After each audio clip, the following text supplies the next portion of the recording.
Who was follow the damn train? The Russian Pokedex.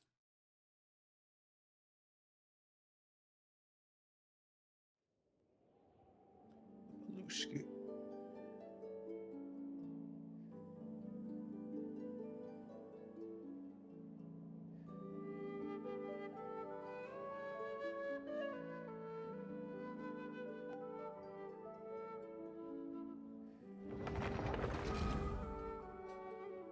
How does he do it?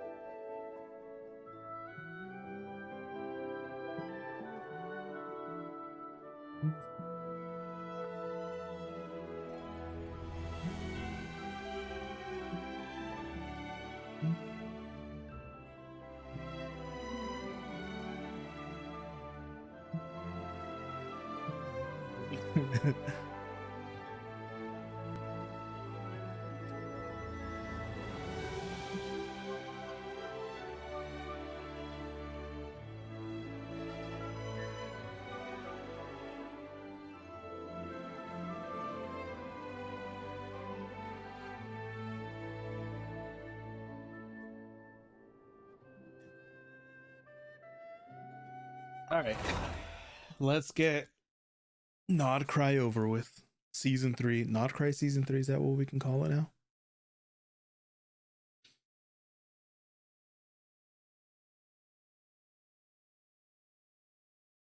Bum. Oh, that is actually what I wanted.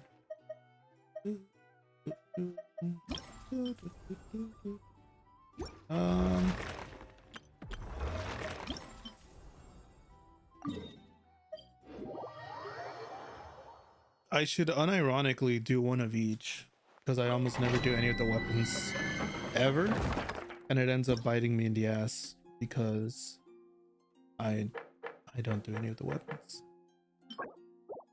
Like, come on.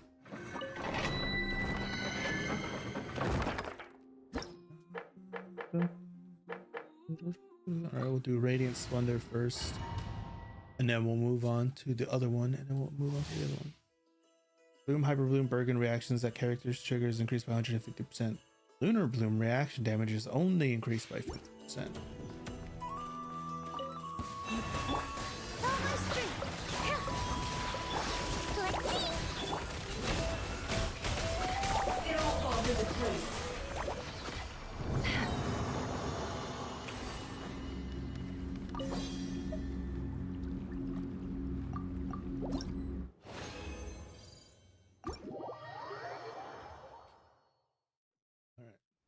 What is that, like the Allen keys? Yeah, they're like Allen keys, and then this is a lantern. I wonder what the lore significance is.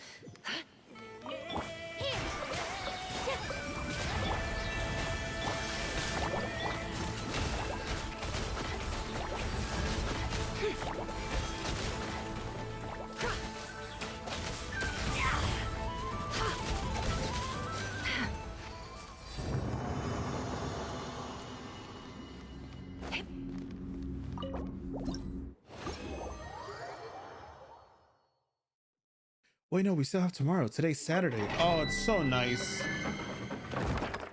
I thought today was the other day. What the heck is this? The dagger.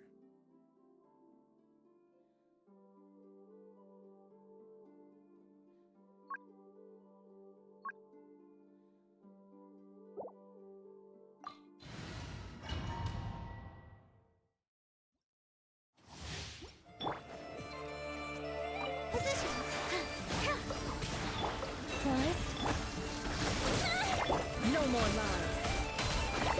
Time to come clean.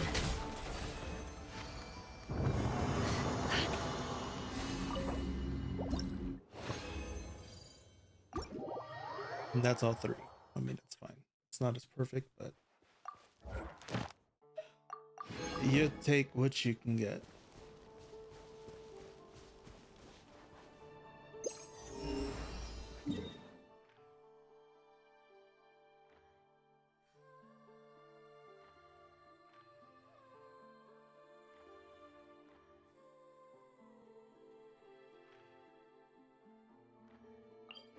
I know there's some shit going on this little island.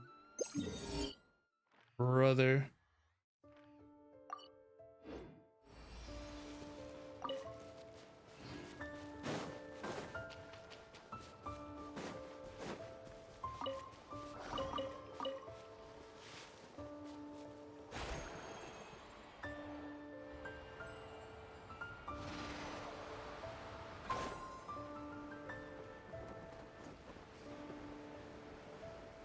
Okay, so it looks like you drain something from here.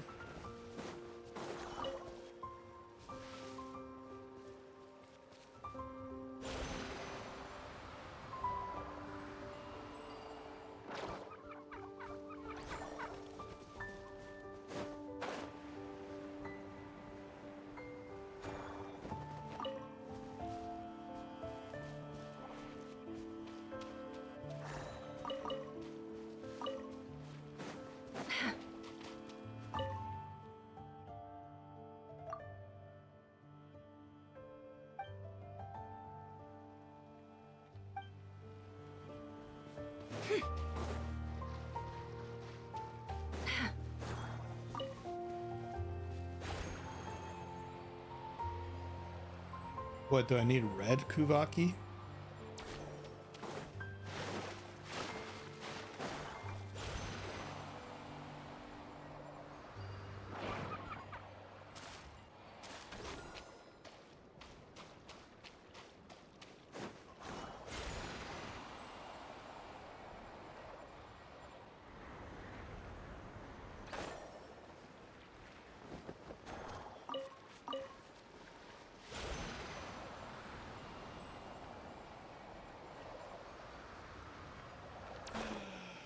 This game is so wonderful when it just decides to be. All right, let's go talk to the ghosts.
We got lucky. It could have been a trap.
That looks like it's worth a pretty sum. Relax. Your secret's safe with me.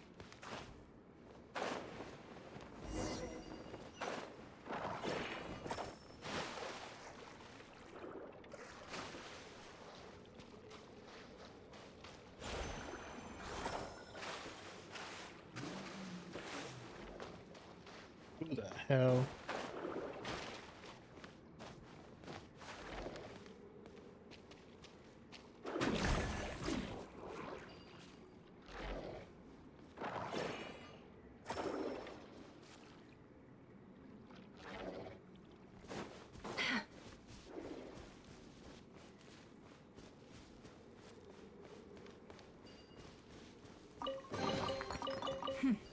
We got lucky. It could have been a trap.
People died.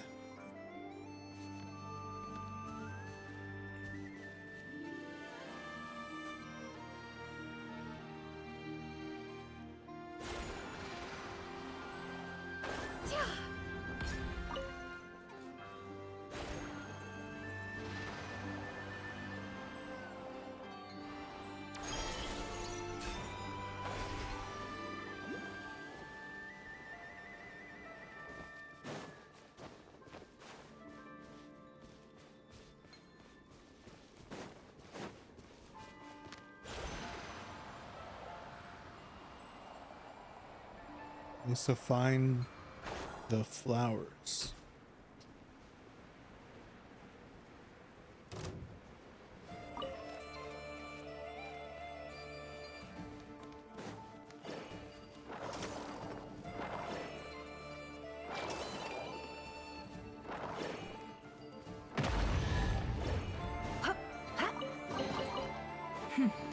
We got lucky. It could have been a trap. It all adds up. Let's see what you're made of.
This time your curiosity paid off, but don't get careless.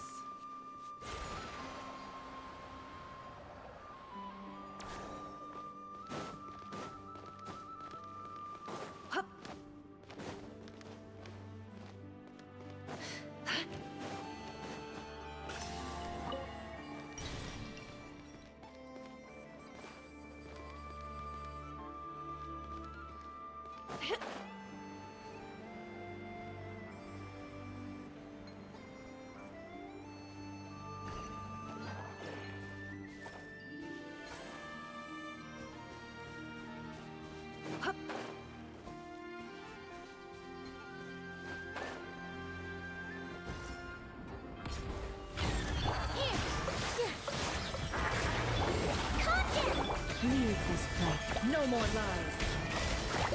Time to come clean.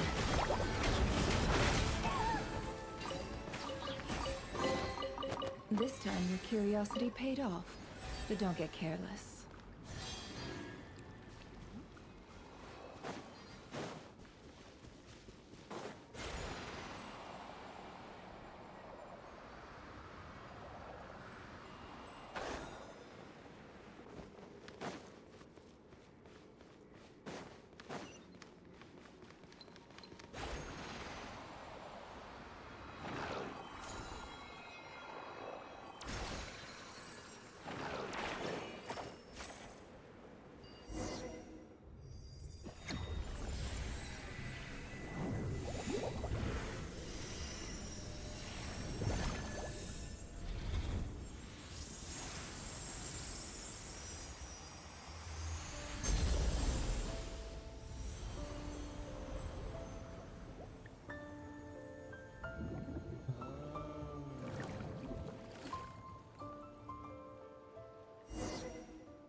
Kind of funny that they're just like, oh, let's just head back to the surface. Like, yeah, I could teleport my way back, but it's like, come on. What do you mean? There was something down there.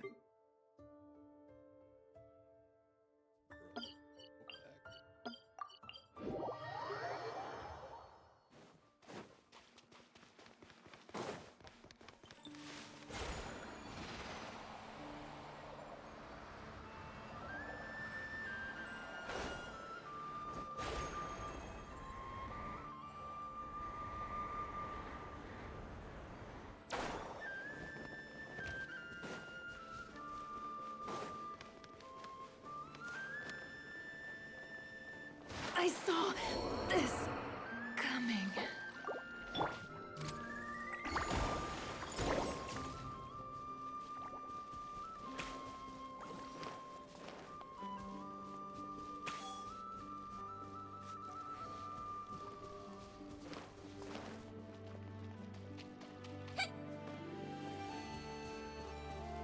Wibbly wobbly!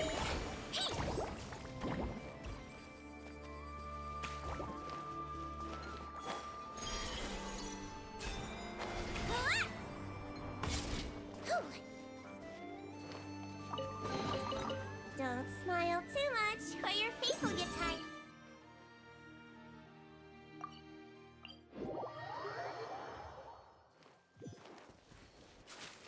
Don't slip and fall.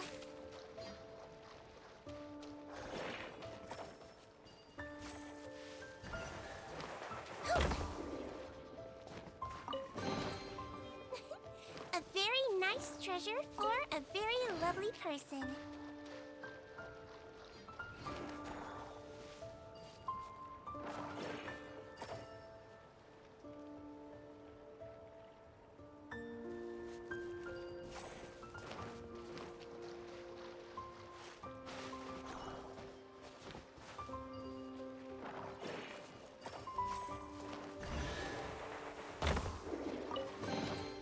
Don't smile too much, or your face will get tired.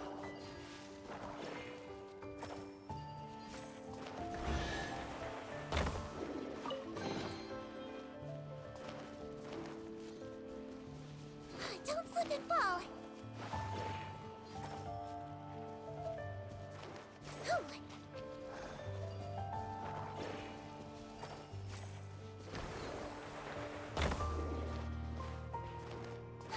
slip and fall.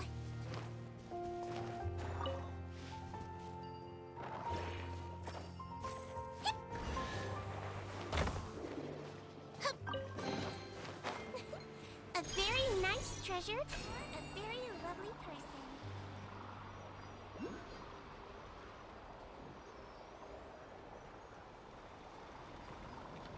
Haven't I been up here before? Nope.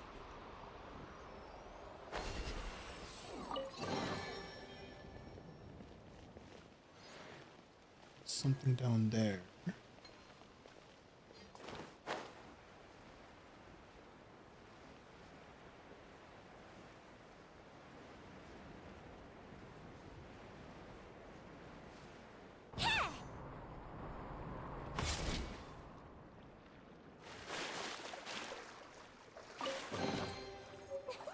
A very nice treasure for a...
Forest, protect us.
Actually immortal.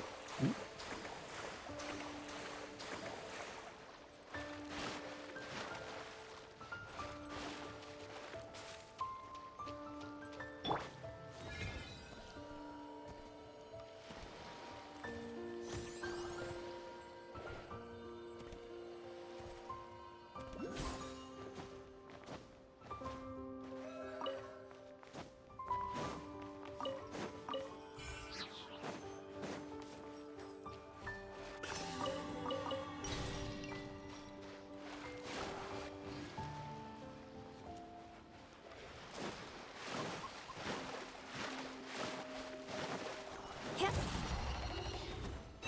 By the frost moon falls. It all adds up.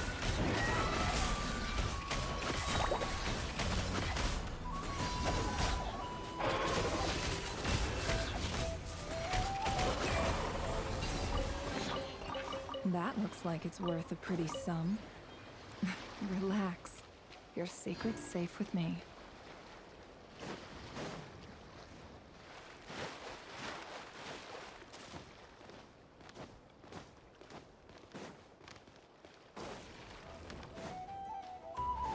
Can't hide the With all my strength. It all adds up. Let's see what you're made of. The mystery unravels. No more lies. It all falls into place.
Seems a little extra.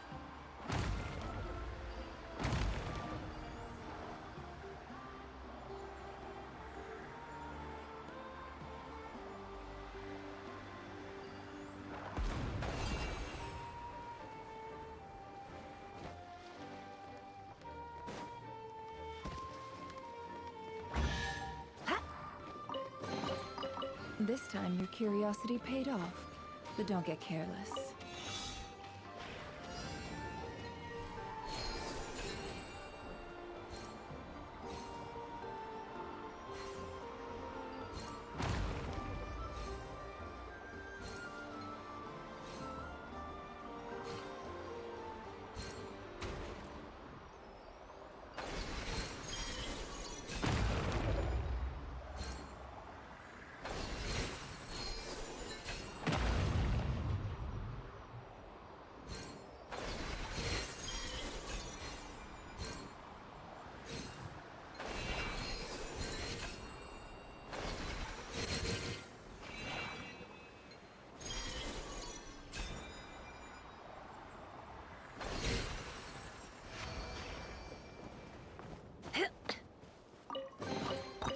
That looks like it's worth a pretty sum.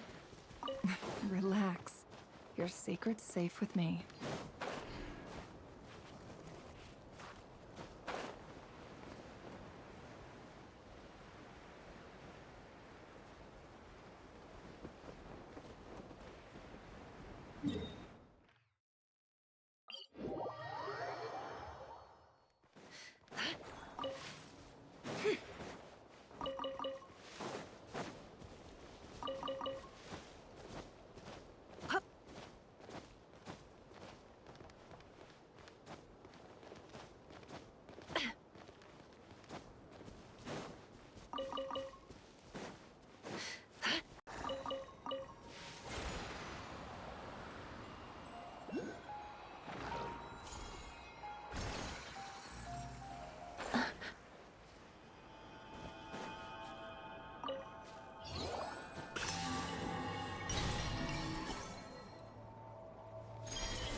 The blessings of the heavens do not fall in. This time your curiosity paid off, but don't get careless.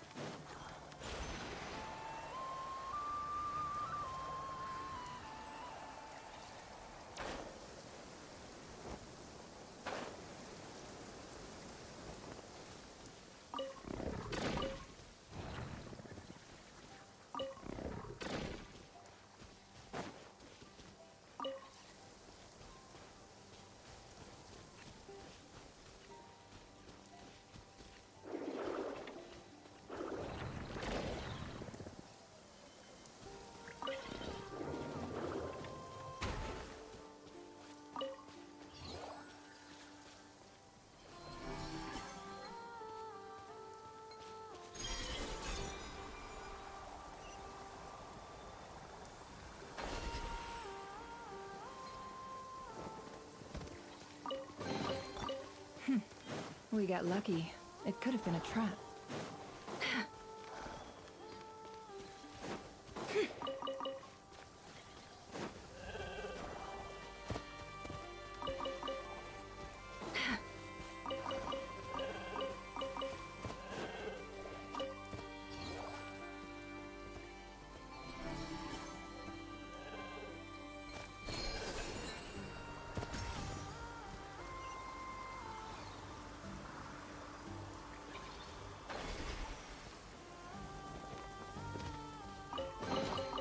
This time your curiosity paid off, but don't get careless.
All this stuff over here.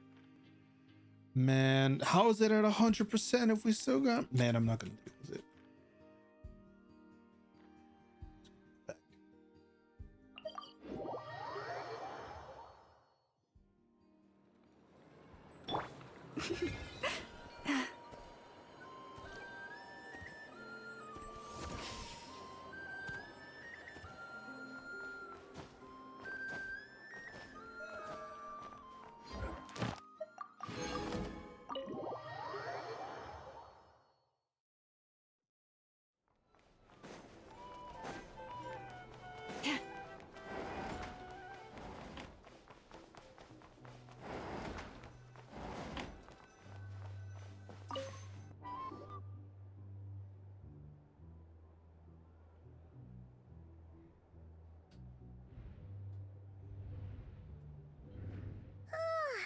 So much noise.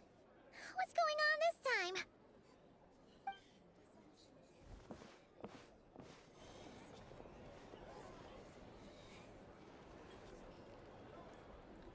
Hey! Where's Flint's? Is he here, or isn't he? We would be most obliged if you would pipe down a little, dear guest.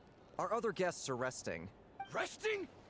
We're all about to be done for, and you're talking about rest? Flint's is a wild hunt shapeshifter, here to deceive us all! If we don't get rid of him now, there'll be no end to this! You'd better give him up. If anything happens, your business here is done for. You want that, huh? Or are you in cahoots with him? You with the wild hunt too, huh? What happened? Did something leak out? But we were so careful last night. How did anyone see us? What do you mean? Ugh, this is so confusing! What do? These people are no match for Flint's, but they're super heated right now.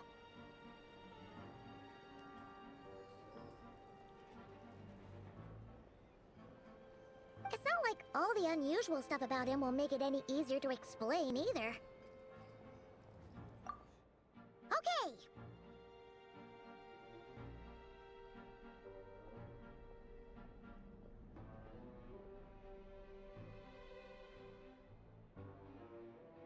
Hey! Let us in now!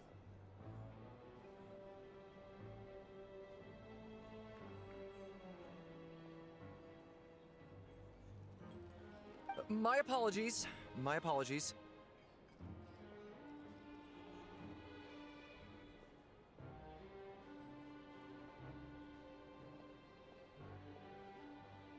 Hold on!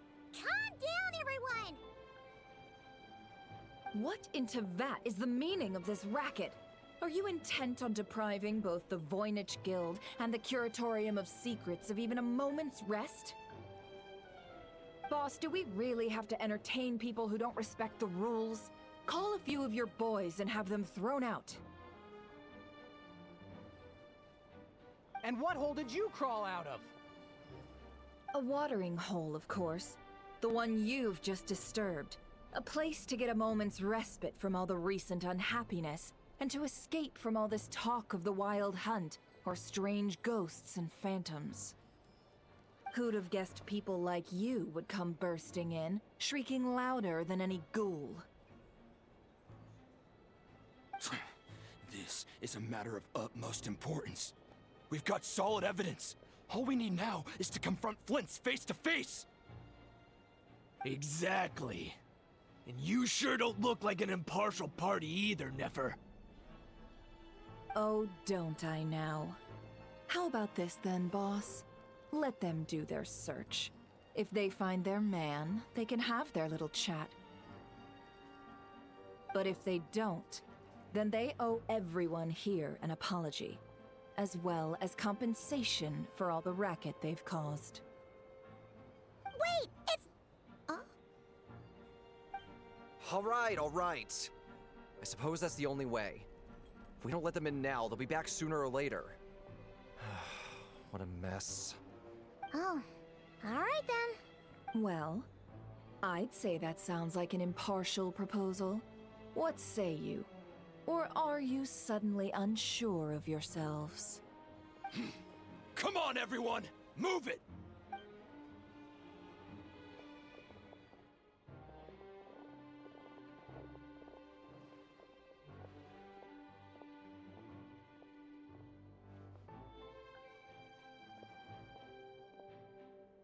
No sign of Flint. But how can that be? Hasn't he always stayed here? Done searching, are we? Guess it's time to uphold your end of the bargain, huh?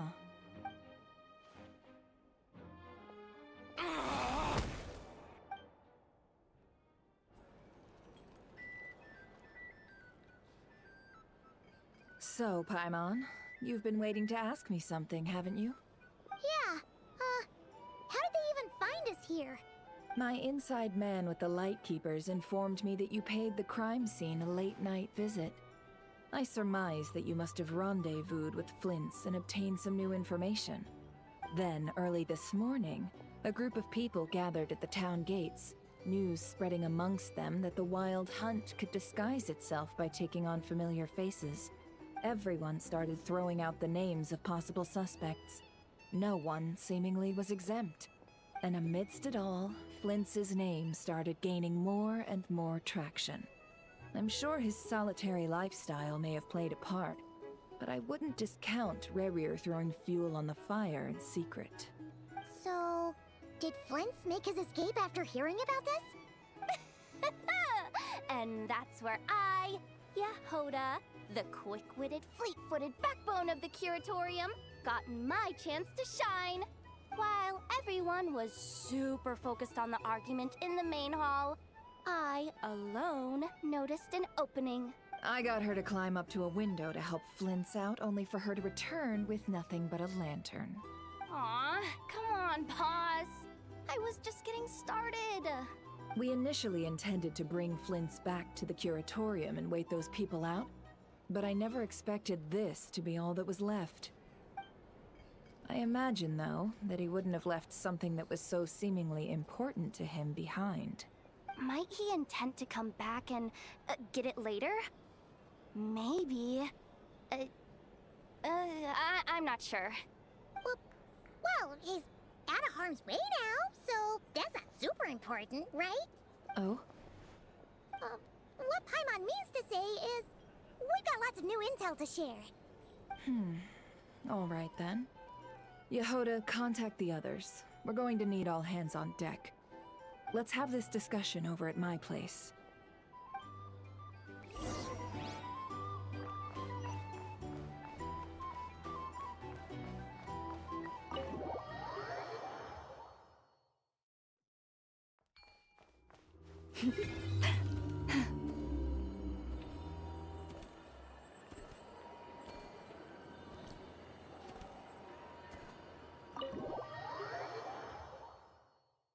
What's up, dude?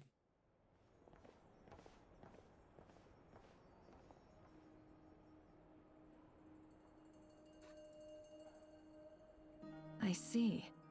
So Flint's has a fragment taken from within a wild hunt anomaly. Probably not. Is he gonna be okay now that he's on his own again? Earlier, he said that the fragment had gone still, so it's probably of no use to Rare now. In that case, Rare shouldn't have any reason to keep pursuing him, right? So, was all that ruckus back at the flagship just an act of spite? Or what? You see when I'm gonna be free again. If I were him, I would have simply turned my attention to collecting other fragments. A reasonable course of action. Remember what we heard back at the tavern? The actual number of wild hunt anomalies destroyed has been greater than Lightkeeper records would indicate. The Moon, Wild Hunt Abyss. It's honestly gotten pretty good.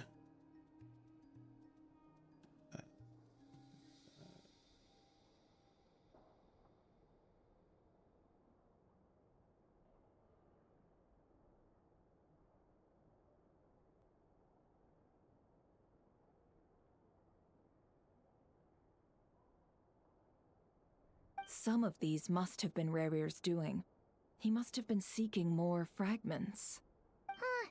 This much is pretty easy to understand, but why would he pretend to be Soci and put so much effort into getting the cannon up and running again?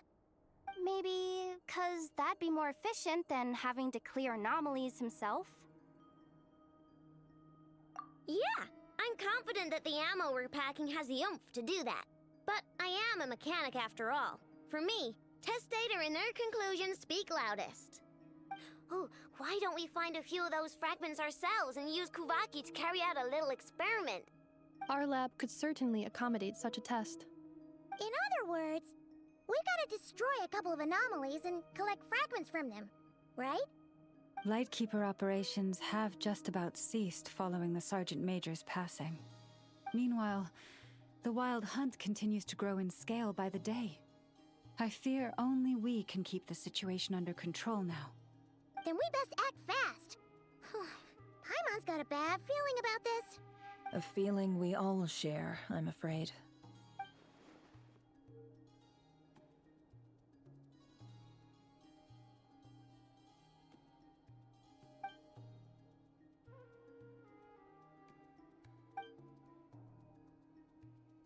There are 3 Wild Hunt sites that must be dealt with urgently. But I believe we have the capacity to handle it. Works for me. Ineffa and I will take our workshop assistants to deal with one of the sites. The Curatorium will handle another. And we Frostmoon Scions shall deal with the remaining one. Paimon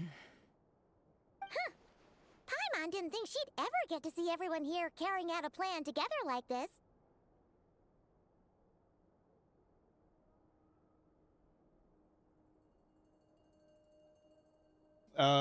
It's Never just... mind you. This is a first for me, too. Let's head out then. We'll meet back up at my lab with the fragments.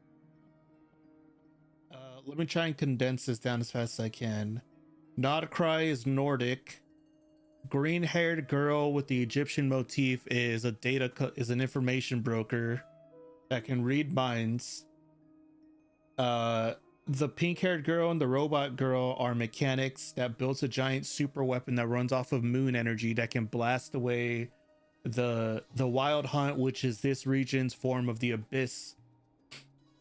The girl with the blonde hair, the Bat girl, and works for the Egyptian girl, and then the Centaur girl is the leader of basically a tribe of moon worshippers.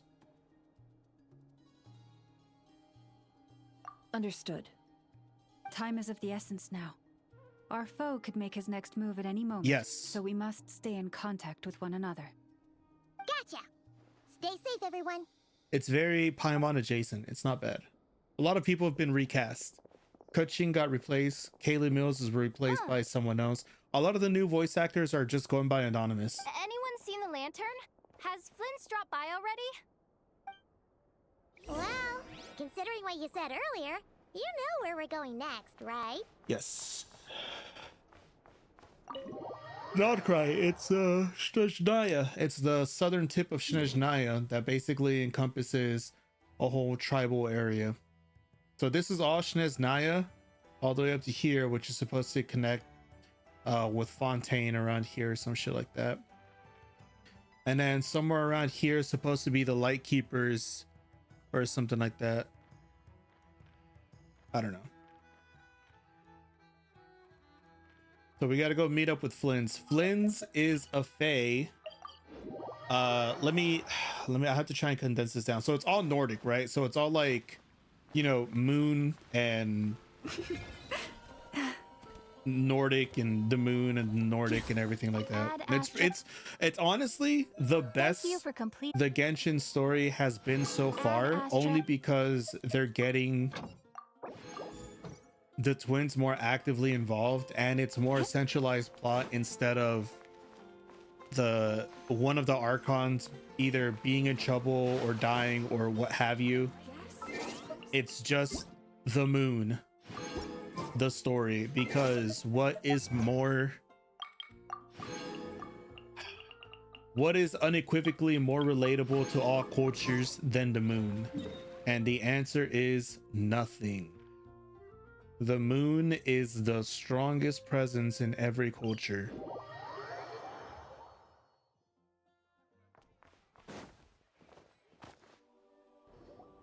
And Flynn's is a fae. He's also a part of the Light Keepers, which are like, imagine a special unit, a military unit that's designed to fight the Wild Hunt. Where do we find the information? And they you carry mentioned? around these torches that light and conceal away the Wild Hunt. So the Wild Hunt will appear with a darkness fog and then kill whatever life is there and taint it to turn it into more Wild Hunt. And the Light Keepers, they just fight it. They die, but that's it. It's funny that they're alien, but at the same time they're not, because the Sumeru story revealed that the Traveler has no grounded history in Teyvat.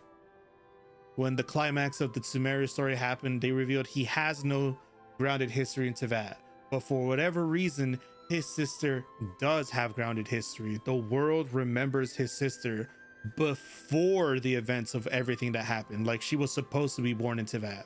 No one knows why. So basically the world tree remembers everyone's life before it happens. No. So the world tree remembers everyone's life before it happens, but because the Traveler is not from the world, it has no collected history of him whatsoever, and it can't predict what his path is going to be. But for whatever reason, his sister does have recorded history in the tree. And then Fontaine, I forget what Fontaine did. Focalor died. Who cares? Natlan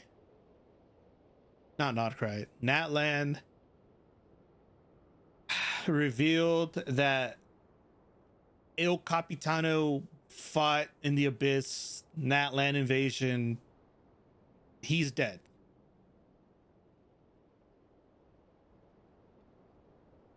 It's confusing. The other twin is the leader of the Abyss Order. They're trying to bring back Conria by collecting everyone's memories of Conria and basically making Conria 2.0, which they somehow did by getting Daneslip's memories in an interlude chapter after Natlan.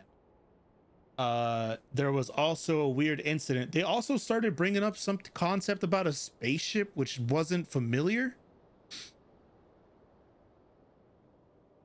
Yeah. He opened up his heart to absorb the millennium of souls that he could, and then he couldn't die because of the curse of immortality that was placed against all Conrians. But then he used that. It's confusing. It's pretty cool, but it's pretty interesting. All you need to know is the big major threat in Nodcry right now is one of the 5 sinners, who is like, they're the ones that messed with the Abyss Order and brought Conria's destruction, and they're also really powerful.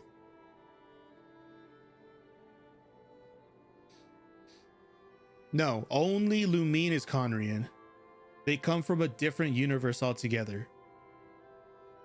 For whatever reason, Lumine has anchored history in Conria, and no one knows why.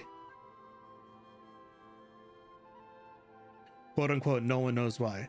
There's also a weird time paradox where Ether was in the past and in the present, and Lumine was in the future and in the past at the same time. Because she somehow got... Yes, exactly. So they were world hoppers that just got ambushed by the Shade of Space, and then Ether fell into a 500-year coma, but then Lumine did all of her adventures with Dainsleif.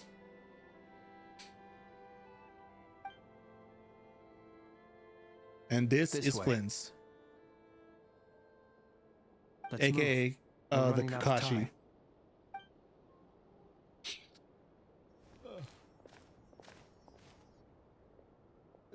It's a lot to try and explain. Ah, there you are. Okay, let's split up and make this happen. Or not. How are we supposed to read through this many files? Difficult, yes, but it is also our most efficient option. To expose the true intentions of this Rarir, we need to dive into Nodcry's history.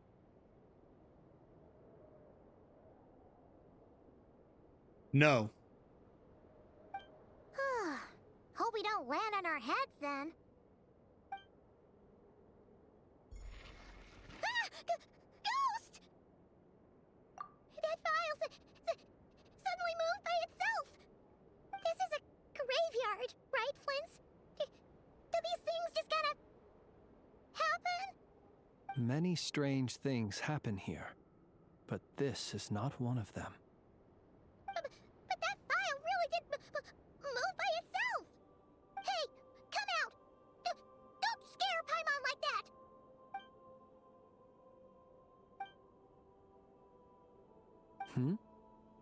Wild Hunt Phenomenologue? Hey! Another file's moving! Are we being given hints? I feel no hostility. On the contrary, it seems we're being aided somehow. Really? Hey! Seriously, another one? Okay then. Paimon will read this one.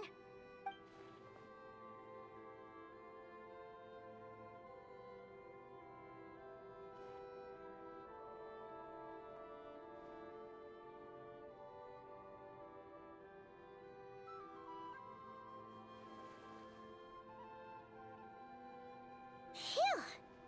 Finally finished. Oh, Paimon sure could use a long break from long words now. Hope she can remember it all. If you want to watch the prior parts of the Nodcry story, you can log on to youtube.com/Olean458 and watch parts 1 through 4 of Genshin Nodcry. Shameless plug and all. The material I've read through has all been about past Wild Hunt incidents of enormous scale. What about you? Paimon as well. Guess that makes 3 of us. Whatever this is, it seems to want us to notice something. Let's bring our files together and give them another look through. All right. Paimon will go fetch hers. All these incidents look pretty different. Wait. I've noticed something. before the occurrence of these huge Wild Hunt events, a smaller scale one would erupt in the exact same location. And look, all these smaller scale Wild Hunt site reports share a common outcome. They'd be detected, but would go inactive before any forces could be sent to deal with them. They could then be sealed directly using a tide seal stone. Huh? But why? Some of these records are too old. I doubt he had regained the ability to act freely yet, or we would have met long ago. Ah! And here's another similarity. Kuvaki in nearby soil completely drained. Could this be important somehow? Kuvaki and the Wild Hunt are mutually opposed forces. Kuvaki is... It's not Krai's primordial energy that exists in the region. So kind of how the primordial sea exists in Fontaine and phlogiston exists in Natlan, Kuvaki is the primordial energy that just exists in the territory of Notcry, and it's implied to be moon energy. We Lightkeepers previously believed that these small Wild Hunt sites would temporarily go inactive due to being neutralized by the Kuvaki present in the soil. But now that we've synthesized all this data, there is a key issue this hypothesis cannot explain. Indeed, despite the name, I would not call a tide seal stone's sealing powers watertight exactly. But for it to fail and the situation to deteriorate in such short order. Paimon feels like she's almost got it.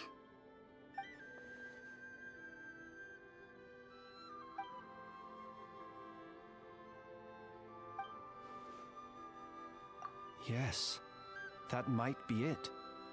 It could be that when Kuvaki and Abyssal energies meet, the stronger side will suppress the weaker one.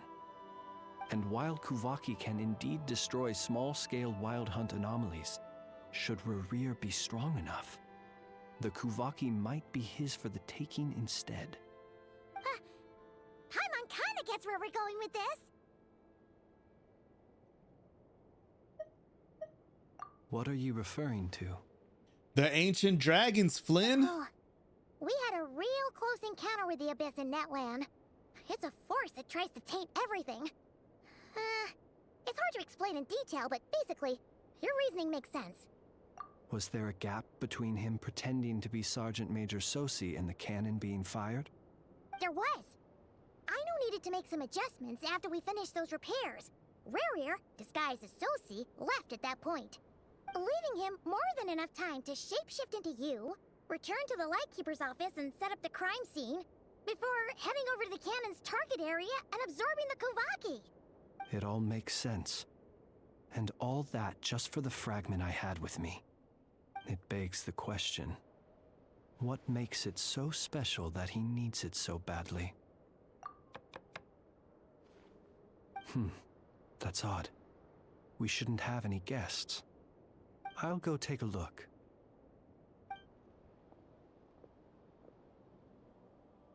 Ah, it's an ibis.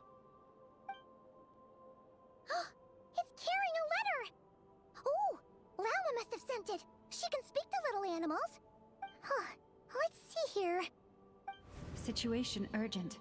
The cannon began operating shortly after we left Nasha Town and is preparing to fire. It is locked on to Star Sand Shoal. Please return to Nasha Town and assist with all haste. Lauma. That's gotta be Rerir's doing. But why is he using the cannon again? Didn't he already fire it once before? No time for speculation. He's already made his preparations. If you recall, his body was incomplete when we last met. If this bombardment continues to increase his strength, he might regain his complete form. What should we do?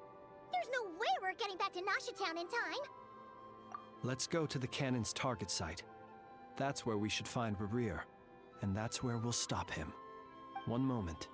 Just let me get this news to Lauma. Nasha Town is in their hands now. Go! Fly! Not a moment to lose!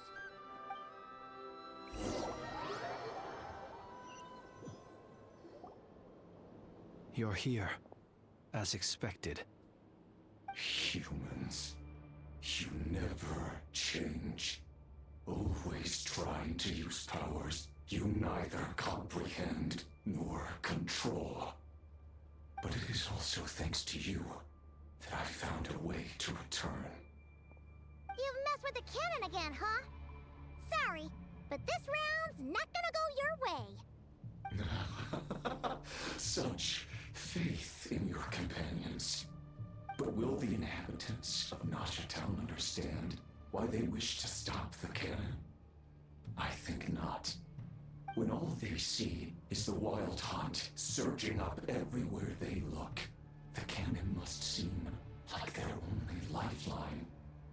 This is the truth I have revealed to them. They did this all of their own volition. The zealous worship of power leads only to annihilation of equally zealous proportions. True power does not heed the commands of the weak. You were waiting for us to leave Nasha Town then? Of course. I imagine the one you call Aina would have managed to stop the cannon otherwise. Shame, then, that you proved one step too slow. In their folly, the townspeople will bar the path of all who seek to stop the cannon. And your kind-hearted, weak companions have not the stomach to deal with them. The cannon will not be stopped now. Well, sir, you look most pleased with yourself. In that case, before you put us out of our misery, I would like to ask you a question, if I may. See this fragment? It once haunted your dreams, but now it seems useless to you. What is it exactly? That is my corpse. Sorry, what? My body was once torn into countless pieces and hurled into the swirling chaos of time itself. But even so, my life and will were not extinguished. Every last fragment calls to me. Sooner or later, they shall welcome my return. What are you even saying? Huh. So the terror of the Wild Hunt was in fact caused by scattered pieces of your corpse. I guess they don't call you one of the 5 sinners for nothing. Serendipity guided the fragments to construct an incomplete version of myself, upon which I began collecting more within Wild Hunt sites across the land. But each time, the fragments I obtained were hardly worth mentioning, while that which you hold in your hand was my heart. So that's why it responded so strongly to you. Only by retrieving this most critical piece could I gain mastery over the turbulent Kuvaki energies and be fully reborn. Hence, you fired that first shot, hoping to regain enough power to seize the fragment from me. Are you completely crazy? Weren't you afraid of dying? Dying? Such power has no hope of killing me. It may destroy my form over and over, yet always I rebuild it. It may smash my flesh and crush my bones thousands of times and more, but that is of no consequence to me. What truly infuriates me, however, is how you've destroyed my heart. All that suffering, everything I endured, and all for nothing. I've adapted to the strength and flow of this Kuvaki. The next cannon shot will multiply my strength immeasurably. It will not be a full restoration, no, but it will be more than enough to destroy any in this world who stand in my way. Still, I suspect the Kuvaki will have rendered you down to nutrients for my consumption, well before you have the time to kneel before me. Traveler! Behind you! Look at that light!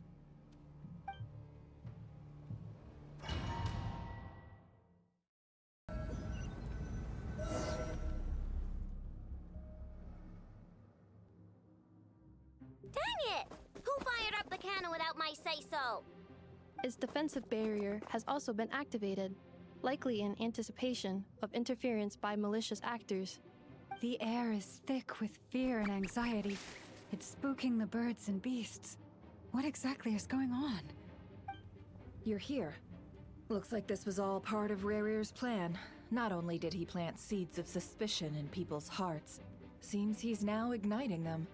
Yehoda's gone in to scout out the situation. She'll be back any minute. I'm back! I'm back! Oh, it's bad out there. Rumors flying everywhere you turn. Something about the Wild Hunt preparing to spawn a wave of monsters, the likes of which we've never seen before. But that's not even the worst of it. Lots of folks don't even believe the cannon can prevent this crisis, so they're getting ready to make a run for it. Others are trying to make a quick buck out of this whole mess. How could they still be thinking about Mora when such a catastrophe is imminent? Unprecedented danger brings unprecedented opportunities in its wake. A chaotic situation can bury much wrongdoing. Even those who flee without reserve put themselves at the mercy of the divine. Is it any wonder, then, that some will aim to profit? After all, a gamble that might rewrite one's entire life is hard to come by. Even so. Well, seeing as you disapprove of their actions so strongly, Lady Moonchanter, I suggest that you be the one to handle them. Not like that's the only major problem on our plate right now. Affirmative. We must quell the chaos in Nasha Town as soon as possible. Also, the unexpected activation of the cannon entails a high risk of incorrect operation. This must be stopped in a timely manner. Well, about that, people have been talking about how someone might come to stop the cannon. They've decided they won't let anyone in. What? I made that thing! They can't just take it from me! Let me over there! What are they gonna do? Stop me? They might, if Rarir has already formulated some countermeasure. For example, he might have spread a rumor that the Wild Hunt would take your form.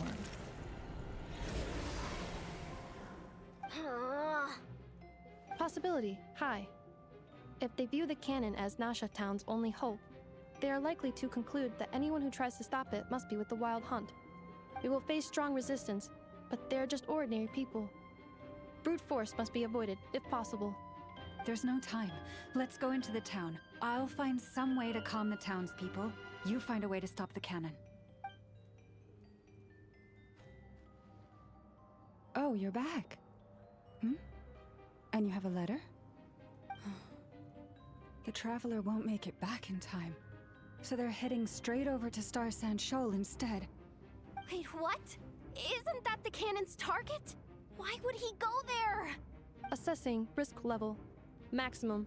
So if we can't prevent the cannon from being fired... Then he's prepared for the worst.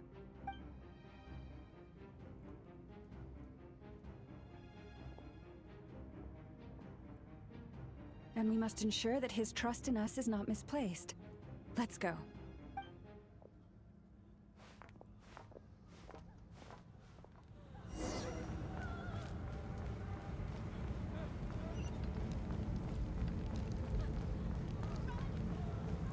Hey, wait a second. Final Fantasy VII copied this.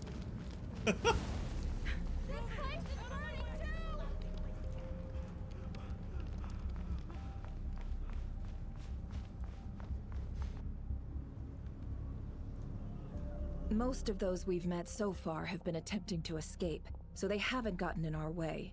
But it won't be so easy from here on out. Looks like they formed groups to protect the cannon. If they believe that we're with the Wild Hunt, we'll have no choice but to force our way through. Is that Lady Lalma? But are you really her? It's you, Rixa.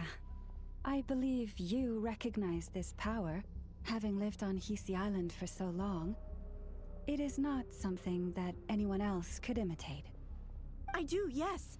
So it really is you, my lady. But why are you here? Really, I believe you, but the others, well, they'll be on high alert. The townspeople have been misled into believing that they needed to activate the cannon. I am here to stop them. But... I know what you wish to say. Our island and Nasha Town have never had close ties. There should be no reason for me to intervene. But you chose to leave the island. You had the resolve and the courage to start a new life. It is unfair, unjust, that you should be dragged into this mess just as that life was about to begin. I seek to redress this injustice, not only for you, but for everyone here who wishes to live their lives free from this chaos. Please, have faith in our long-standing friendship, and that this is where my heart has led me. Thank you, my lady. Thank you. Please help us. Then come. I need you to step forward alongside me, and to do your part too. All right, I understand. Seems we chose the right person for the job. All right, everyone. Let us meet again later. Huh? You're not coming with us? We won't be able to calm this storm by our power alone. As such, I'll need to contact some... let's call them friends in high places, shall we? Let's go, Yehoda. Okay. See you again, everyone! That is, if we can.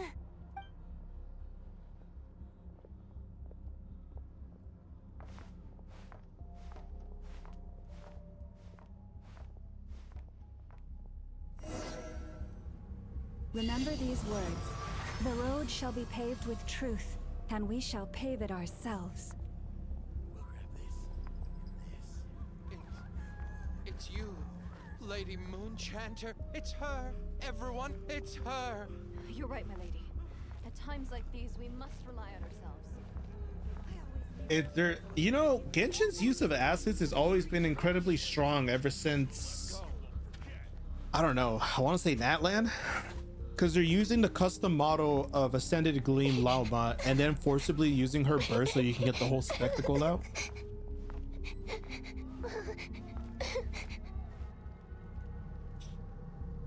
They definitely know how to make the story very engaging. It's all right now. Go, quickly. It really fleshes out the characters when you can really get an idea of what their powers are. Whereas before it was just, oh, Diluc is just Fire Sword Batman. Oh, Zhongli is just Bruce Almighty the janitor, right? Like nobody cares about those characters because they don't do anything in the story. Nobody cared about Inazuma because Raiden didn't do anything except for cry in her fucking room for 6 months of the patch.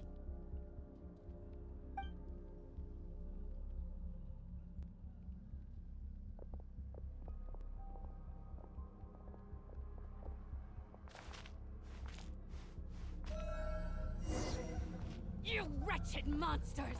You're not getting anywhere near the cannon! The monsters you fear do not exist here. The madness you have fallen to has been the source of untold disasters. You think we had a choice? Destiny is no excuse for greed and destruction.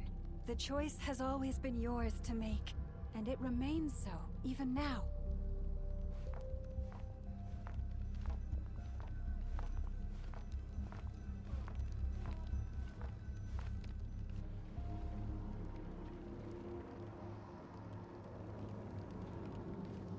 Thank you for bringing us here. We can quickly overcome the barrier by going upward from over there. The cannon is all yours now. Got it. Thanks, Lauma. Inefa, give her a crown kake. Orders received and immediately deferred.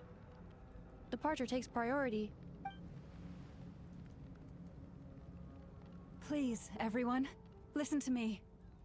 I will not deny that we hold different beliefs, but in the face of the immense threat that hangs above us all, we must persist in trusting one another.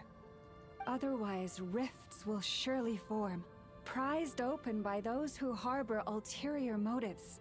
If your fear is born of helplessness, if you flee because you know not how to fight, then follow me, you who are lost. I am no god, but so long as we hold our candles steady and unite beneath the same moonlight, no deception or rumors can be concealed from us. Let us resolve then to defend ourselves and to stand firm against the false illusions by which our foe seeks to beguile us.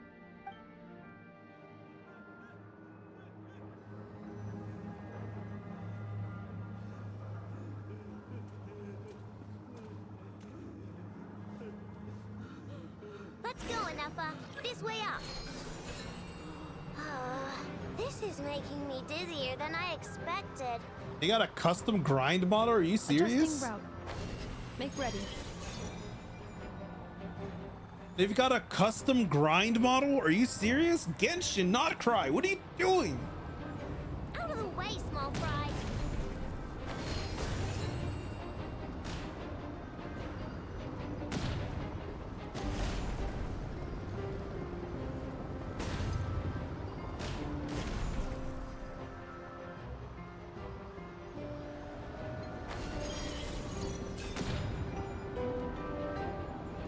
What happened to the path?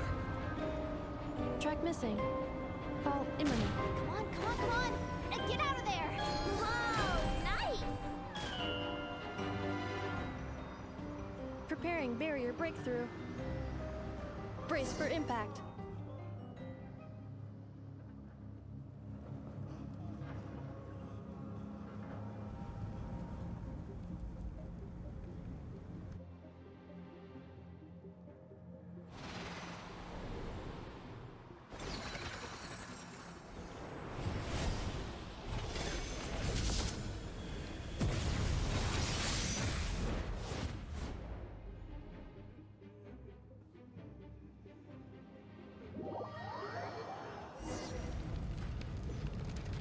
Knuckle Duckle, what are you doing here? Look, your rainbow! Cleanup sequence initiated. Ultimatum protocol.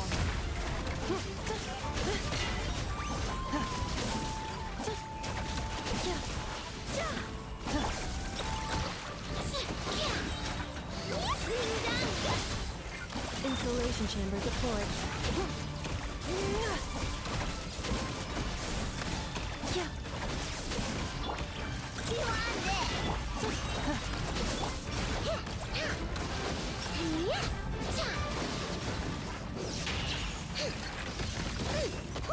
Interference detected.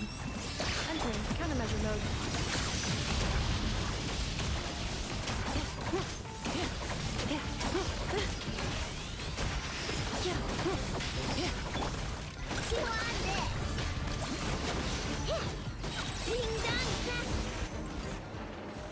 This isn't good enough, we gotta hurry!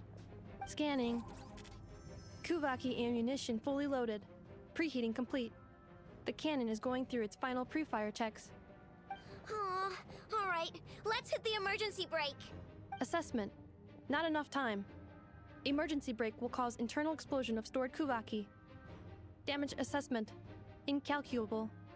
Nasha Town likely to be blasted skyward. No, I mean a manual brake, the primitive kind. A manual brake. Understood. Roger that.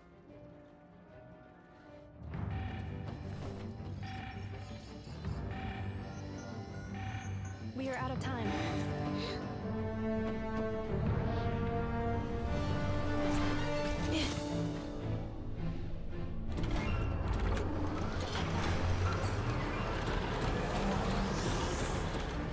All your efforts have been futile.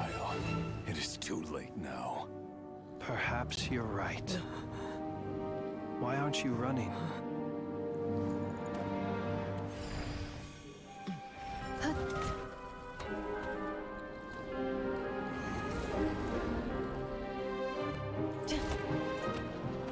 Sigi sato pasa sax, nitili potuvitos. Necritus necrus baptisi, canis omnes tu solos petusi. Osesticos palatin pirantur misuricru, topia tua aetion veratum.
That's a hell of a sinner title. Blasphemy against death.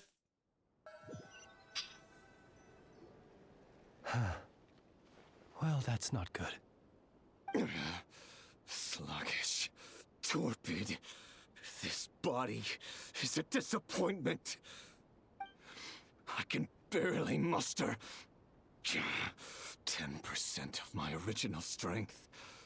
You've ruined everything again. Let me guess. You didn't get a human body back, did you?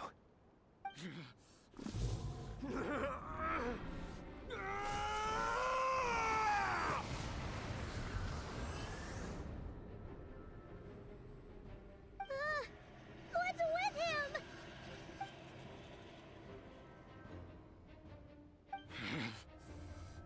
Verfnir, Rheindaughter, Flinders. Watch out! Whatever rationality he still had when he was searching for his body is gone. All that's left is the calamity you see before you. A monster fueled by nothing but his own obsession. Matters not. Having a heart, being human, it's all irrelevant. Completely and utterly insignificant. You matter not. Does anything in this world? None of it matters to me!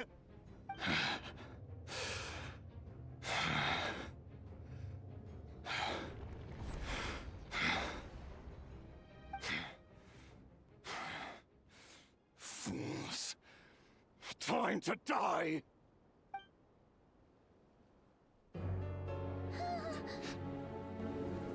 You too have the potential to be driven mad by knowledge. But the truths you seek are so insipid, laughable that you should die for their sake.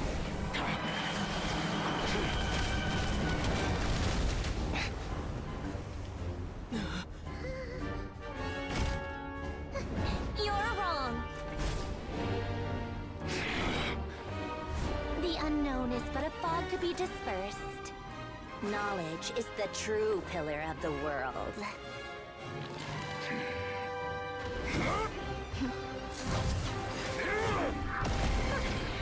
You're not the only one who got stronger. Polonia!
No, wait! This isn't over!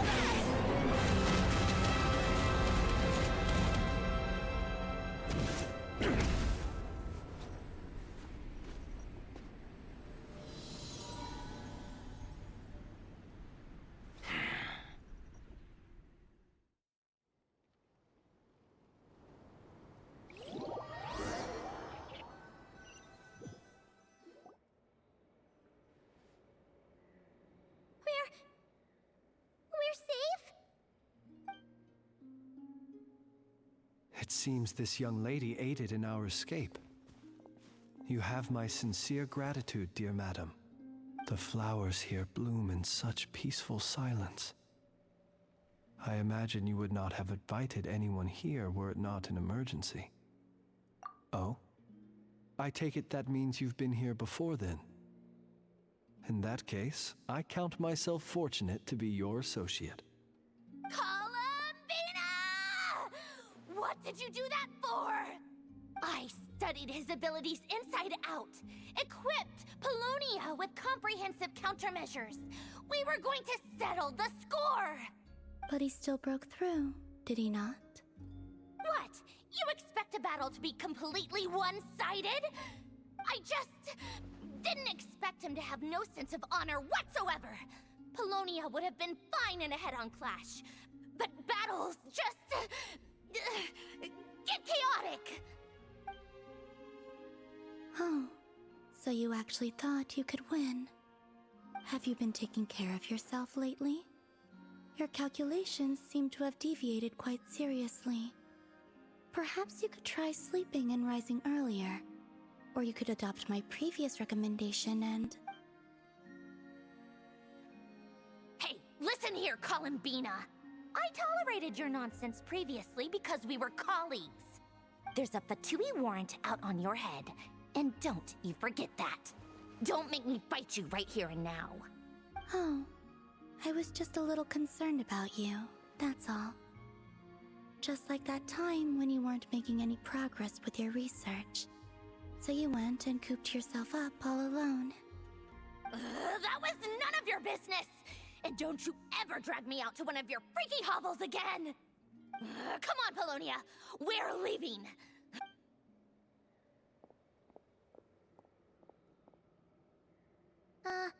Well, anyway, thank you. I was worried about you, too. Not only because the remains of the Eternal Moon Goddess cannot fall into his hands, but also because you've done much for me yourselves. And then well, I brought your associate along for the ride, too. But that was as much as I could do. You're not afraid to speak your mind, miss. I like that. Please, call me Flint's. It is my honor to make the acquaintance of one such as yourself. Still, what do we do now? Riri's gotten stronger again. At this point, It doesn't seem like we can beat him. We did block most of the Kuvaki, so I'd say we've put a lid on his plans for now at least. But we still don't know what his aims are, and he may continue gathering power. So we must be very careful. After you left, I could no longer sense his presence. That means it's safe out there for now, right? A question, if I may, kind Miss Columbina. When the cannon's Kuvaki beam was deflected earlier, I saw several bolts of energy streak toward Hisi Island, only to be blocked. Did you also have a hand in that? No. I see. Curious. Oh yeah, the cannon veered off course in the end, didn't it? Paimon wonders how Aino and the others are doing. Let's head back and check on them. In that case, Miss Columbina, I shall not disturb your serenity any longer. Thank you once again for coming to the rescue. Go now, all of you. Do not worry.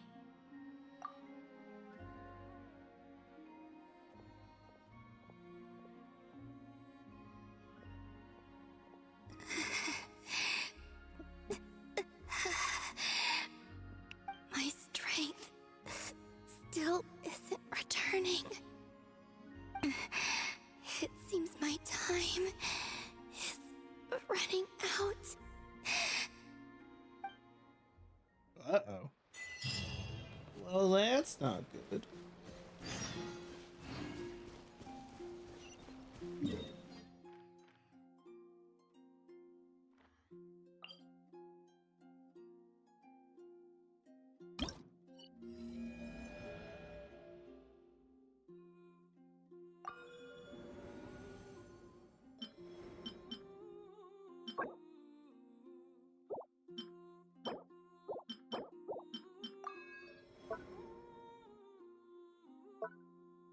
I'm like so far behind on this dude. That's gonna take forever. God, Dean was not kidding. It's fine. It's fine.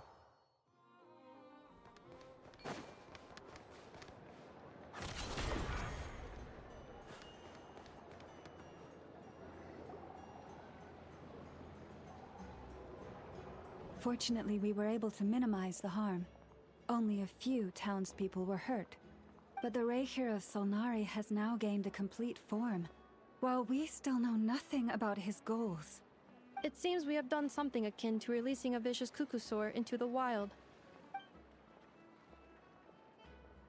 I'm sorry. Is no one here familiar with Kukusaurs?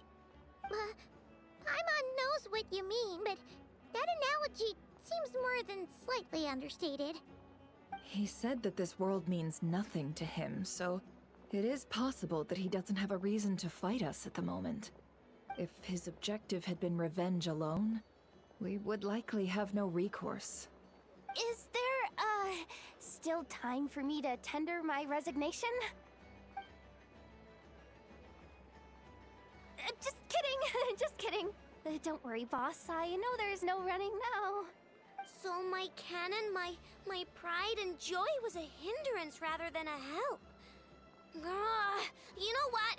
I'm gonna dismantle it right now. That's right.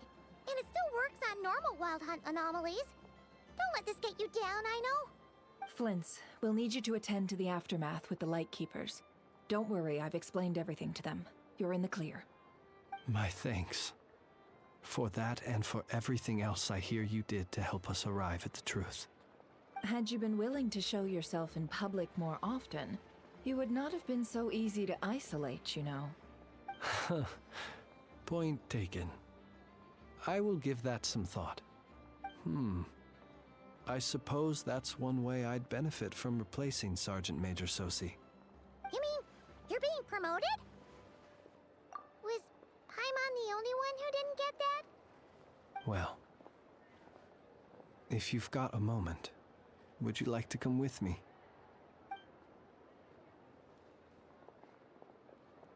There's a certain gentleman I'd like to send off on his final journey.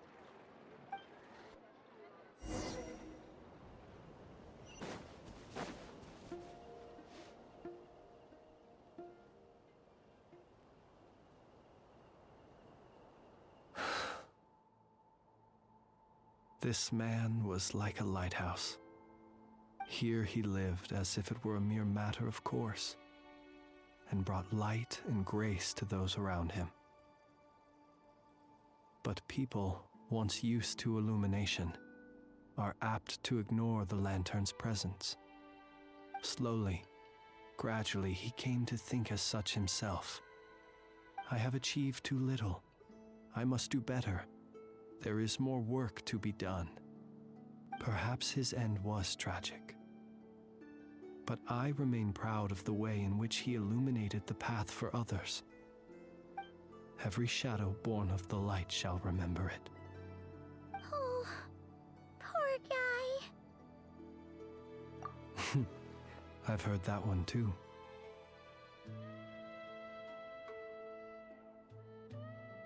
Is that so? Well, you're right. It may seem that our efforts were in vain, that Rerir achieved his goals, but we will pursue him to the last, even if the outcome is not what we wish for.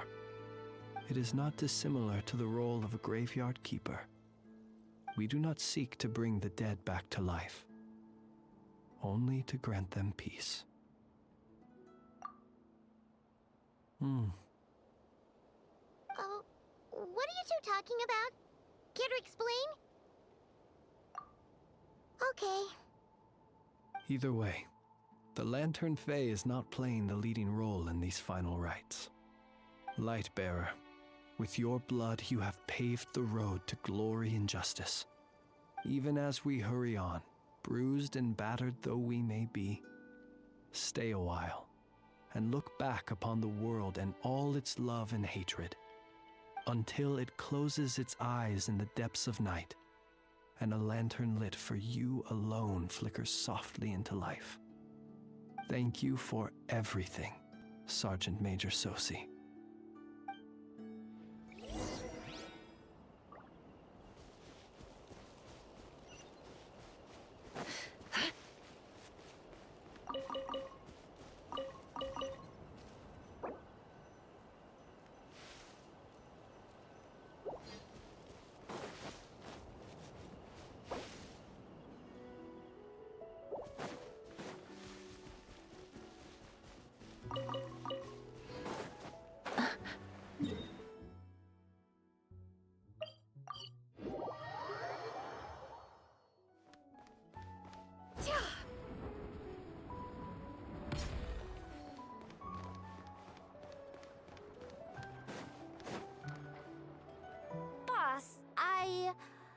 Do you remember that thing that I wanted to ask your opinion about? On a scale of 1 to 10, how much effort should the Curatorium of Secrets put in if we were to work with others again? Is that a 1? Isn't that kinda low? Guess again. Wait. You mean 0? But wouldn't we just be slapping our brand on the joint venture and calling it a day? Why even team up at that point? Yehoda, what I mean to say is that there's neither an upper nor lower limit. Aw, that's just like you, boss. Always thinking ahead. Wait a minute, that's not an answer at all. Is it? Oh, come on, just give me a number, boss. Please.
What brings you here?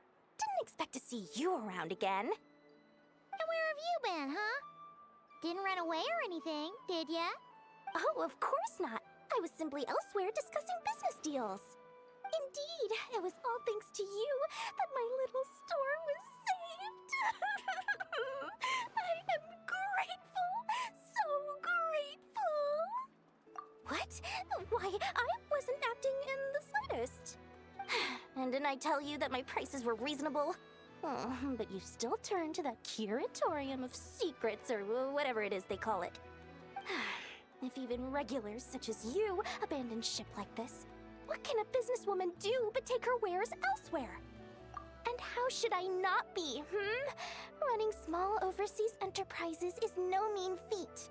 Never mind when such formidable competition exists. Forget it. Fortune and destiny are as one, so there is no use complaining. It's not as if Nefer did me no favors on account of our common homeland when I first arrived. If anything is to blame, it is the lack of opportunity to have her owe me in turn big time. Now then, should she ever need anything, you make sure, no, make doubly sure, to inform me first, alright?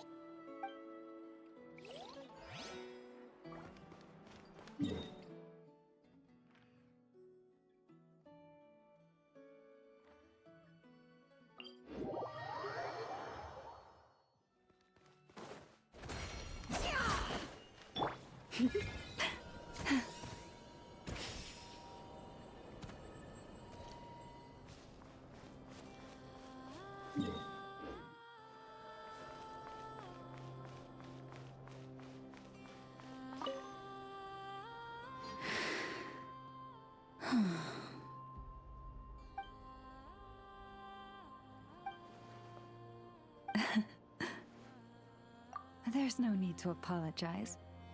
I wasn't sleeping, merely resting my eyes. Besides, this child heard your footsteps and told me of your approach. Animals sense more than we humans. No doubt this is a blessing from the Creator. It acknowledges you as a kind soul. This child persuaded me to trick you by pretending to fall asleep. Let's see if he spies on you or tries to steal your food.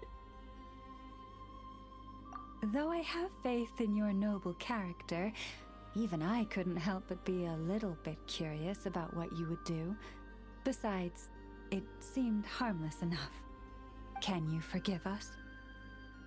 Oh, I completely forgot to ask. What is it that brings you here? So that's how it is. I thank you for your concern. All is well with me. As it so happens, we received a large amount of fresh fruit today. Perhaps you'd like to eat some with me? It doesn't wish to leave us. After a lot of lounging around, it's enjoying the commotion.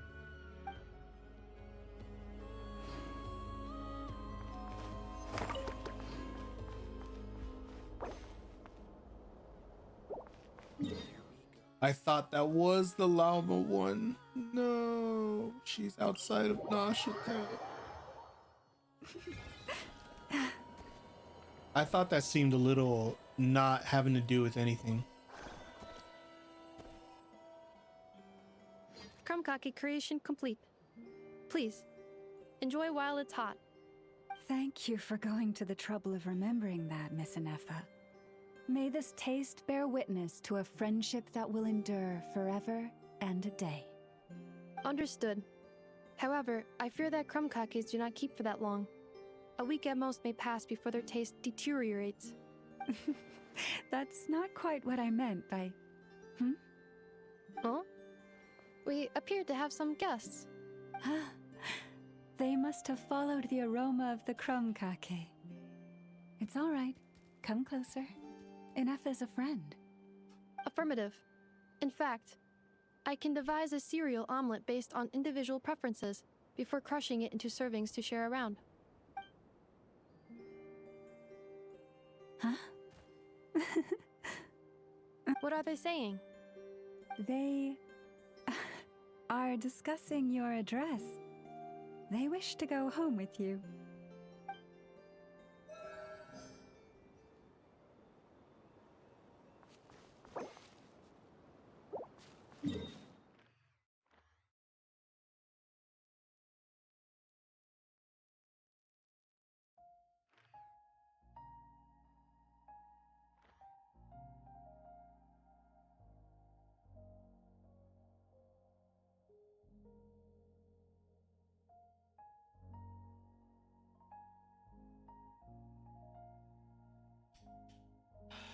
Where's Flynn's? Oh my god.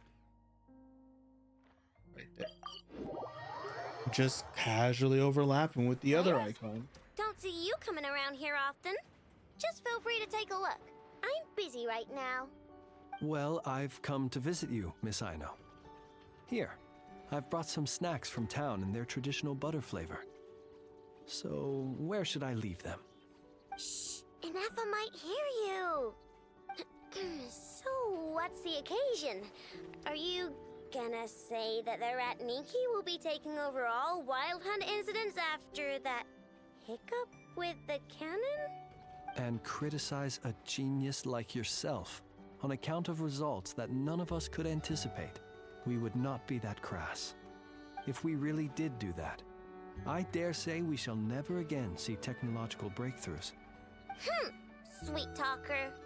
It gladdens me to have set your heart at ease.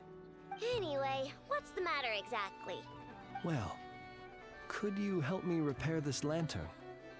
I did bring it to Nasha Town to get it fixed, but it broke again during our previous battle. You want a genius like me to go fix a lantern? Oh, my apologies. Perhaps this request should be better directed to Miss Inefa, and perhaps the snacks too. I mean, I can totally do this, no problem. Wait right there. I'll be done before you can say fix it. Much obliged, then. And next time this happens to you, make sure to come to me first, you hear?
Why do they put... It's fine, I can get... Oh my goodness, it's not fine.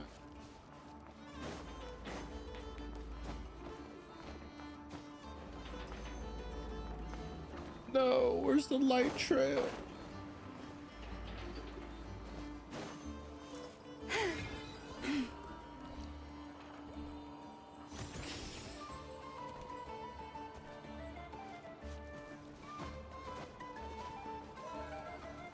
Hey, it's Alanatar! Should we go after her? Or do you have someone else you'd like to meet?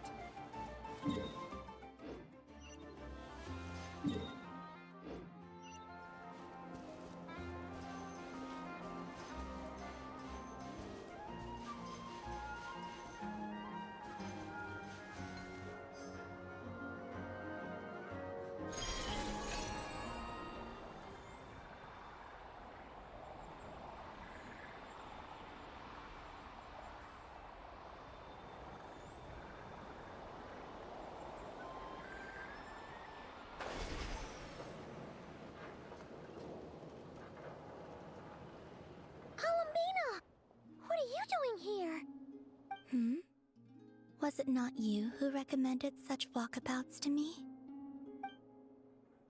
Yeah, but aren't you afraid the Fatui will see you?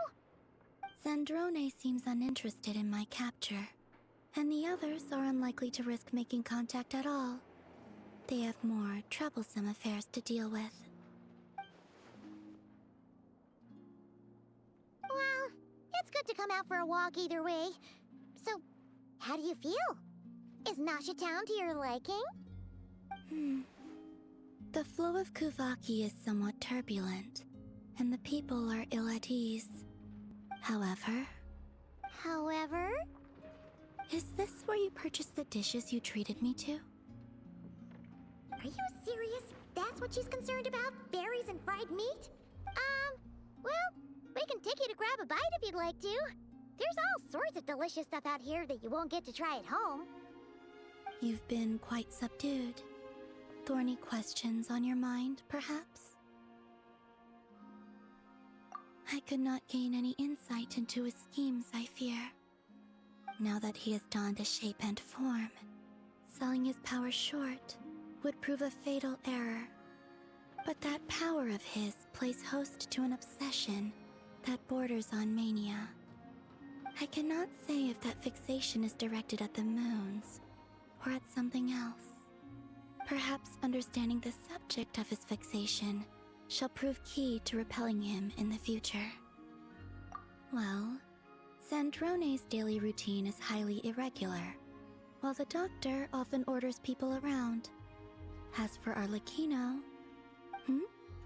Was that not what you were curious about?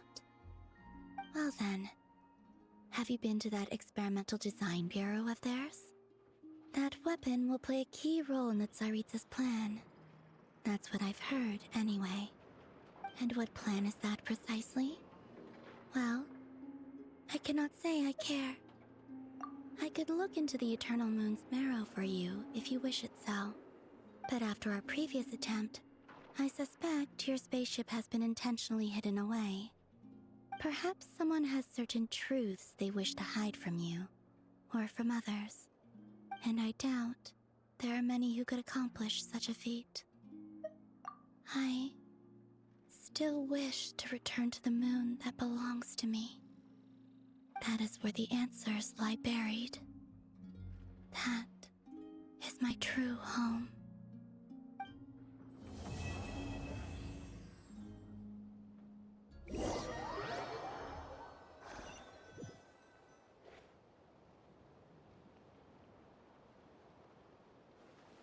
Interesting.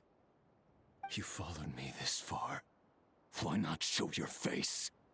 Haha! Right, right. Right you are. I forgot to introduce myself.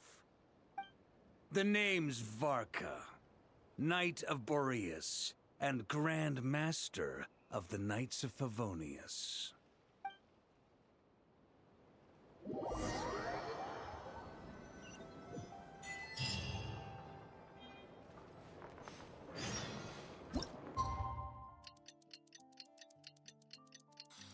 We're done with last patch. Now we still need to do this patch. Oh my god, this is gonna take forever.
It's been a few days since we said bye to the others in Nasha Town. Still no news about Rarer, though. Where could he have slunk off to? If only he was gone for good. But with all the trouble he stirred up before, there's no way we've seen the last of him. Hello! You must be the traveler in Paimon? Mr. Flint has been looking for you. Unfortunately, there's been a serious wild hunt attack over at the quarry. He thinks it's time to regroup and figure out a plan. The Wild Hunt? Oh, uh-oh. We better get over there, right away! Come on, let's go!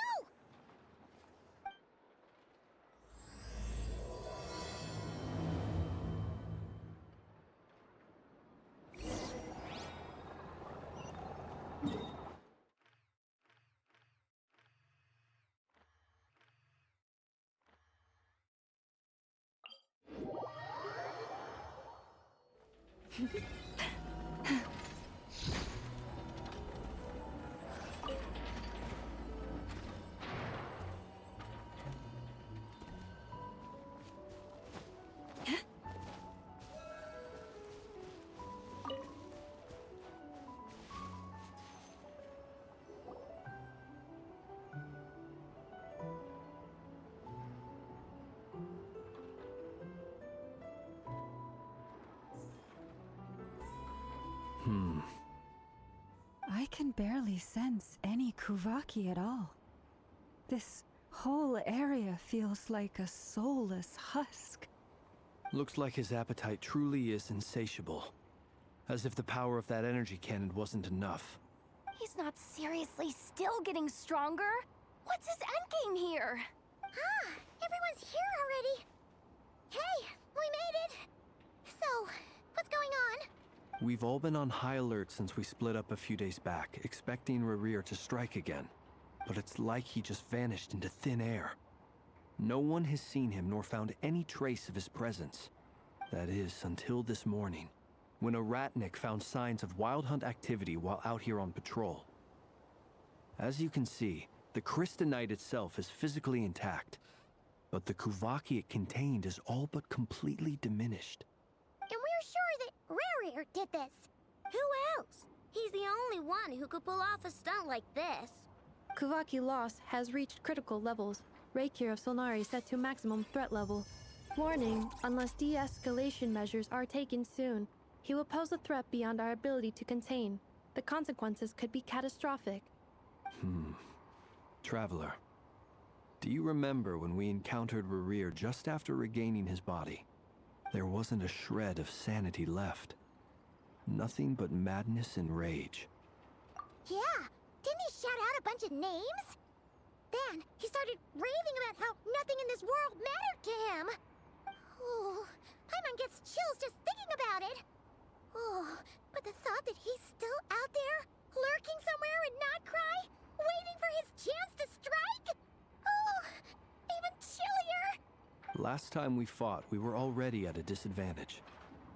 If he has such overwhelming strength, why would he suddenly go into hiding?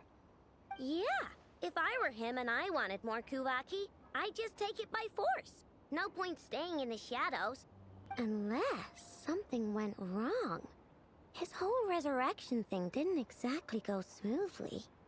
The other thing is, how does someone who's completely lost their mind still have the wherewithal to cover their tracks so perfectly? Beats me. According to certain medical studies, insanity does not always entail a complete loss of rationality. It may be that he is simply living in a world of his own.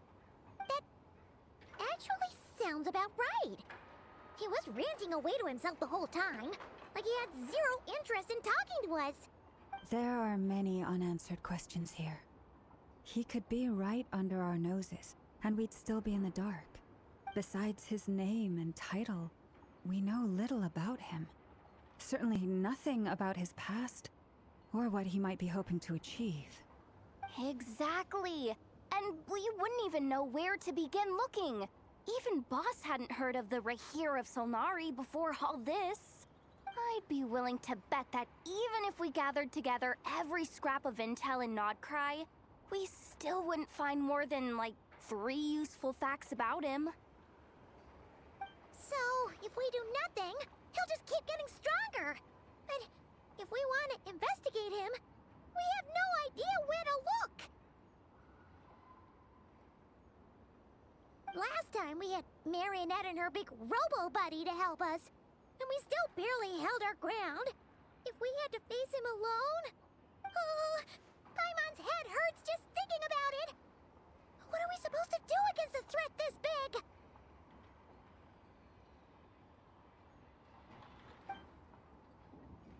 Well, I do have a little hunch about his next move.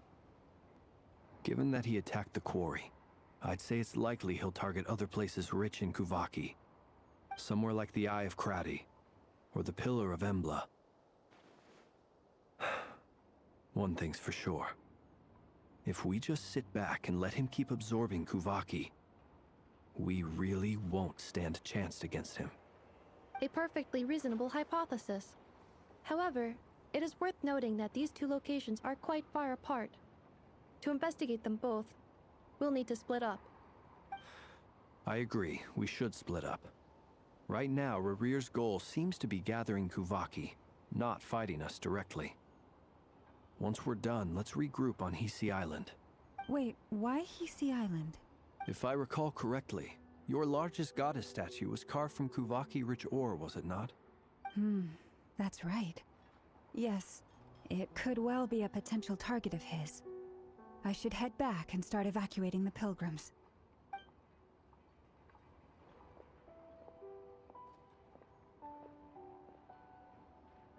Splitting up's always gonna be risky. But I guess we don't have much choice, right?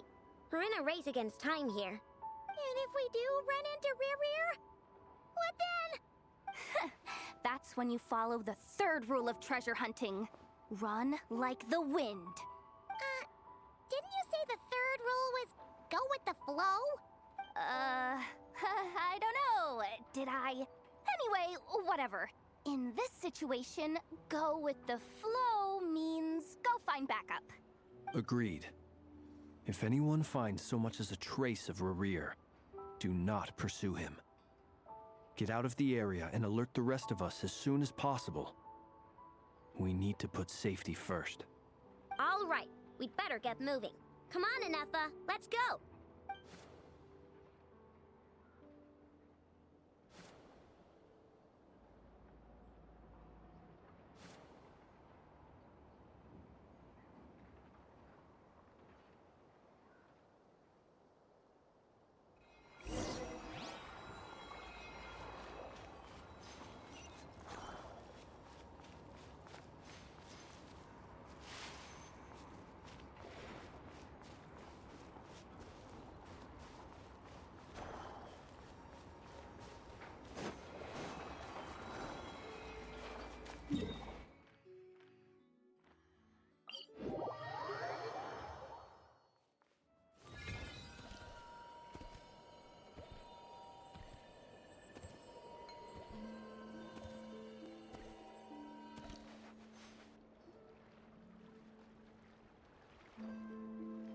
Any leads? Nope. Diddly squat. No clues to where he might be hiding. It's like he's a ghost. It feels like we're sitting on a powder keg that could go off at any second. Oh, I hate this feeling. I'd rather face him head on than be left hanging like this. So, you guys didn't find anything either?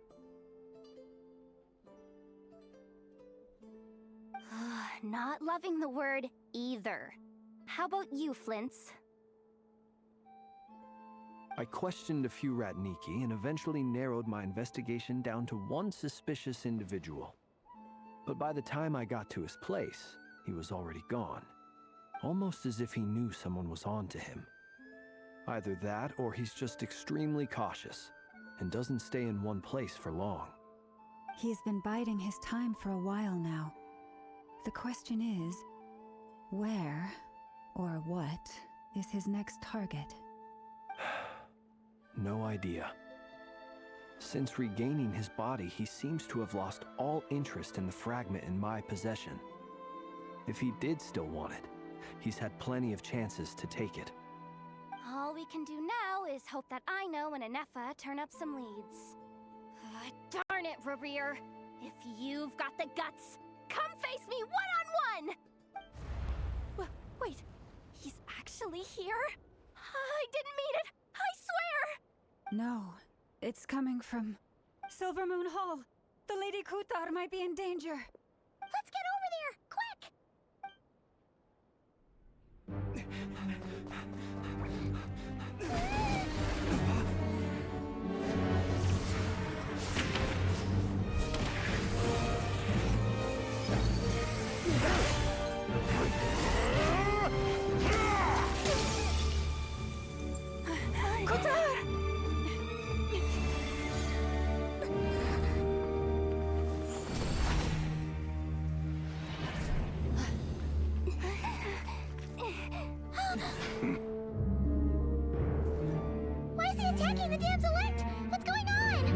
time for questions. Stop him!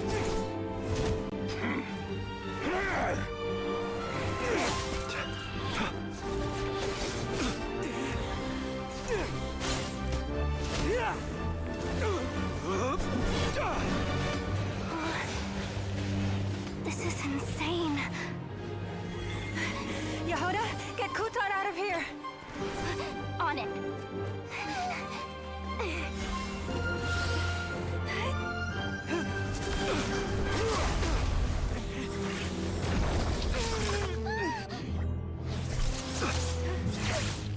Look where your feeble light has gotten you. Now, you shall plunge into darkness. Thalindus, soon, I will find a way. Watch out!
Find them.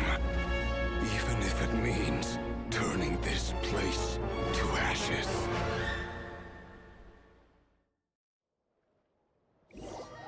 Wow. That was too close. We barely made it out of there alive. What's that guy's deal? How'd he get so crazy strong? He's a threat to this entire nation. I doubt his strength could even be measured by conventional standards. I have a question. When me and Anefa showed up, we saw him chasing after this lady like he wanted her dead. What was that all about? We weren't there for the whole thing either.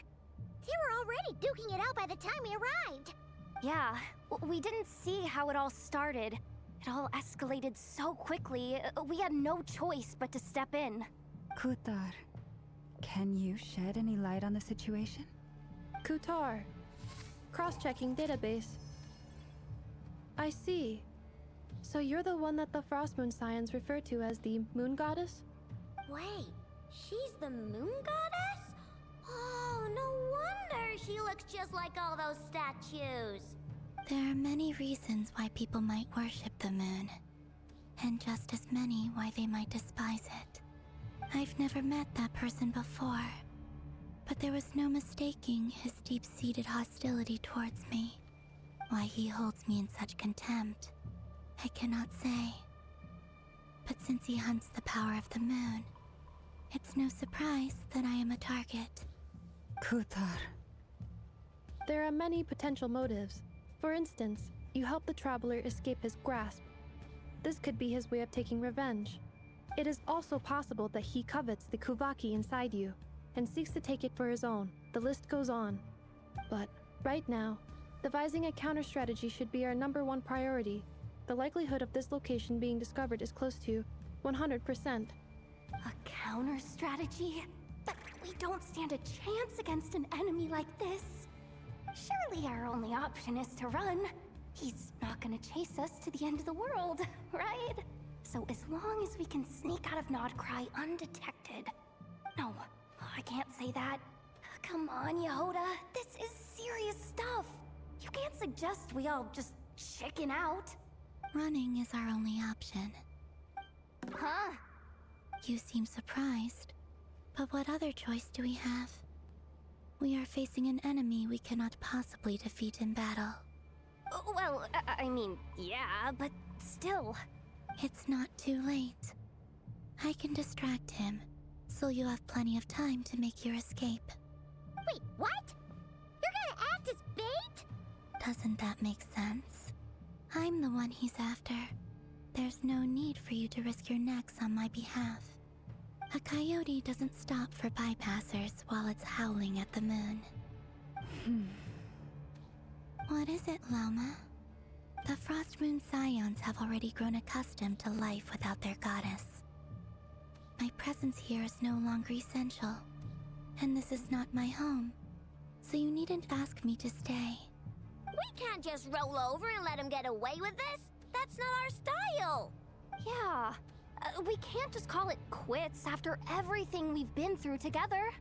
Besides, she pretty much saved my life back there. If I just ditched her now, I'd never forgive myself. We can't overlook that you have saved our lives multiple times now. To talk of returning the favor would be a little crass for my liking. But suffice to say that we are friends, and friends look out for one another. River's true objective remains unclear. Even if we were to sacrifice Miss Kutar, there's no guarantee he would stop. But... Kutar, I know why you left the Frost Moon Scions so long ago. It was because people started treating prayer as a form of trade.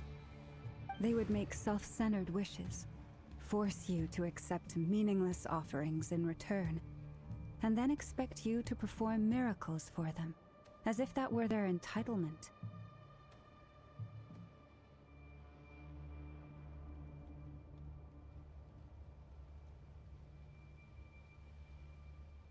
If it were me, I might have walked away too. But I believe that time can change everything, and that sometimes it takes losing something precious to appreciate its true worth. After much reflection, I've realized that this was never about whether the Frost Moon Scions need you. Any relationship based on need is purely transactional.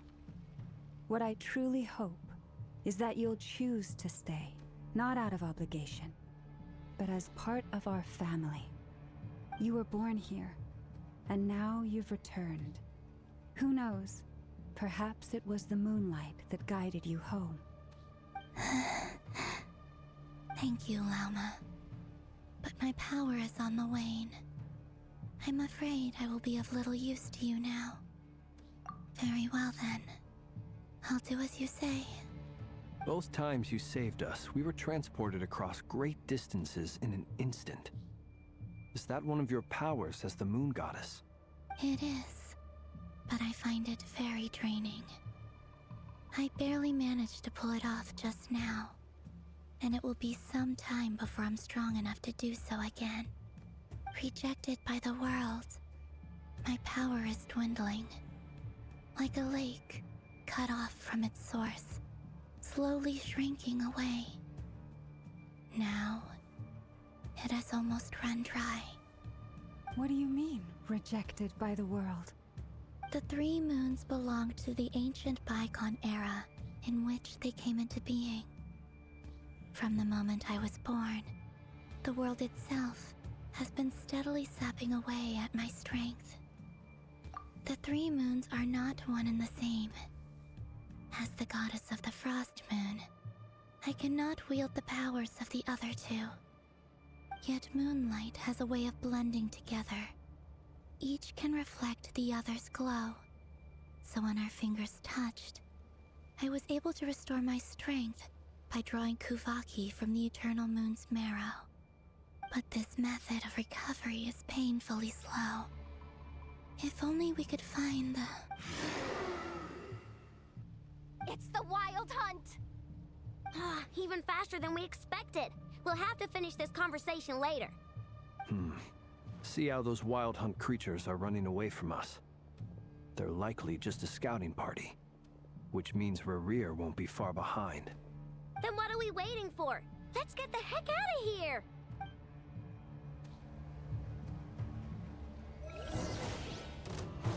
Good luck! Look, the rainbow! Preparing for dust up.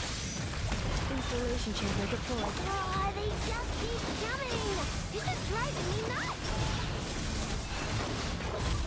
closing in on us. We need to pick up the pace.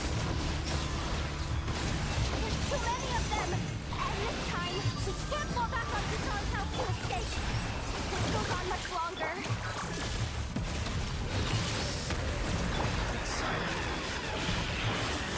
Close your eyes. To dust. Be silent. Night falls. Beware the creatures of the night. Lush as the moon, for the everlasting flip. Ultimatum protocol. Installation chamber deployed. Close your eyes. Observe. Night falls. The long sleep beckons. Receive my blessing with one heart. Preparing for duction. Be silent. Close your eyes. Feel the dark. Observe. Close your eyes. The night cometh. Steady now. Go claw! Ultimatum protocol.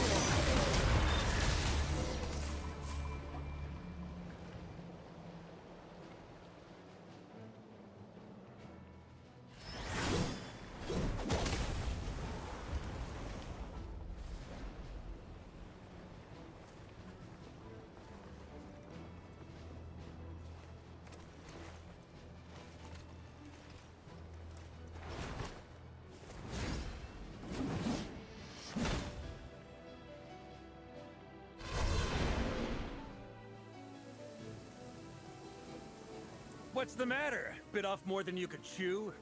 Hold up! Who are you? Uncle Varka! You're back from Amsvartnir?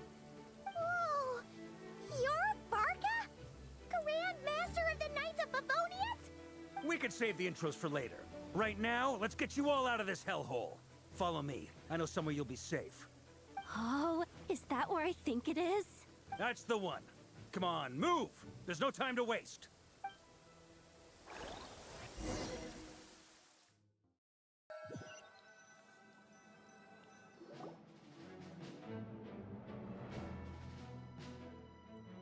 Wow! Where are we? This is so well hidden. Well, that goes without saying. This is the Knights of Favonius' meeting place in Krai, and a contact hub for the Northern Intelligence Network. AKA, the black market of intel. No matter what faction you're with, it's the place to buy and sell information. Their headquarters are in Krai, but they've got contacts in every nation. As an expeditionary force on foreign soil, working with them has offered us the most effective way of getting our hands on reliable local intel. This is where we meet, so naturally, it's secure. Anyway, where were we? Folks from Krai should be pretty familiar with me by now, but I believe this is the first time we've met. Allow me to introduce myself.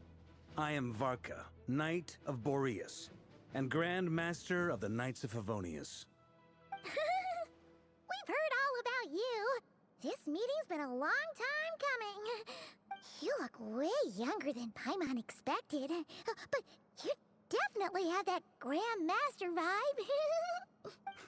vibe. Well, I'm no spring chicken. Just not showing my age yet. Definitely feeling some of that back pain today, though. Rushed back from Amsvartnir without a wink of sleep, only to get right into another fight with that freshly revived maniac. Another? You mean you fought him before? Yep. He wasn't nearly as strong back then, but he was still a formidable foe. I brought some of the knights along to give him a little surprise, but he saw us coming from a mile off. My squad took heavy injuries, and I barely made it out alive myself.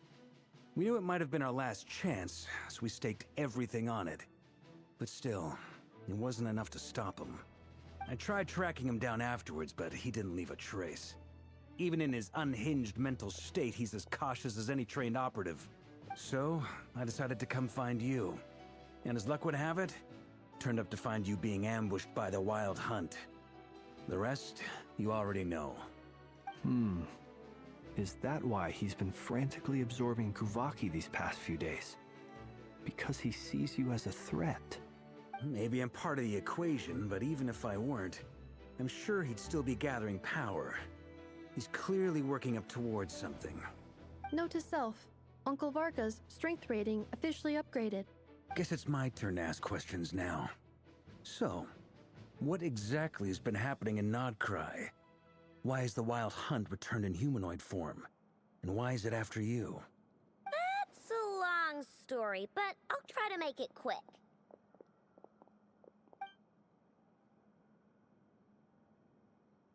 Wow, I had no idea so much had happened. Sounds like you guys have really been through it. So, the Kutar is actually a Fatui Harbinger. And all this Wild Hunt activity in Nodkrai is the work of the Raker of Solnari, one of the 5 sinners. That's a lot to take in. Need some time to wrap my head around it all. I'm truly sorry, Mr. Varka. You stood with us against the Wild Hunt, and did everything you could to stop it from escalating into a full-blown catastrophe. And then, the one time you're away, it all comes to a head and all your hard work gets undone. You've got nothing to apologize for, Miss Moonchanter. You can plan 100 steps ahead and still slip up. That's just life. No one knows what tomorrow holds. You can't predict which way the wind will blow next. And, to be perfectly honest, I can't say I'm surprised. For all the times we've defeated the Wild Hunt in the past, we've never been able to completely wipe it out. Turns out, we were just delaying the inevitable.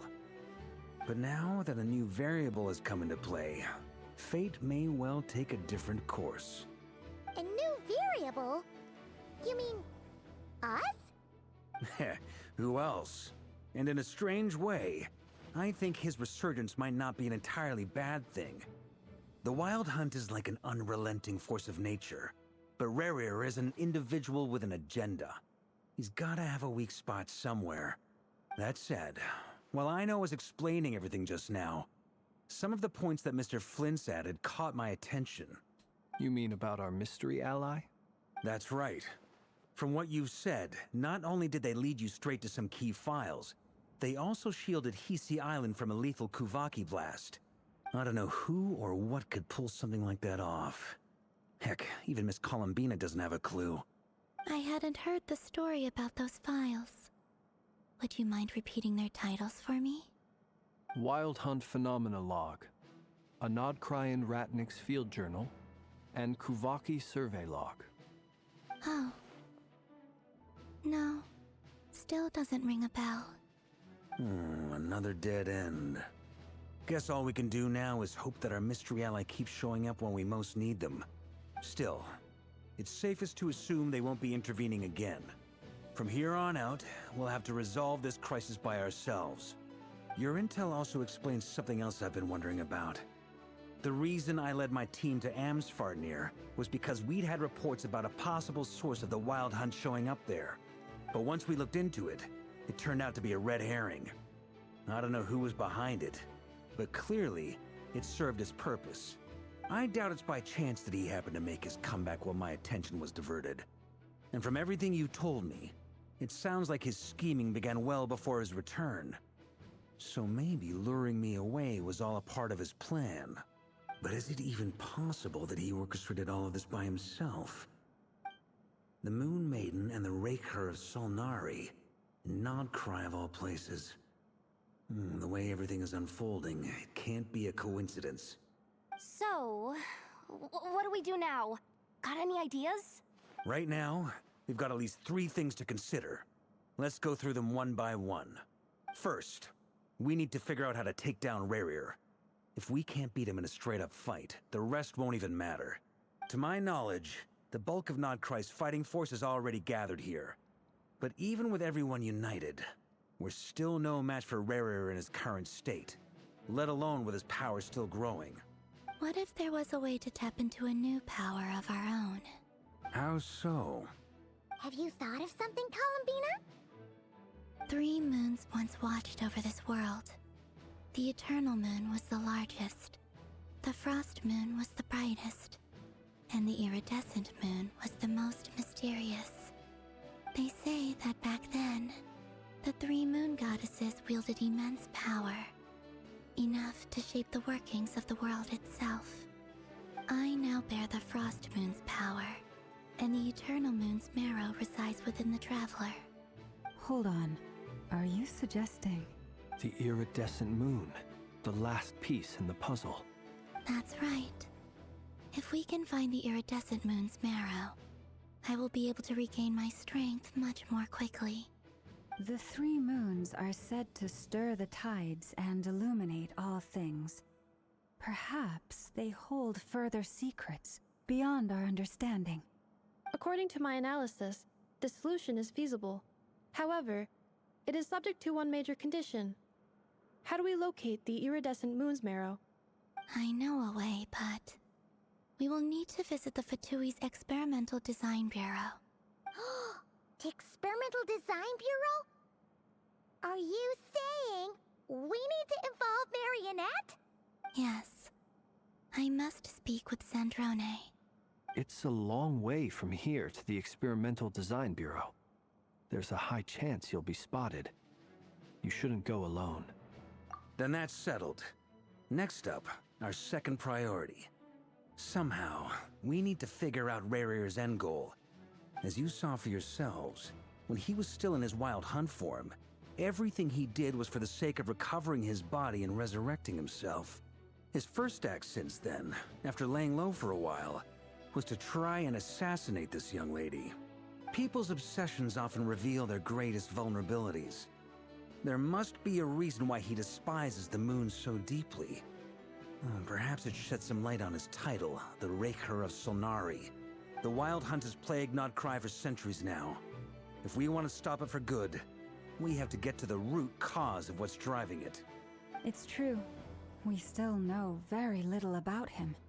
If Kuthar hadn't given us that lead, we wouldn't even know his name. But where would we even start? I doubt even the Intel Queen of Krai has a clue, and she has info coming out of her ears. Oh? That's a rather hasty conclusion for someone who's so painstakingly meticulous when it comes to dealing with machines. Ah, she heard me.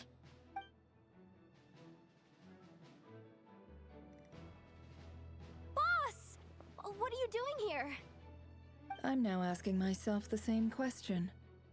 I received a letter from a humble knight of Favonius, requesting a meeting to discuss a major business deal. But it looks like this humble knight had something else in mind.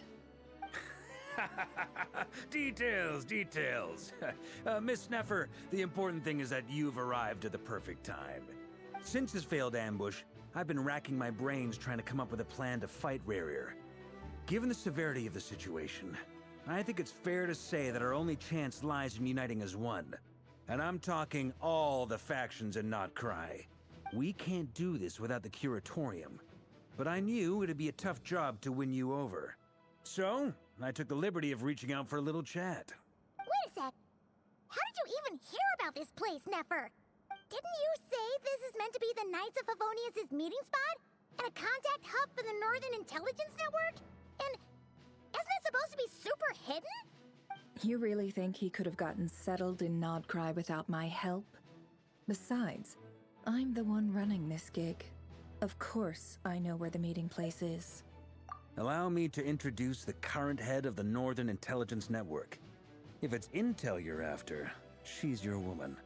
Pretty much seen and heard it all. Please spare me the flattery. Let's cut to the chase.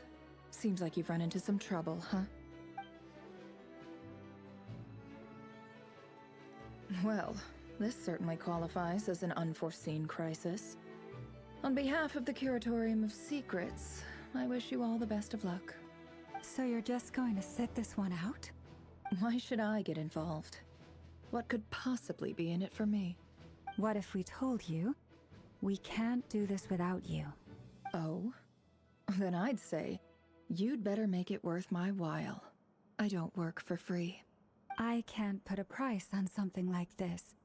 It's just not in my nature. But then again, you and I have always been polar opposites in this regard. So I can't exactly say I didn't see this coming. If you insist on compensation, I will pay you. Consider this a formal commission. Sound fair? You just don't give up, do you? Too bad. I know you well enough to know you can't afford my prices. The riskier the job, the more it'll cost. And a Moonchanter's stipend isn't exactly generous. Unless you're planning to start passing the donation box around among the faithful. Boss, just a thought. If they come up short, maybe you can take the difference out of my next few paychecks. Things got really dangerous during the fight with Rerir. If this girl hadn't saved me, I'd be ley line fodder by now. I'd be gone for good, boss. If there's any way we can make this work, I'd really like to help her. Please? I'm begging you. This is why I'm always telling you never accept favors. They are the hardest debts to repay. You have to be careful who you get involved with, or you invite all kinds of misfortune. Very well, Yehoda, I will help. But just this once. Don't count on this happening again. Flynn's, that fragment that Rerir was after, do you still have it on you? Of course. Let me borrow it. I need it to follow up on some leads. Wait, you actually have some leads? Shh. This is top secret information. I get it. We all have things we'd rather keep to ourselves. Plus, I know we can count on you, so we'll leave the intel gathering in your hands. And that brings me to the third and final item. We need to find a way to distract him. We need time to make our move, so someone will have to stall him. I'm in for this part, no matter what. Anyone coming with? Count me in too. Come off it, you two. Quit playing heroes. I'm way ahead of you here. Nefa did a scan of the Moon Goddess's Kuvaki signature, and we're gonna use it to make some decoys over at the Kramkake craft shop. Anyone who's in, follow me. Once they're ready, we'll deploy the decoys across Krai. So as long as the rest of you keep moving, he won't catch on to your scent and won't be able to track you down. I like it. Genius idea. No biggie. All right then, we'll split into 3 teams. Once your team has finished their mission, return here and wait for the others. Dismissed!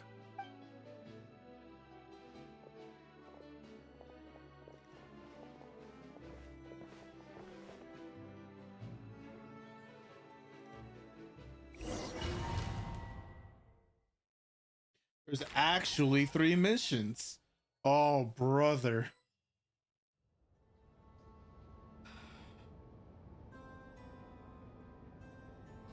Lady Damselette. Wait. And you two? What are you— We've been doing our best to mind our own business lately. But if you're just gonna waltz up here like this, you're seriously pressing your luck. Don't blame us for doing what we have to. Huh! You really think that's gonna scare us off? We're not looking for any trouble. I just want to see Sandrone. Do I need to remind you that you're still a wanted fugitive for deserting us? Out of consideration for our former ties and the crisis we're all up against, we'll let you leave in one piece. But don't even think about trying to get in. Let them in. But... Are you going to make me repeat that? No, my lady. Sandrone seems to be in a good mood. Must be maintenance day.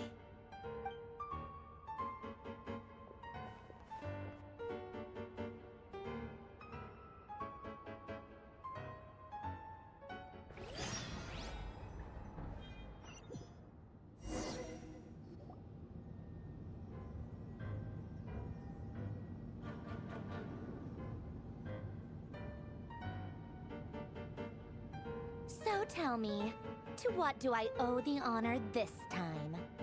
Actually, before you answer that, just so we're clear, we're not colleagues anymore, Columbina. I don't owe you anything. I promise it's nothing big. It seems like you've gotten the wrong idea here. The only reason I let you in was because I was bored. It seemed like a way to kill some time and satisfy my own curiosity. Whatever miscalculations I may or may not have made in the past, I haven't lost the plot enough to even consider sticking my neck out for your sakes. I'd like to speak with Arlecchino. What? Huh? You mean the knave? I'd like to speak with Arlecchino. Is she in Nodcry? No, she's not.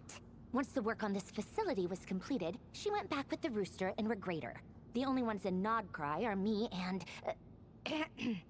What is it you need to speak to her about anyway? Rerir is hunting me. If I'm going to face him, I must first retrieve the lost moon.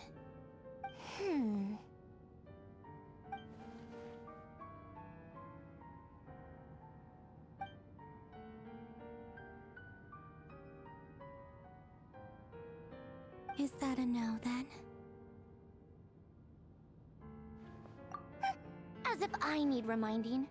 I was this close to settling things with him before someone decided to whisk me away to their weird little garden. Have you held any tea parties lately? Tea parties? Yeah, obviously. You don't seriously think we'd pack it all in just because you aren't here. If anything, they've been more eventful than ever. Just me, Arlecchino, and a bunch of insolent, insensitive guests who won't stop asking where you've gone. Oh, they've been a real joy.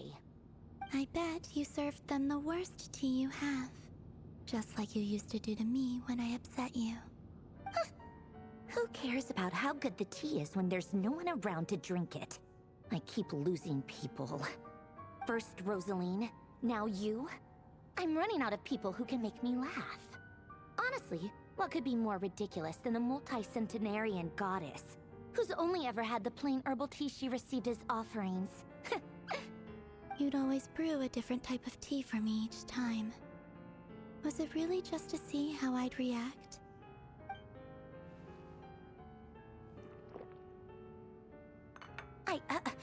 Well, duh. Why else? Watching you squirm was practically my only form of entertainment.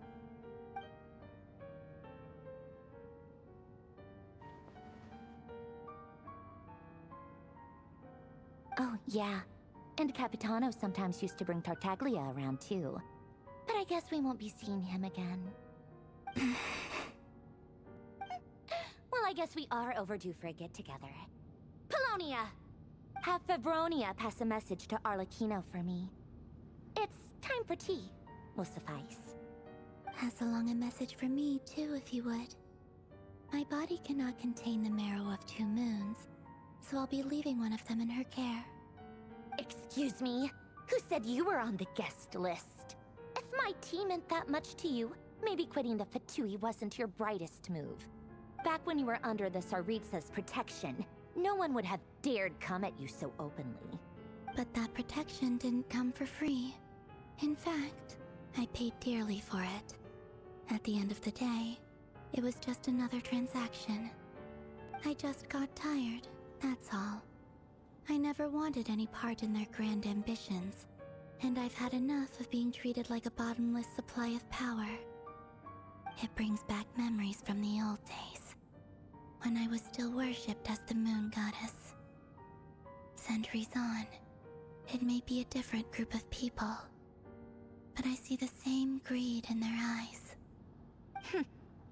I figured you'd leave eventually. You didn't have as much of a reason to stay as I do. The Tsaritsa gave you shelter and protection, but that was it. Nothing more, nothing less. Meanwhile, the Fatui demanded everything from you in return, until it was more than you could bear. I get why you left. And frankly, I have no interest in dragging you back just because the higher-ups told me to.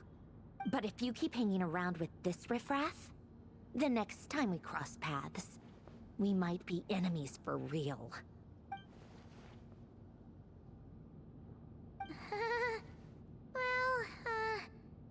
Guess that's our cue to leave? That might be your plan. But it sounds like someone else wants you to stay a little longer. Huh? What do you mean? Listen.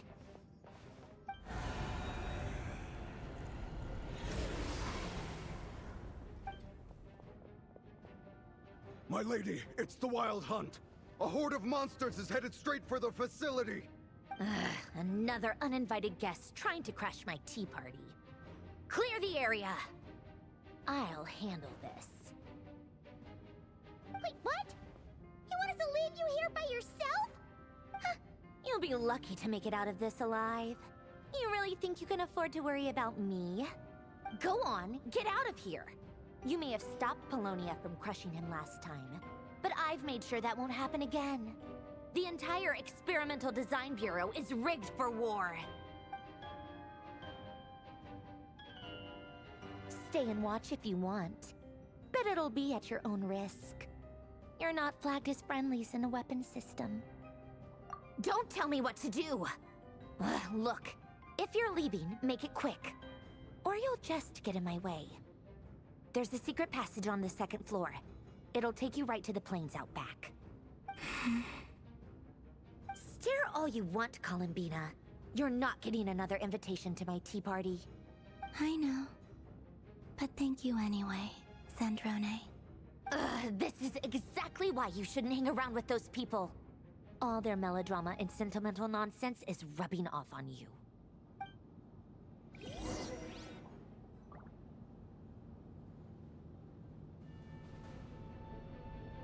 Come on then, Mr. Ray here. Let's pick up where we left off. It's your Wild Hunt monstrosities versus my beautiful creations. Let's see who comes out on top.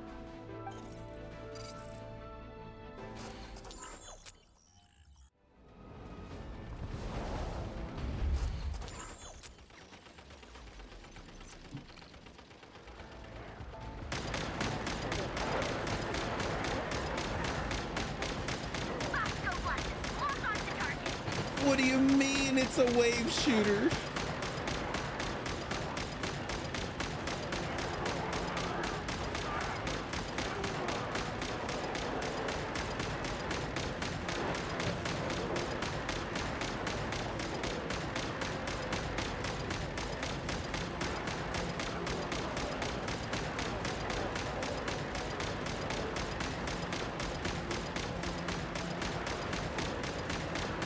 What up, Dan?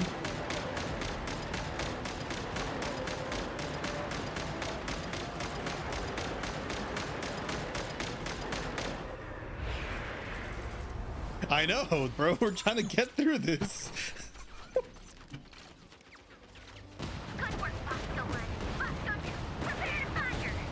You just missed the whole cutscene with Sandrone and her very cute model.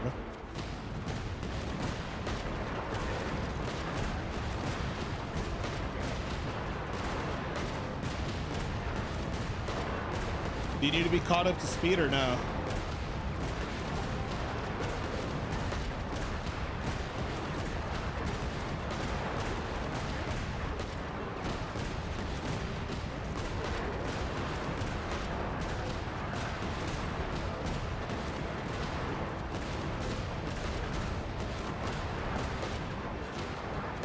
Yeah, but this is 6.3.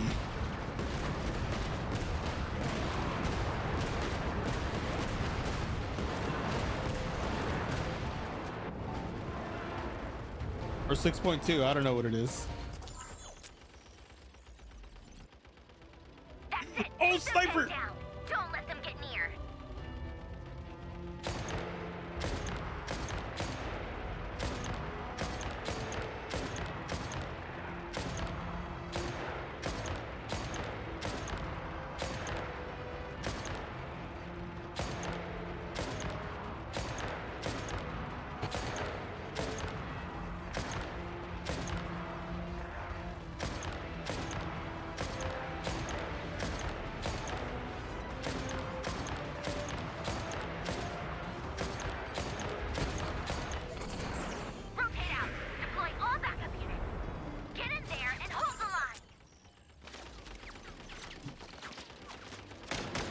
You know what's crazy is people still say Genshin is the worst one of the four.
I keep saying, dude, ever since like Fontaine or something, the cutscene direction in Genshin has just been phenomenal. Just absolute peak.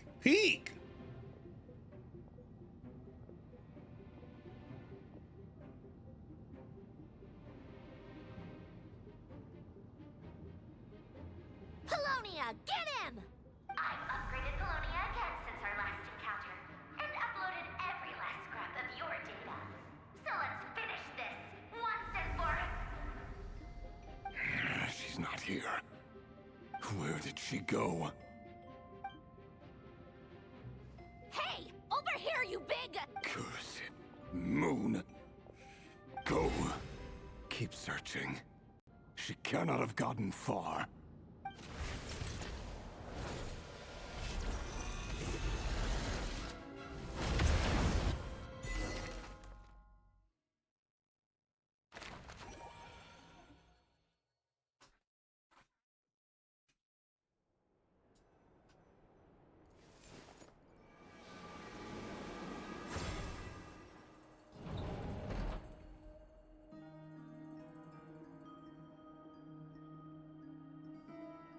It's the box. So this is your method for investigating Rarir's past. It almost looks like some kind of ceremony. Good deduction. But it's quite a different affair from what you're used to with the Frostmoon Scions. Whoa!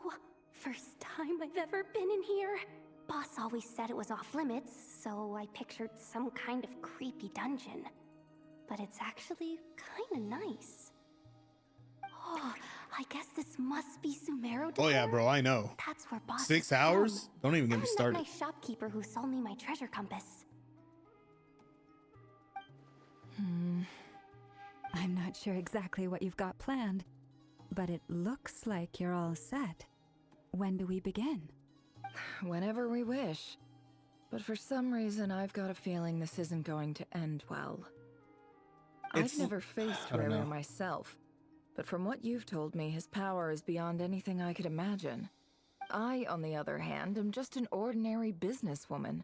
Our paths should never have crossed, yet here I am, forced to make an enemy of him.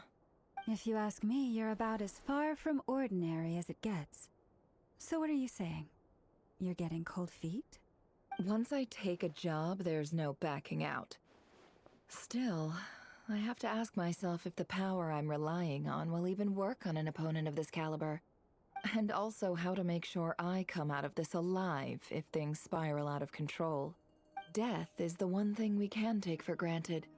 It is the great equalizer, however fortunate or unfortunate we may otherwise be. So it's important to consider how to spend what lifespan we have left. Come on, boss. Lighten up. Quit talking about death. It's bad luck. For once, I agree with you. When you're up against a foe like Rarir, there's no such thing as being too prepared. Is there anything I can do to help? That won't be necessary. I've already made up my mind. Time to cash in a precious favor I've been saving for a rainy day. Yehoda, I need you to find someone for me. The sooner the better. Eh? Find who? That shady merchant who sold you an overpriced treasure compass the other day. Come on, boss. You're pulling my leg again. In what way is she shady? She showed up when I was completely lost and sold me a neat little gadget that was exactly what I needed. Trust me, she's a good person. Anyway, I know who you're talking about. Don't go anywhere. I'll be right back.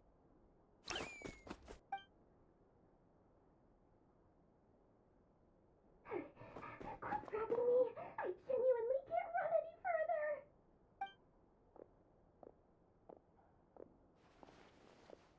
Hey, aren't you? What is it? What's the big rush? You dragged me out of a dream where I was literally swimming in Mora. I'm charging double my usual attendance fee. See, look how easygoing she is. After that rude awakening, She could have completely snapped at us. But instead, she kept it together and just asked for an extra fee. Dori Sangama Bay? I never would have pictured you two doing business together. If you want to make it big in Nodcry, it's all about connections. Lady Nefer just so happens to have a lot of intel that interests me. And she also did me a big favor in the past. It was back when I first arrived in Nodcry. My trusty assistant, the genie in my lamp, had an adverse reaction to the Kuvaki and fainted. And wouldn't you know it, that's when I suddenly find myself in a life-or-death situation. Good thing my compatriot was there to swoop in and save the day. I've been giving her a 30% discount off all of my goods ever since. Now, so that no one here feels left out, I'm willing to extend a 20% discount to fellow friends of Boss Nefer. Plus, any other friends you send my way will enjoy 10% off. What can I say? The great Lord Sangama Bay is nothing if not generous. So, let me guess. You've run into some trouble? I've got everything you could possibly need. And the more you buy, the more you'll save. You guessed correctly. What have you got in the way of survival gear? The one type of gear I've never been short on. What are you looking for? A jetpack fresh from the Academia's labs? An ancient suit of armor, dredged up from the bottom of the sea?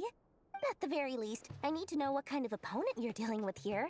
If even you're worried about staying alive, it must be pretty serious. What if I told you it's someone with the power to bring a nation to its knees? Is that so? Then we really are talking top-shelf treasures. I don't have anything like that in stock right now. I'll have to ask my supplier. Your supplier? A powerful woman, make no mistake. I can't reveal her identity, but luckily for you, I hear she's planning to visit Nodcry in the near future. If you're willing to wait, I can ask her when she's here. Can't say exactly how long that'll be, though. Then, let me put it another way. What would you do if you encountered an enemy like that? Roll over and serve yourself up on a silver platter? Of course not. I have a handy little trinket from one of my generous suppliers, which... Hold on. What exactly are you getting at? No, no! This is for my personal use only! Let's just say I'm borrowing it, all right? Just for insurance purposes. You'll get it back later. Favors are the worst kind of debt to owe, and now you've got a chance to repay one. A win-win situation, don't you think? Fine. You can borrow it for 5 days. No, make that 3. And for every extra hour after that, I'm charging you 1,000,000 mora. Deal? Deal.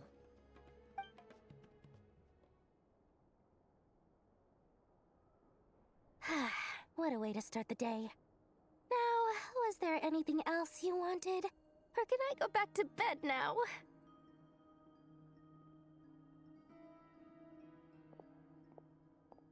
That will be all. Take care now. Don't trip up on your way back, friend. See you later! You're my favorite shopkeeper.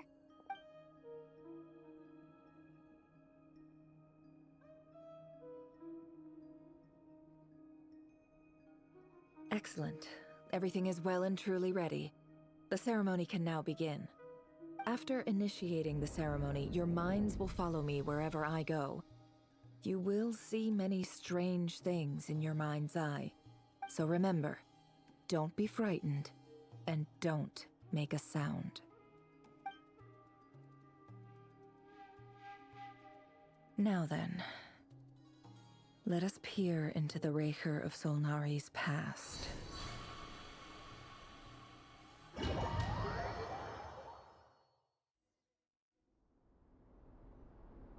I made it. I don't recognize this style of architecture. Must be Conrian.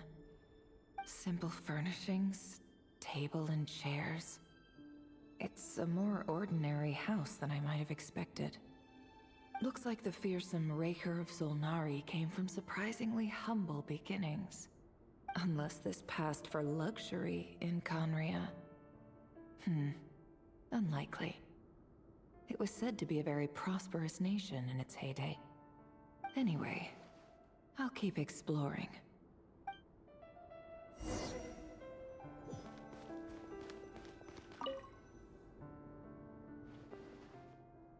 Hi, Rivier. Since you're working extra hours tonight, I thought I'd keep myself busy by checking out that new kebab shop. I've heard good things about their menu. I'll test it out, and if it's as good as everyone's saying, let's go back together sometime. P.S. New stash from the Universitas Magistrorum. I brought some goodies home.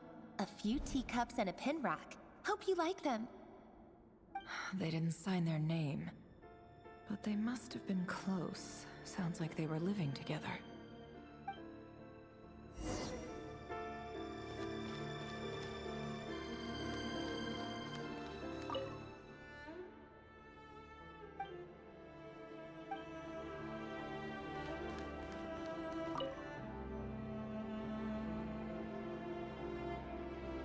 I went over to Joseph's for drinks today. They have a fine collection, but I went alone. Felindus was tied up with something and couldn't make it. Joseph asked why I came alone, but I didn't really have an answer. He then went on to ask about other things. If you ask me, someone who asks that many personal questions is too nosy for their own good. But if he invites me again, chances are I'd still go. Felindus.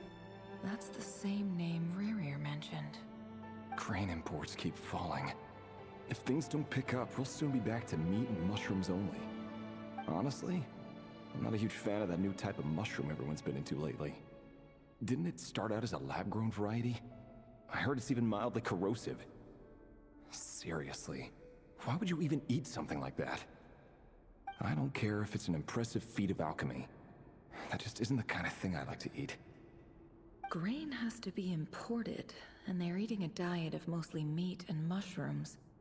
Could it be because Conria is underground, so it doesn't get much sunlight? That would explain why they use so much stone in their buildings. They even use alchemically modified strains for food. Seems like the people of Conria don't have many options when it comes to dining. I've just about saved up enough now. Time to buy it and keep it somewhere safe. Making a big purchase. I wonder what it is.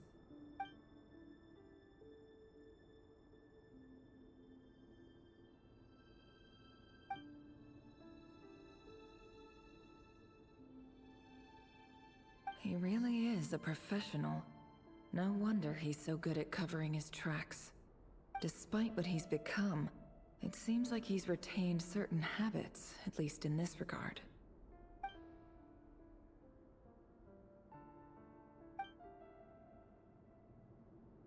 Did Rary rip it out himself?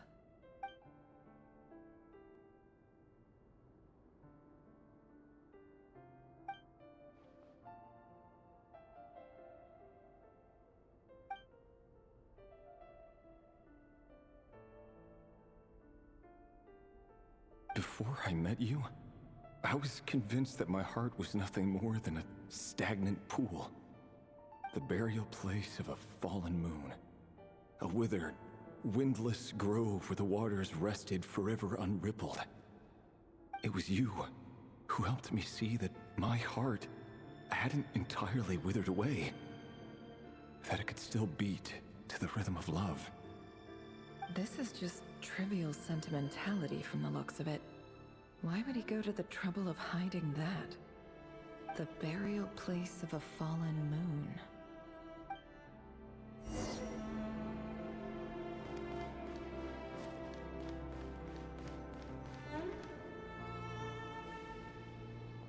Rerir, over here. It's Yuri Lowenthal. Dang! Oh, and, Vedelfin here? What a surprise to see you here, sir. Hello there, Rerir. You need not address me so formally outside of court. He doesn't get that much free time, so I invited him over for a drink. Even the court prophet deserves a break every now and then, right? Well, I'm flattered. So, what are we discussing today? Hey, don't look at me. As far as I see it, We don't need an excuse to have a few drinks. Come on, don't give us that. Didn't you say you were about to pop the big question? How's that coming along? Who'd have thought the great Twilight Sword was an even greater gossip? I just didn't expect you to be the first one to settle down and get married, that's all. Yeah. If you told me that a few years ago, I wouldn't have believed you either. See, it's very... I can't not go back to how impressive the framing of these cutscenes is. So that last shot, when it framed Rerear's like visage in the wine glass, it's not to show that we're looking at it from Verdfonier's perspective. It's to show that he is keeping himself encased, and whatever he's in, like the wine glass represents the secrets that he has, and how you realize is that he's slowly letting it slip out and that he feels like he's messing up. It's whoever's directing these cutscenes needs they need to come out. I need to know who they are. So, are you planning to come clean about your job then? I'm guessing you still haven't told her. The imagery here is beautiful. So you have like clearly the stone on the left that was not visible. It's clearly representative of Dainsleif because he is a sword fighter, and the wine glass on the right is representative of Verdfonier because obviously he's like a scholar or whatever. But the way they use everything, like you could see the flower on the left hand side. Sure, I'll have to tell her at some point. It's gonna stop. But I'll need to pick the right time and place. To be honest, I have no idea how she'll take it. Come on, stop being such a pessimist. For all you know, she could be thrilled. I bet she'll be much more impressed by your actual job than the one she thinks you're doing now. A member of the King's Guard. Quite the cover story. Does the king himself even know? Now we see that the reason why they show the sword and the shield here is because he's actually... This shows that there's a possessiveness that, like, clearly this is Rerear's sword and shield. And the imagery that it brings by showing Dainsleif as part of this is to show that Dainsleif is also a part of this guard. Of course he does. Anyway, enough about me. How have you been? Me? Same old, same old. Nothing much to... Huh? What's up, Fed? It's nothing. Vadafulnir, Dainsleif's elder brother. Renowned throughout the court of Conria as the Visionary, and said to possess a wisdom far beyond the reach of any ordinary man. And yet, despite the gulf between us, he seems to have something to say about me. Does he even know me?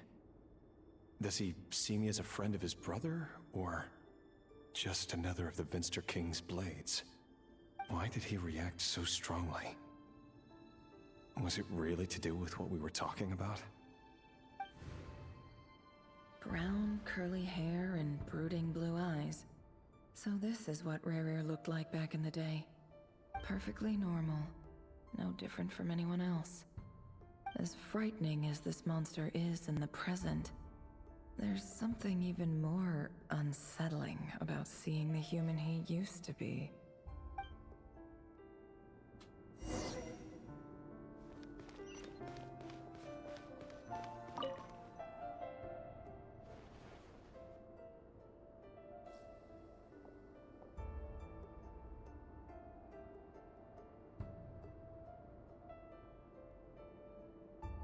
Felindis? You're back early? Our equipment's being serviced today, so I got off earlier than usual. How's your day been? She's not from Conria. Aw, why the long face? Is something the matter? Has your boss been giving you a hard time again? Went for a drink with Dane and the others after work. Isn't that a good thing? He can get it. All right, bro, calm down. She's not from Conria because she doesn't have the star in her eye.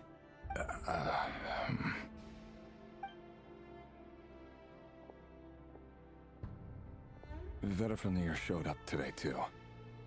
You know, Dainsleif's older brother. Ah, Mr. Vedafulnir. Yes, I've heard of him. They say that everything he says ends up coming true. He overheard Dainsleif mention that I'd recently proposed and seemed to have an issue with it. But when I asked what it was, he kept it to himself.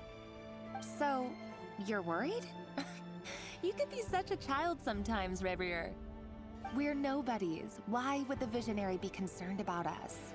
I'm sure someone in his position has much bigger fish to fry. Maybe you're right. You worry too much, Rebrier. We've been together for ages now, and everything's been going so well, has it not? You've even proposed to me. So, you do remember. Tell me then. What's your answer? Like I said, I need some time to decide. You can't just rush into things like this. We may be nobodies in the grand scheme of things, but if we want things to work out, we've still got to plan ahead. All right. Take your time. Just don't keep me waiting forever. Nobodies. Sounds about right. In the eyes of people like Vedalfnir and Dainsleif, what do we matter? There's something striking about this image. It's pretty obvious what it is. They're doing a really good use of having his back like clearly like illuminated, because it is. And then the reflection of him in the shadow, it really does a very stark contrast of how he feels. I cannot stop glazing whoever is directing these cutscene like scenarios. It's absolutely gorgeous. Can someone whose gaze is so fixed on a far-flung future even see the present clearly? Besides, the dynasty's fate rests with the king and his inner circle. Whatever I do, it won't make much difference. Meanwhile, every idea they come up with and every decision they make, it affects everything. These days, the king is lost in his research, and the purge of the Crimson Moon bloodline grows ever more intense. The opposition tried to speak out, but nothing came of it. And I'm under no illusions as to why. Because we eliminated them and got rid of their bodies.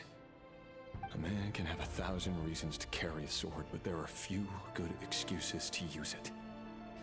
Yet the king has never even considered a gentler approach, and he never will. Again, this is absolutely gorgeous imagery that you're doing right here.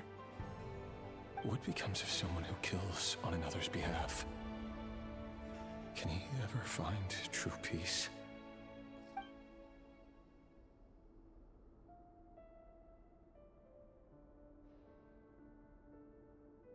Thelendis?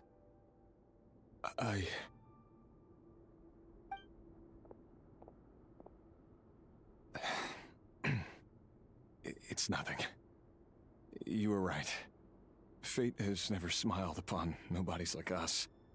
But by the same token, it's unlikely to bear a grudge against us either. There's no reason we can't keep living happily together, cherishing the simple joys of each day as they come. See? You just need to stay positive, Rebrier. I can feel your warmth, your breath. You're right there, right by my side. Just seeing you makes me happy in a way I can't explain.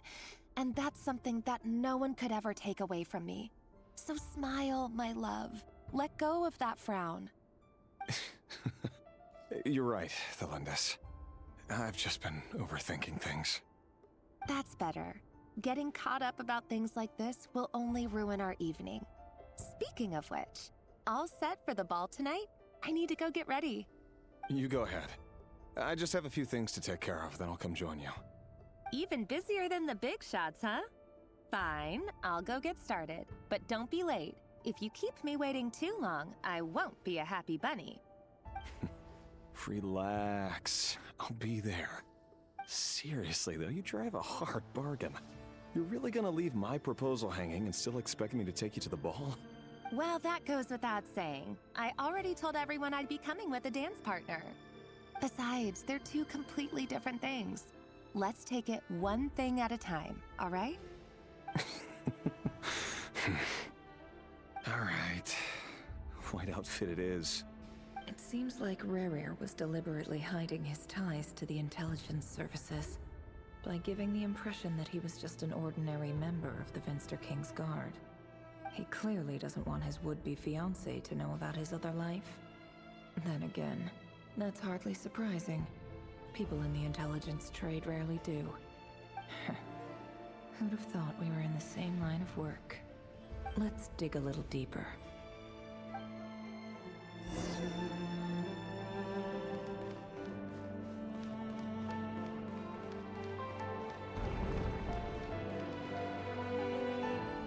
Our last operation was a resounding success, and all thanks to you, Rehir of Solnari. In total, we apprehended 32 dregs of the Crimson Moon, and 67 accomplices. After all these years since the dynasty's fall, so many of them still linger on. Indeed, it cannot be denied. Yet it was destiny that the Crimson Moon should be overcome by the eclipse, and that His Majesty, the all-seeing Vinster King, now guides our nation on the path to prosperity. Is that Crispin Freeman? Conria has no further need for a dead moon. But alas, there will always be those who refuse to see the truth, choosing instead to romanticize the past. That's not entirely true. Much about the Crimson Moon era was worthy of remembrance, and that's exactly why they keep trying to see it restored. Many of its secrets remain unsolved to this day. As it happens, that's precisely the field of study my partner is devoted to. You still haven't told her what you really do for a living. Where would I even start? How do you tell someone that you're one of the King's hand-picked executioners? That your hands are steeped in blood? You didn't choose this life, any more than I did. Orphans like us don't get a say. But I'll sure as heck be the one to pay for it. Speaking of which, we need to be more rigorous in the way we identify direct descendants of the Crimson Moon. Someone, it seems, has strong opinions about my future plans. Most likely my marriage in particular. I have a feeling that we may soon become targets of the Crimson Moon's retribution. Your concerns are not unfounded. They've taken out many of our colleagues these past few years, and for that very reason. These are no helpless lambs we're leading to the slaughter. They're wolves in sheep's clothing. Take care, Rehir of Solnari. I look forward to toasting you at your wedding. Thanks, Thorkel. You look after yourself, too.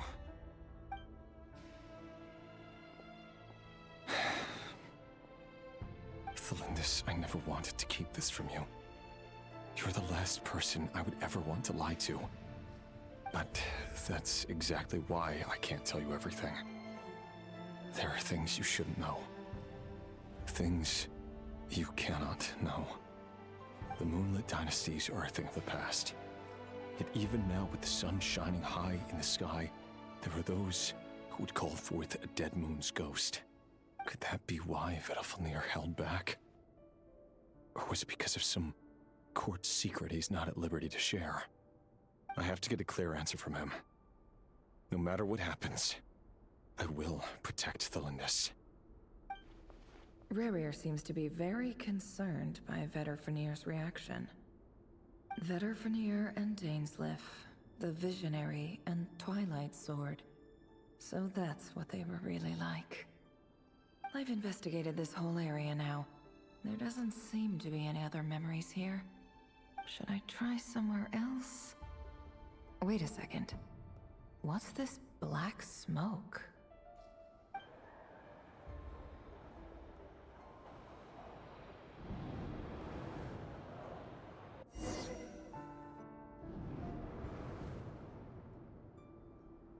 So, he's late after all. Just you wait, Rerir. You're in for it. Big time. Are you waiting for someone, ma'am? Could I tempt you into buying some flowers? Oh, sure. Pick me out a pretty bunch if you would. Thank you. But I'm afraid none of them are as pretty as you. For someone so young, you sure have a way with words, don't you? I'm only telling the truth. Look me in the eyes. You'll see I'm not lying. You're May we have a word in private? Who are you? And what do you want? For people that don't know what's happening, the red eyes with the X's is a bloodline trait of people from the Crimson Moon dynasty, which in the setting of the lore of yore, this guy is assassinated. Well, he's tasked with culling them. It doesn't matter who I am. Too many of our kind have fallen lately, so I decided to take the risk of reaching out. Not long ago, the Ray here of Solnari led an assault on one of our strongholds. We suffered many casualties, and many who came to our aid lost their lives as well. Sorry, I don't know why you're telling me this. And I don't want to get involved. Wait, hear me out. This time we finally got a clear look at his face and learned his true identity. His name is Rarier, and he claims to be one of the King's guards. What did you say? A cruel irony, isn't it? The man you're set to marry leads a double life as a brutal executioner. But surely, you must have caught a whiff of the blood on his hands. Why are you telling me all of this now? Simple.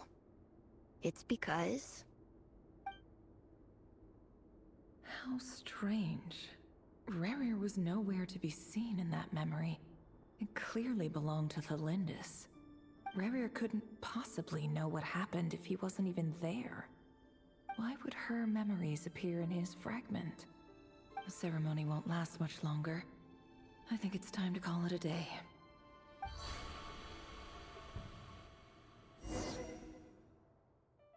Interesting.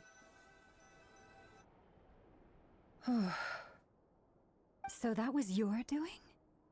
Did you just pull us inside Rarier's fragment to spy directly on his memories? Any more questions, and I'll have to start charging. I had no idea you could do that, boss! Seriously, that was amazing! We're not worthy. We're not worthy! I gotta admit, though, I'm itching to see what happens next. Feels like we barely scratched the surface. I'm just as curious as you are, but the ceremony only allows for limited time inside. That's all we can see for now. Luckily, we managed to learn quite a lot. So far, so good. I just hope the others are doing okay too. Especially the group with the Traveler. Their mission is a risky one. Let's hope it's all going smoothly. If you're worried about them, go see how they're doing. If I know boss, she's gonna need some time to write up all the details and make sure it's all coherent. I'll stay behind to lend a hand, but feel free to head back and meet up with the others.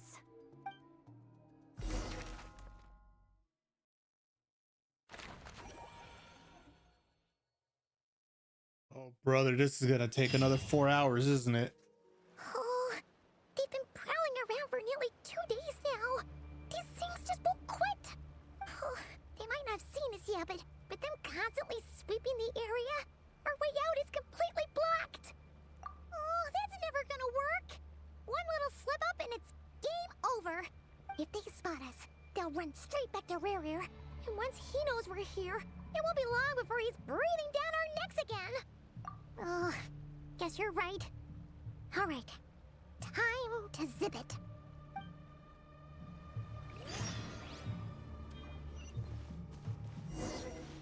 Quick, hide! We almost got spotted!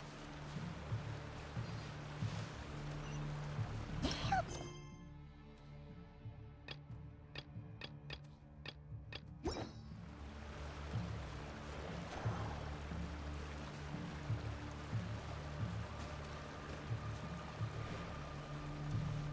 Watch out! He's coming this way! Keep going. We're nearly there. This is the final hurdle.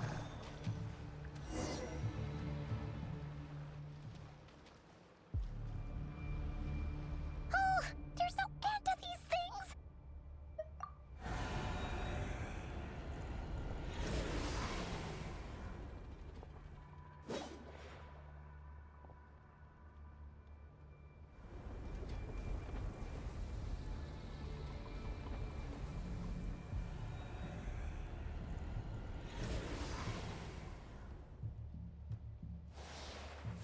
fire. Fire? Wait, what's that smell? Oh no! There's a fire!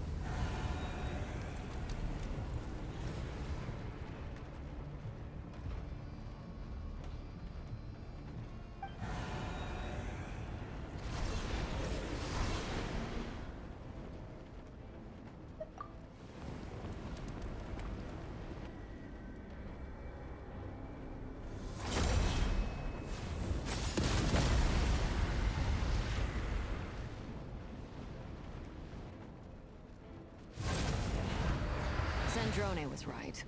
You look weak, Columbina.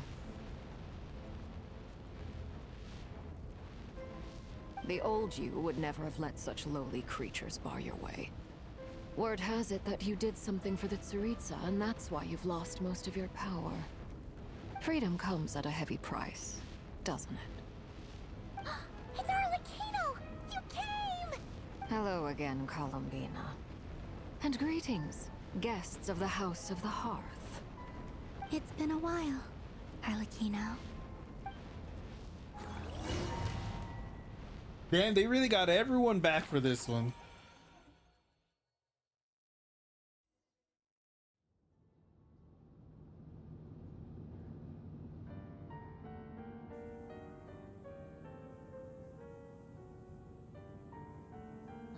Stupid right here of stupid Solnari. Ugh, whatever. I've got all the data I need. Next time we meet, you're finished.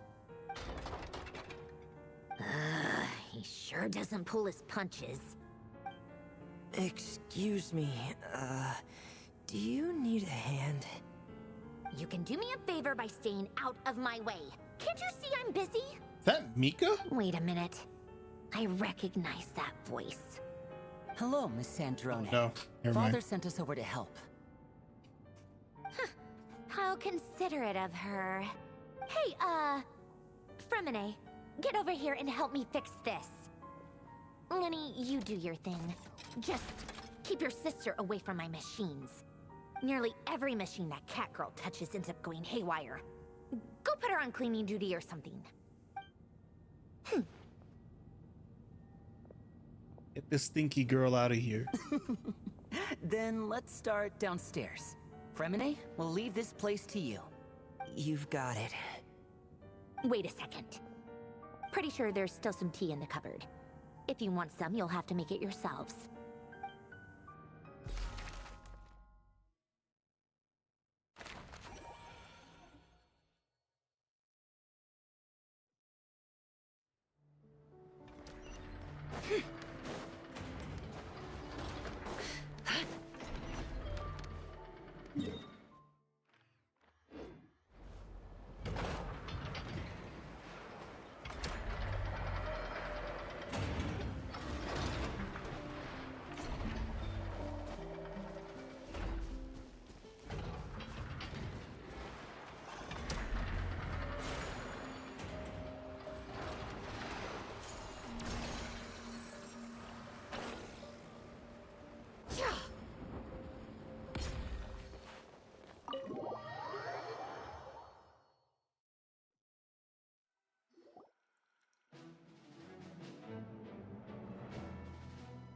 It's a relief to see you all made it back in one piece. Huh? Feels like there's quite a few people missing. Where's Flint's and the others? And what about Niffer? I returned ahead of them. Flint is helping Aino and Anefa to set up the decoys and buy us some time. As for Miss Neffer... Boss is still wrapping things up on her end. She sent us back to fill you all in on the top secret intel we've been gathering. I see. Then let's get right into it. But first, who do we have here? You brought someone else in to help? Greetings. I was invited here to help as a longtime Tea Party companion of Columbina's. You may call me Arlecchino. Surely it can't be. Those eyes. Oh, where have I seen them before? Wait, of course. In those memories we just saw. The only Arlecchino I know is the fourth of the Fatui Harbingers. So either you share a pretty uncommon name, or you're more than just a Tea Party buddy. You are well informed, Grandmaster. A man from Mondstadt living all the way out here in Nordkrai, and yet the people and affairs of Snezhnaya seem to hold a special place in your heart. Oh, the feeling's mutual. Sounds like you know all about who I am, too. A Fatui harbinger. The atmosphere in here just got really tense.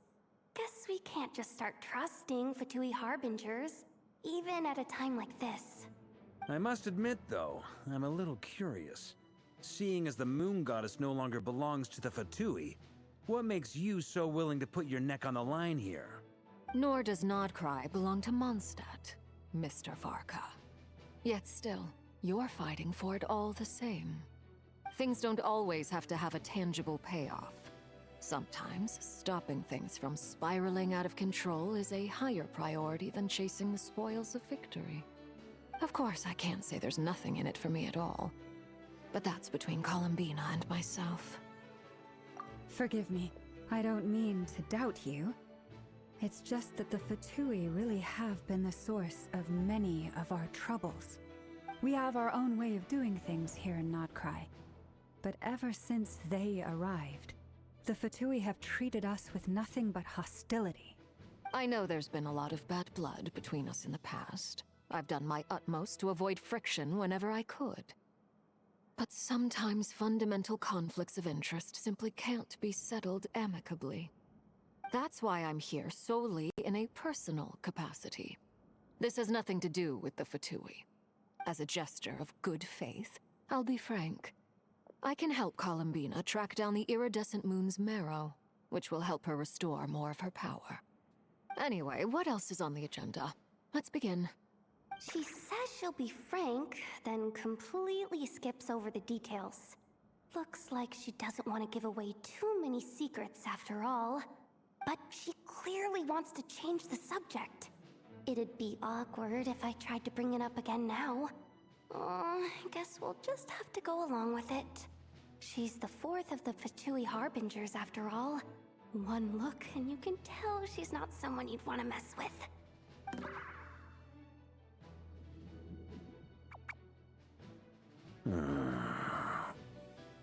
Well, since Miss Arlecchino sounds confident in her ability to handle that, we'll proceed to the next topic. Yehoda, time to share that top-secret intel. Alright, listen up everyone. First, we now know that Rerir was originally a Conrian secret agent whose primary mission was to hunt down and assassinate the so-called Dregs of the Crimson Moon. The Dregs of the Crimson Moon? Mm-hmm. In the memories, there was a lot of talk about the Crimson Moon and Eclipse, and a whole bunch of other stuff from the time of Conria.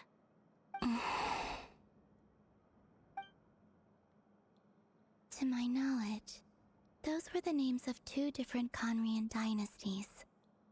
Long, long ago, it is said that the people of Conria worshipped the Crimson Moon, drawing a mysterious power from its reflection. But one day, a coup saw the Crimson Moon eclipsed, hence the name of the new dynasty that replaced it, and how it became the new emblem of Conria. Still, long after the Crimson Moon dynasty had fallen, the last ruler of the Eclipse dynasty, the Vinster King, still coveted the secrets it left behind. So, he sent the Rehir of Solnari to secretly hunt down the Crimson Moon's few remaining followers. In those days, Rerir showed no signs of madness. In fact, he was as normal as any other person. Oh, and he had a fiancé, or at least a would-be fiancé, called Tholimbis. What's the matter?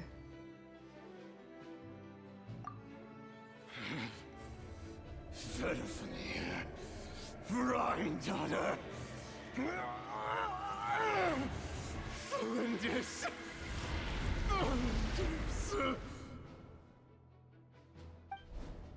Interesting. Anything else? What about this would-be fiancé of his? Do we know anything about her?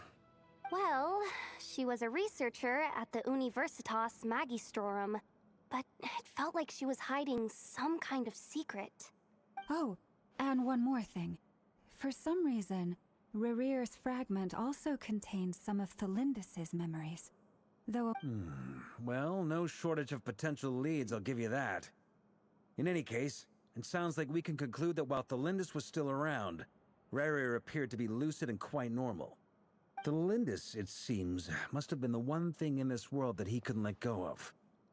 Tell me, though, were these pure-blood Conorians we're talking about here? Why do you need to know that? Hold on. If she was a pure-blood Conrian... Oh yeah! Just like how it was with the captain! If we could somehow find her, do you think there's any chance Rerear might regain some of his sanity? It's possible, but it would take a miracle. We can't pin all our hopes on that. That merchant who Nefer knows, Dori Sangama Bay. Maybe we could hire her to look into it. All right, then. Let's keep working in our separate teams. Traveler, Paimon, Kutar, and Miss Arlecchino will go look for the iridescent moon's marrow. As for the others... On the way over here, I noticed that the Wild Hunt monsters had grown even more frenzied in their search for Kutar. At this rate, the people living here will be in grave danger too. So I'm thinking of gathering together some of our followers to go wipe them out. I'll head back to the curatorium and meet up with the boss. Feels good knowing we've all got something to be getting on with. Given that the Wild Hunt has been a lot more active lately, the Lightkeepers have likely begun their own operations too. If that is the case, someone will need to pass the news on to Flint's. I'll hold the fort for now, then discuss our next move with Flint's, Aino, and Anefa when they get back. All right then. Well, the clock's ticking. If that's everything, we'll be on our way. We'd better get moving too. We'll try to buy you as much time as we can. Relax. Just do your thing. I decided to call in some backup since things are getting so hairy. Our reinforcements should be here any minute now. Stay safe, everyone. Dismissed.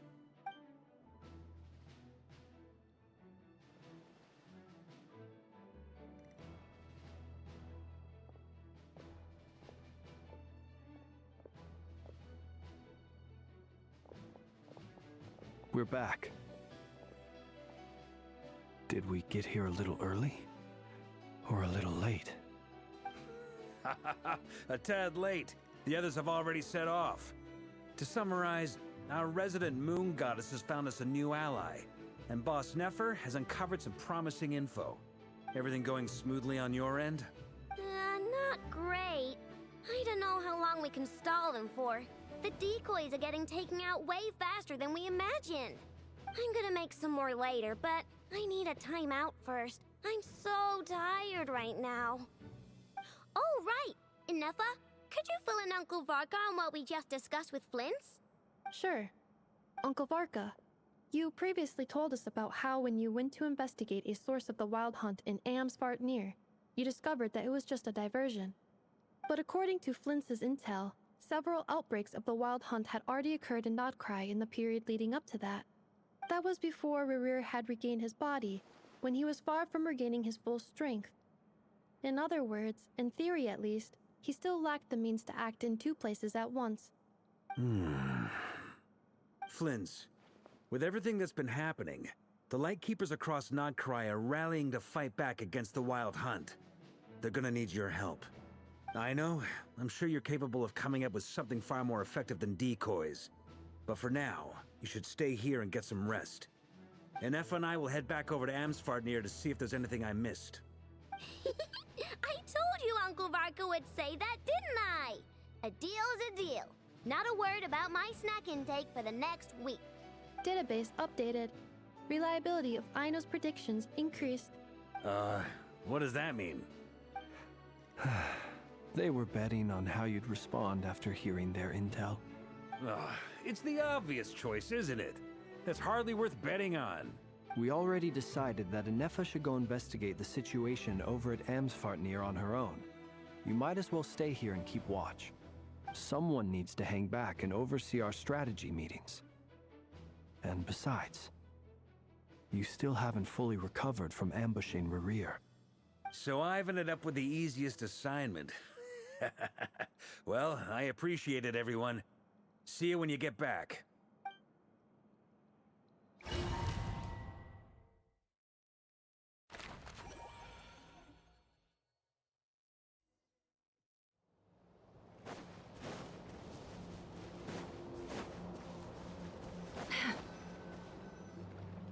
Here, this will serve as a good spot to cross over.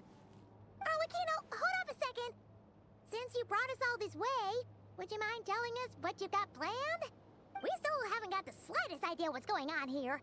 And if even Columbina doesn't know where the iridescent moon's marrow is, how do you? Simple. Because I am an inheritor of the royal bloodline of the Crimson Moon, and one of the last surviving embers of the Two Worlds' flames. Huh? Are you serious? As in, you're a descendant of that Crimson Moon dynasty we were just talking about? The one from ancient Conria? Your surprise is understandable. I was also taken aback when I first learned of it. But the more I thought about it, the more I realized the signs had been there all along. When I was young, I discovered I could wield a very special kind of fire. It coursed like blood through my veins and smoldered away inside my nerves. What's more, whenever I experienced strong bursts of emotion or drew too deeply on this power, it was like some kind of presence within the fire would begin to gnaw away at me, consuming me from the inside out. Exactly. That is why my hands are like this, too. At first, I saw it only as a curse, but once I became a harbinger, the Jester apprised me of the truth. Together with my own investigations, over the past few years, there are several things that I have gradually come to understand. For instance, take the so-called Crimson Moon. In truth, it is nothing more than the shattered remnants of the iridescent moon, fused with the abyss to prolong its lifespan. Since this blood flame was bestowed upon me by the Crimson Moon, it is a fusion of the iridescent moon's former power and the corruption of the abyss. You all understand the nature of the abyss well enough. I draw upon its power, and in return, it hungers for my soul. This strange blackness is the mark of corruption it has left behind.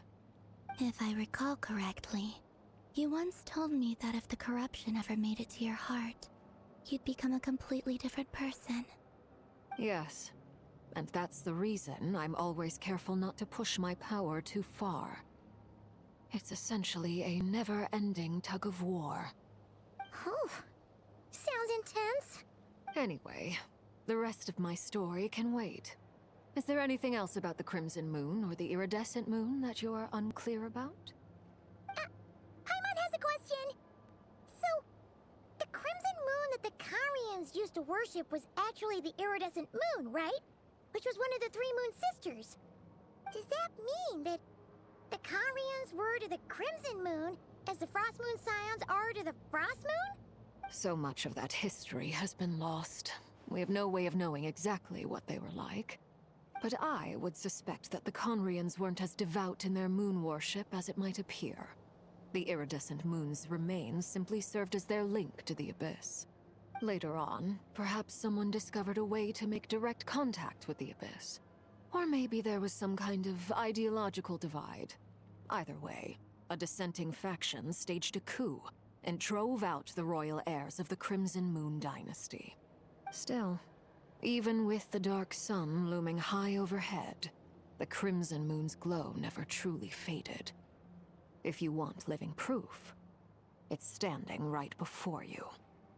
The first time we met, I sensed something familiar in your presence. When I looked at you, I felt I could see that mysterious red moon in the corner of my eye. In your flames, I saw its broken image, surrounded by a strange black aura. Well, I appreciate that you kept it to yourself. Much about the Crimson Moon is still a mystery, and I'd prefer not to end up as the object of an insane research project. Anyway, time is against us here, so if there's any other questions, they'll have to wait. I just want to make sure I've got one thing straight. In her letter, Sandrone mentioned that since you are unable to contain the iridescent moon's marrow yourself, you intend to leave it in my custody. Correct? That's right. For now, it's the only way I can pay you back for your help. The iridescent moon is already part of who you are. So with its marrow in your possession, you'll be even more powerful than before. Deal. Then let's get started. Get what started? What does this place have to do with the Crimson Moon? When I first became a Harbinger, the Jester gave me a book called Harry, also known as Leobranto Inamorato. You should be able to buy a copy next time you're in Fontaine. It's a love story set in the Crimson Moon era. But setting aside the tangled romances of its characters, it also records a few interesting details. In the Crimson Moon era, or so the story goes, there was an orphanage that received children from beyond the bounds of this world, and subjected them to a peculiar induction ceremony. Beyond the bounds of this world? For real? And what kind of induction ceremony? The Crimson Moon Sages looked beyond this world for beings with powers that surpassed the gods. But fearing they might lose control, they subjected these children to a process of refinement. They made these children crawl up a fireplace and kept asking them, "Have you died? Did you see it?" Until they finally admitted to having died and seen a crimson moon. The adults embraced the children who passed the ritual, telling them, "Within the fireplace, you have traversed the flames between two worlds. Here and now, you are born anew." The book leaves much unsaid, but I suspect that this was their way of branding the children they had enrolled, leaving an indelible mark upon them so that they would forever live in the Crimson Moon's light. That explains why I can't sense the Crimson Moon's marrow in this world. It makes sense that it would be sealed in a special space that can only be accessed temporarily through some kind of ritual. But there's no fireplace here. Do you see a chimney anywhere? Oh, are we supposed to build it ourselves? Okay, fine. Paimon will go find some bricks. That won't be necessary. The fireplace is purely symbolic. The key to the ritual is crossing the flames between two worlds. In other words, the flames that burn within me. Those burned away by such flames leave behind a kind of ghostly afterimage in the world. In the days of Conria, people believed they could be used to bridge the gap between the two worlds of life and death. In short, I can open a passage to that space for you. That's the easy part. The catch is I'll need to stay on this side to keep the passage open, so I won't be able to come with you. Once you're inside, you'll have to find your own way. Very well. Then I'll open it up. Traveler, spare me a little more moonlight if you would. I may need it.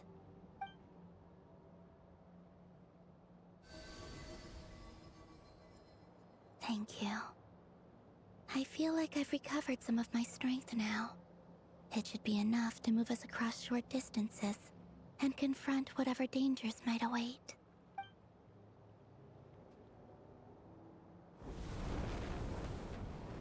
Mistress of the seven hues of ages past, great mother of the present, crimson-clad sovereign of the two realms, by fire severed, by fire renewed, I offer myself now and beseech your descent.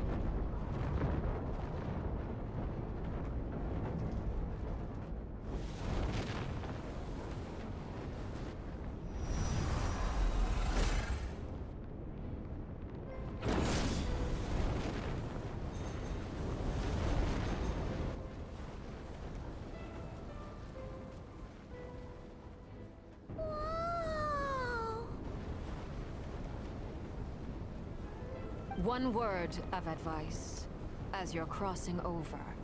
No matter what voices you hear, do not answer. Got it. I sense a sinister gloom inside, but also the familiar light of the moon. I feel that I am about to meet an old friend who has changed beyond all recognition. All right, let's go.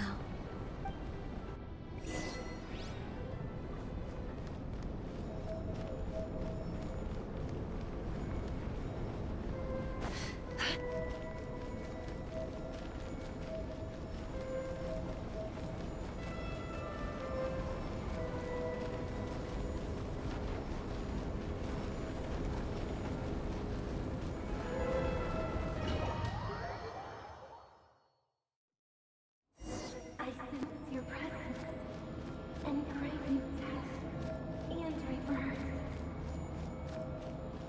Wait, why are you?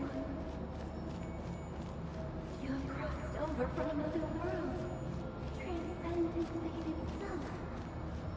I have no right to.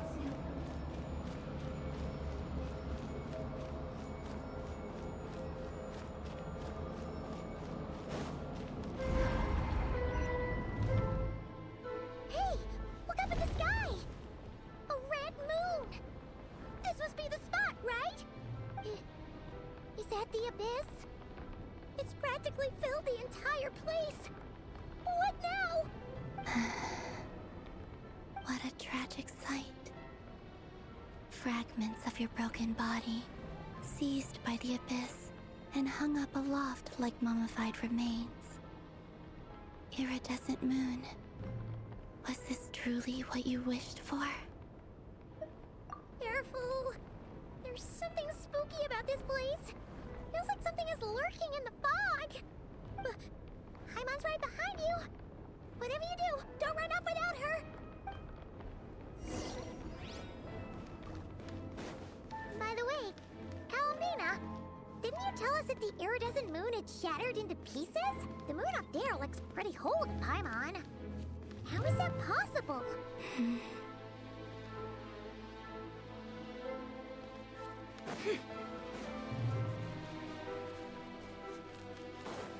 Here!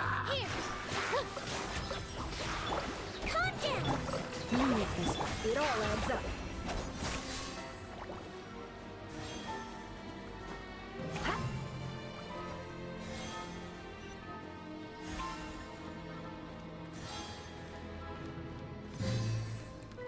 Just like I thought. It was only a facade.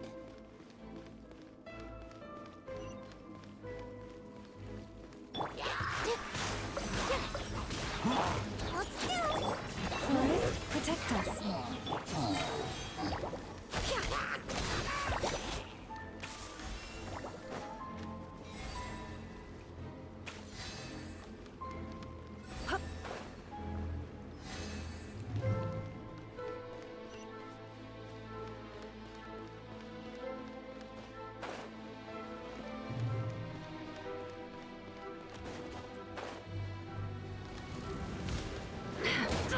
Absurd. Leave this place. Calm down! Can't hide the truth.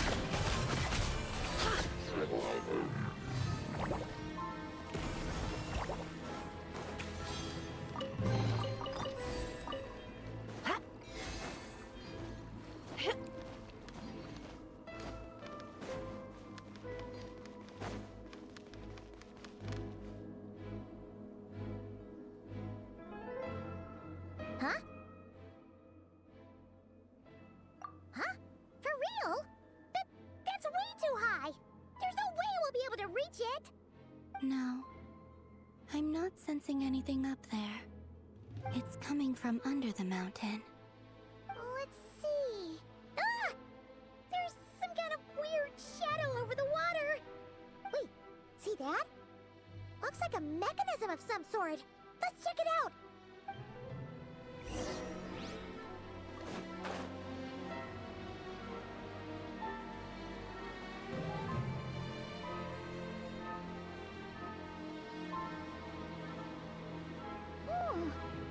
looks like a device from the time of Krai. Maybe people once came here to study the Crimson Moon's domain, and they left this behind. Oh, if we could activate it, we might find some clues.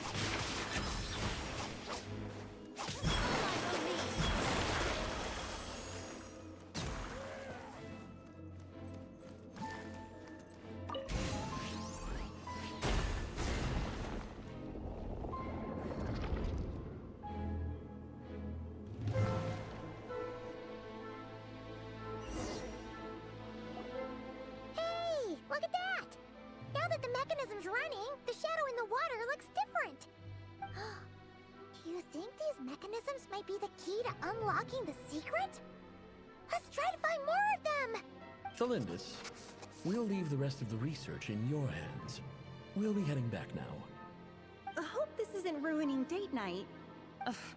Mind your own business. Just leave me some snacks on the table. Thalindus? Is that Rerear's girlfriend? How come we're hearing her voice here? Oh yeah! So, do you think she was studying this strange space all along? The Abyss has made this space extremely unstable. Maybe that's why some of the things she said and did were preserved here. Like echoes. Or after images. Whenever I see this view, it takes me back to a poem from my childhood. Waning moon, oh lifeless damsel, weeping on the mountain crest. Mourning still in wistful tone, her fragile soul now laid to rest. For me, of all people, to be here investigating the mysteries of the Crimson Moon space. Is it a coincidence? Or something more?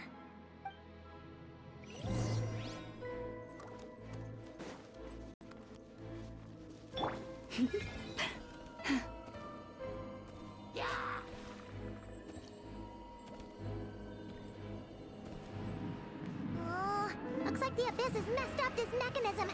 We need to find a way to get it working again. Let's see if there are any other devices nearby.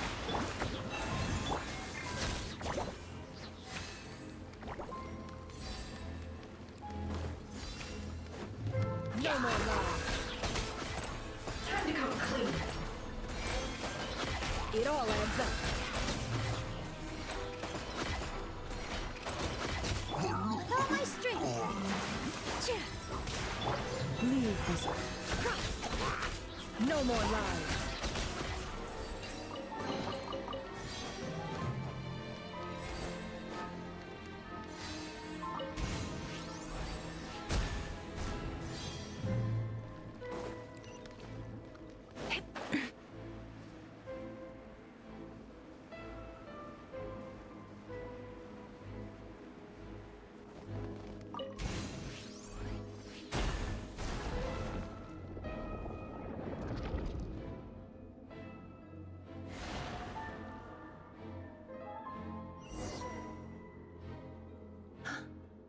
See. So the moon marrow, or rather the power of the 3 moons, is the key to unlocking.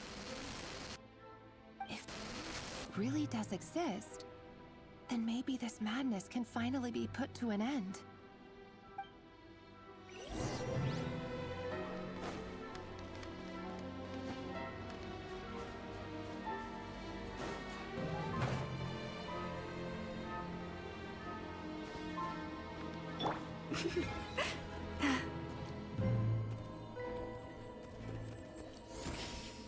Only me. I dodged it.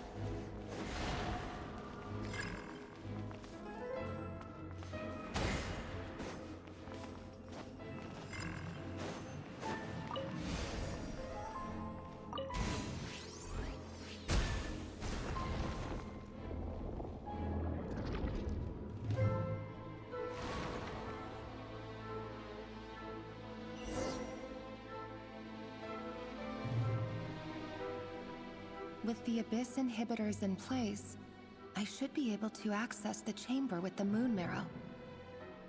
Oh, Rerir, with every step you take, you're drifting further from what you truly desire.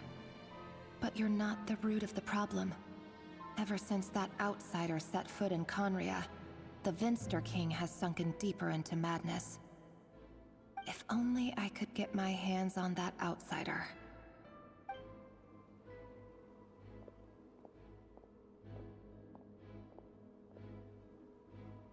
Hey look! The moon's reflection is back to normal! Elendis' voice mentioned a chamber with the moon marrow. Do you think maybe it's hidden in the moon's reflection? It must be. For within it, I sense the fragile aura of a dying soul. Then there's no time to lose! Let's go!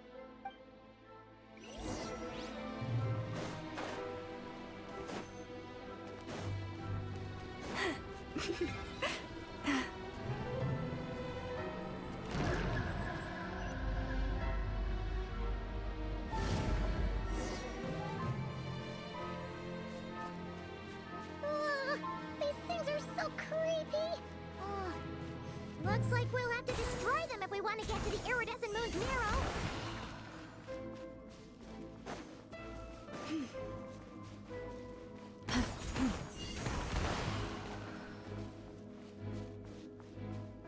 That must be the iridescent moon's marrow! Oh, but we'll need to destroy these things before we can reach it!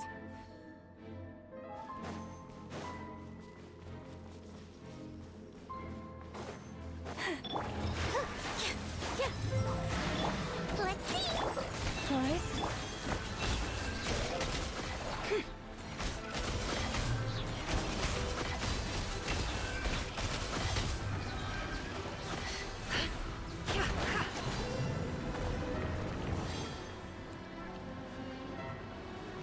Now, what's stopping me from just siege weeding it out?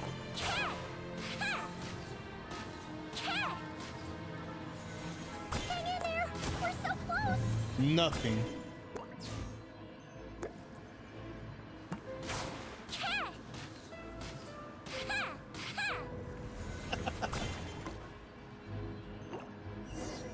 Why would you ever go up there?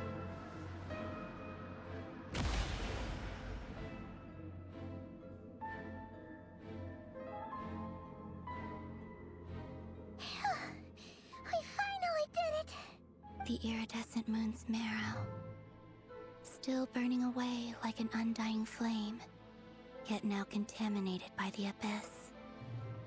It has taken on a new form entirely. If we can purify the abyssal power within, we should be able to obtain its untainted essence.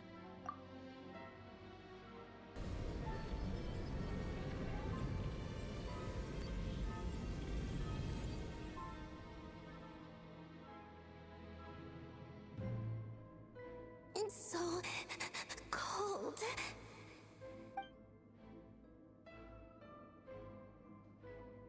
Is it you? Are you here? Huh? Are you talking to us? At long last, I can see you once more. Our fates have crossed, and I am finally free. I'm sorry, I lied to you. Even knowing what was to come, I still couldn't let go of the fear in my heart as death drew near. The moment the moon shattered, my body began to split apart piece by piece. Like I was being cut into pieces by 1,000 blunt blades. My thoughts scattered as the cold crept in, but I could not bear to fade away like that. Tell me, what was it that brought you to us all that time ago? If only I had possessed your courage, then I might have been spared this torment more painful than death. You look so puzzled. That's how I felt too when I first saw you. But trust me when I say that everything happens for a reason. Farewell, Hypo.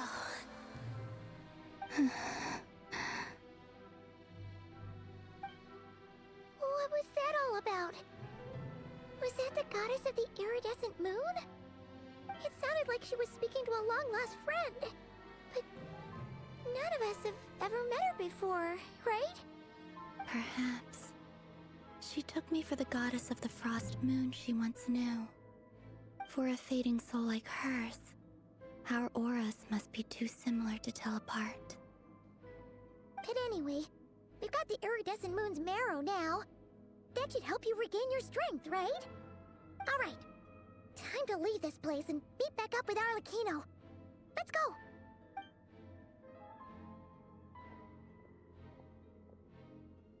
That's odd. This place looks different than when we came in.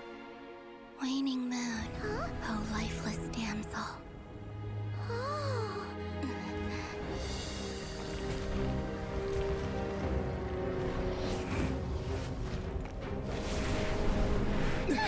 Hurry! The place is collapsing!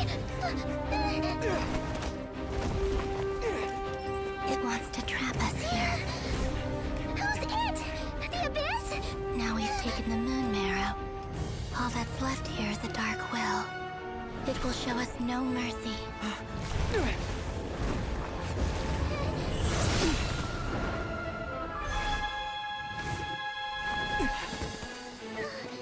Give it back! The Crimson House! My marrow! My heart!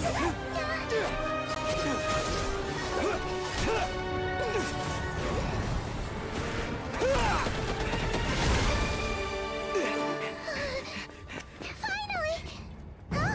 Oh no! The exit's blocked! They're back! Now what do we do? This is where you fall. Witness my rise. What are you waiting for?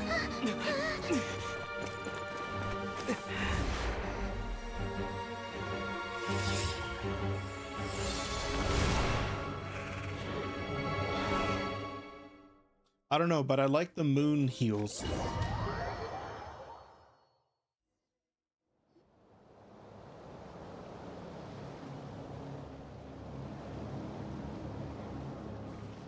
Oh, we made it! Was that you, Arlecchino? Did you save us? Wait, your hands! They're... Oh, this? Don't worry. It's a small price to pay. The Abyss wanted to trap you inside, and I defied its will by bringing you out. No wonder it's a little angry. No. I have paid the price, albeit a small one, and it cannot be undone. My hands have already fused with the Abyss. Purification would simply destroy whatever's left of them. But surely... Oh... We're so sorry, Arlecchino. Paimon can't believe you'd make a sacrifice like this for us. As much as I'd like to call it a favor, the truth is I was simply holding up my end of the deal. Well, Columbina. Yes, you did your part. And as promised, I will leave the iridescent moon's marrow in your care. From this day forth, may the two worlds' flames burn ever more brightly.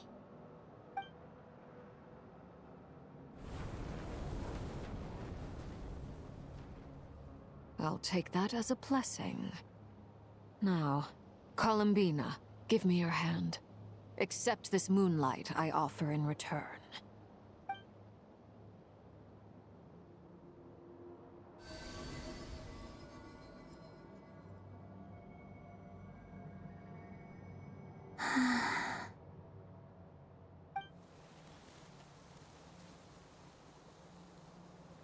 Feeling stronger? Hey, Columbina! Are you okay? I'm fine. Our powers are a little at odds, that's all. By the Frost Moon's authority alone, wielding the power of the other moons was always going to be a stretch. Still, I think it's fair to say that your strength has returned. At least to the level it was at as Third Harbinger. It's still not enough. There's no way I can hope to challenge Rayrir like this. Just one more ray of moonlight, if you would. It's okay. I can take it.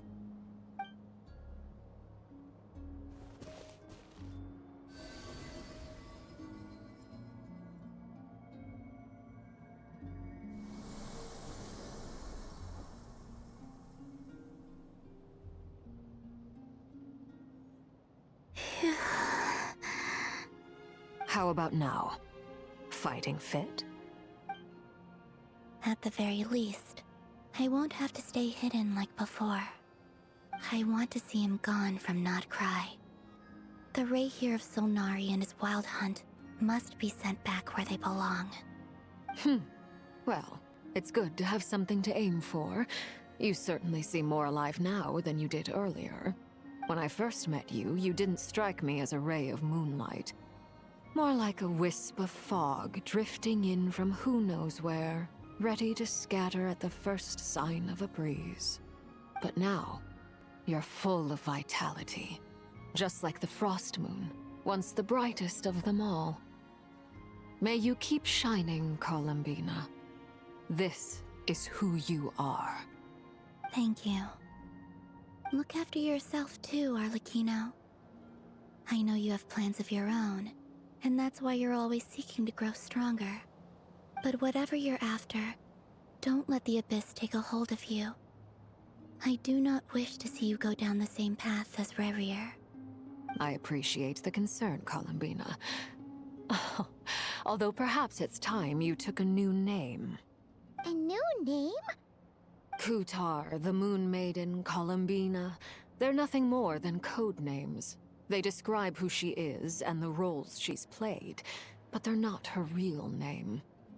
We often use code names in the House of the Hearth, too. But it's knowing your real name that keeps you grounded. Up till now, you've been living a wandering life, so you've probably never really cared. All I'll say is this. Once you've defeated Revier, give it some thought. All right, that's it from me. I'll get you back safely first, then go meet up with Sandrone. So it's either gonna be something cheesy like Diana, the goddess of the moon in Roman mythology, or Mani, the goddess of the moon in, what is it? I want to say Norse. You're the best! I appreciate the gesture. It speaks to your good character. Anyway, let's get going. There are more urgent things to do right now than trade compliments. The only reason I suggest Diana is because whenever Flynn speaks Fae, he's actually speaking Greek. Surprise!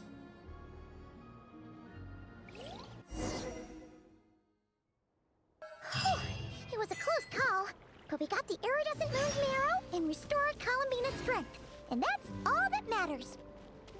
In other words, mission accomplished. Paimon wonders how everyone else is doing.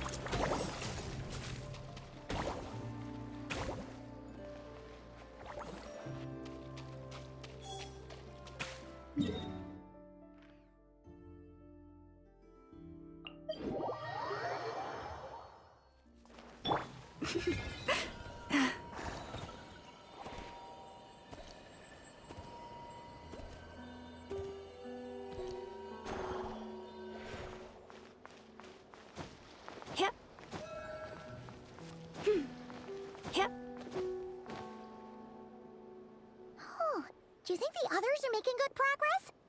Hope it's all going smoothly. Oh, hey look! They made it back as well! Flintz! Llama! How did it all go? All is well, thank you.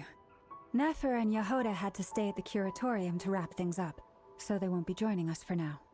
I ran into Miss Anefa and Miss Aino on the way back. Their work is still in progress, so I suspect they won't be back for a while either. You seem rather cheerful today, Mr. Flintz. I certainly am.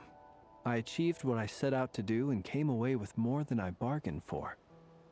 Fighting alone can get quite tedious, but I had the good fortune to run into a pair of brave young warriors. We meet again. How have you been? Thankfully, tracking you down turned out to be a lot simpler than we envisaged. Holy shit, he's voiced. I just realized. These two courageously lent me a hand while I was fighting the Wild Hunt. When they told me they were Servarka's colleagues, it all made sense. And given how people of outstanding talent tend to cross paths, it's no wonder you're already acquainted. So, who's your travel buddy, Albedo? Why don't you come and introduce yourself?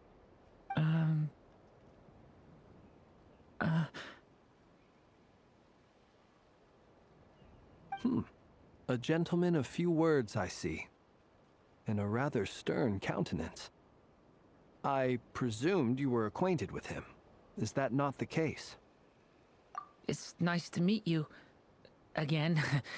We've technically met before. Wait a sec! You're Minnie Durin! That's right. It's me. I'm glad to see you again. By the way, he says it's okay if you drop the mini. Yeah, I'm not as mini as I used to be. Interesting, isn't it? The first step towards blending into human society appears to be reflecting on whether one's name really reflects who they are. Wow! You look so different! In a good way, of course. It's great to see you looking so healthy. Thank you, Paimon. And although you're as mini as ever, I understand that diminutives don't always convey endearment. I'll be sure to simply call you Paimon, as a sign of my great respect for you. Wow! You're such a smooth talker now. Paimon could get used to this. From now on, you may refer to her as your esteemed guide, Paimon. Personally, I think our little Paimon is the perfect size. When people call her Little Paimon, it's just because she's so adorable that they can't help themselves. If that's not a sign of endearment, what is? You're absolutely right, Miss Lauma. My brother still has a long road ahead of him when it comes to understanding human relationships. Anyway, speaking of long journeys, didn't Columbina, leave with you? How come she isn't back yet? She's been catching up with old friends. Wouldn't be surprised if she stopped for a cup of tea or a 10 on the way back. Uh-oh. People are talking about me. Hope it's nothing negative. Judging from your expressions, I'm guessing it all went well? It's getting crowded here. I'll go grab some chairs. No need. This is a job for an alchemist. I'll whip some up momentarily. Thank you for your hospitality, ladies and gentlemen, but I was merely escorting my friends back. I'll be meeting Sandrone shortly, as we still have some things to discuss. It's been a pleasure, everyone. But this is where I'll say goodbye. We really appreciate your help. Oh, come on. Spare the formalities. I'm just glad I could help out some true friends. I understand. Well, bye for now, Harlequino. Oh, this place is hopping. It's probably a good thing one of us left. Otherwise, we might not fit all these people in. Are you saying we're about to run out of chairs? As a matter of fact, I am. Come on in and see for yourself. What do you mean, Act 4?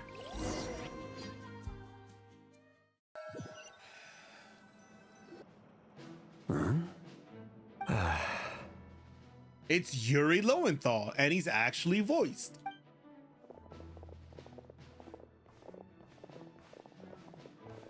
I overheard your little chit-chat outside, by the way.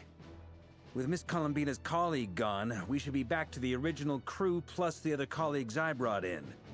Though, it looks like we have another new face. Someone else managed to rope in a colleague too? Frankly, you and Paimon are the only people I know here. This here is Deanslip, colleague of Tibet's greatest guide, Paimon, and greatest adventurer, the Traveler. Well, not exactly colleagues, more sort of friends. When someone else jumps in to do the announcing, you know you're speaking to someone important. Let's hear what he has to say. Note to self. Once Paimon knows your name, the rest of the world will soon follow. When he comes looking for us, it's usually something important. Paimon's guessing you've heard about the Wild Hunt, then. From the looks of it, you're about to hold a meeting. If I were to say that the Wild Hunt is our mutual enemy, would that earn me a seat at the table? As the saying goes, the enemy of my enemy is my friend. Mr. Dainsleif, there's a seat with your name on it. Though, I can't promise the same for everyone else. Hey, Albedo, think you can rustle up a couple more chairs? After all this time apart, Grandmaster Varka's first order is to rustle up a couple more chairs. I've missed this. Is he being sarcastic? Hey, he's your brother. Why are you asking us? I've still got a lot to learn about the nuances of human conversation. Trying to decipher Albedo's way of speaking has been like jumping in at the deep end. Oh, good point. Paimon gets you now. Don't sweat it. There are people who go their whole lives without getting the hang of it. You're ahead of the game already. Why is he crying? I wonder what's taking Nefer so long. Perhaps you should go and check in with her. If anyone can hurry her along, it's you. I just got back from the curatorium. Besides, aren't you curious to see what's taking her so long? Miss Nefer doesn't strike me as the type to share secrets. And since gathering intel is her specialty, I'm guessing she'd prefer to keep her methods confidential. Under such circumstances, would it not be tactless for me to impose? Oh, but it's fine for me to impose. What can I say? You have an unrivaled ability to garner people's affection, Miss Moonchanter. Besides, you have far more in common with her than I do. All right, then. Impressive. She barely fought back at all. I admire your powers of persuasion, my friend. As I'm sure Miss Lauma will realize soon enough, the trick in life is to always pitch in with other people's responsibilities so that you can be selective with your own. Another trick is to simply hide in the background. Spoken like a true sage. Anyway, looks like we've got some time to kill before the meeting. Let's take a little breather, folks. And feel free to chat amongst yourselves. We'll get down to business once the other two arrive.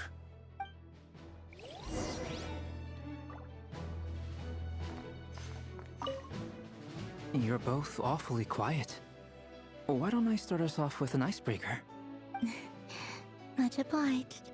Have either of you ever had your portrait painted? If not, I'd be glad to help. That sounds like a lovely idea. You know how to paint, then? I dabble occasionally. He's an excellent painter. Tables, chairs, people, dragons, you name it. He'll paint it for you. I'm flattered. If I ever get the chance, I'd like to give it a try myself. I'll bear that in mind. Anyway, how about you, Durin? What sort of portrait would you prefer? Oh, I'd be fine with anything. Whatever style feels best to you. Very well. Then I'll play it by ear. You can replicate any style I want? I can try. If you show me a sample, I'll do my best to match it. Thank you. In that case, I'll dig up some reference material for you.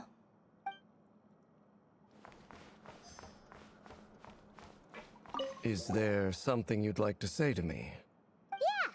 For starters, why'd you just show up here without even giving us a heads up? If you think back to our previous interactions, you may recall that that's hardly out of character for me. You do have a point there. Oh yeah! You'll need to find somewhere to stay the night too, right? Want to tag along with us? You never know. We might get a group discount. Sure. Let's do that. Great! Paimon will handle it! And in return, we can get Dainsleif to be our very own personal bodyguard. If that's what you had in mind, you should have said so sooner. I'd be happy to help. Oh, okay then. Paimon was only kidding, but good to know. Anyway, since we're all here together, we might as well watch each other's backs. That's just what friends do, right? Indeed. Thank you.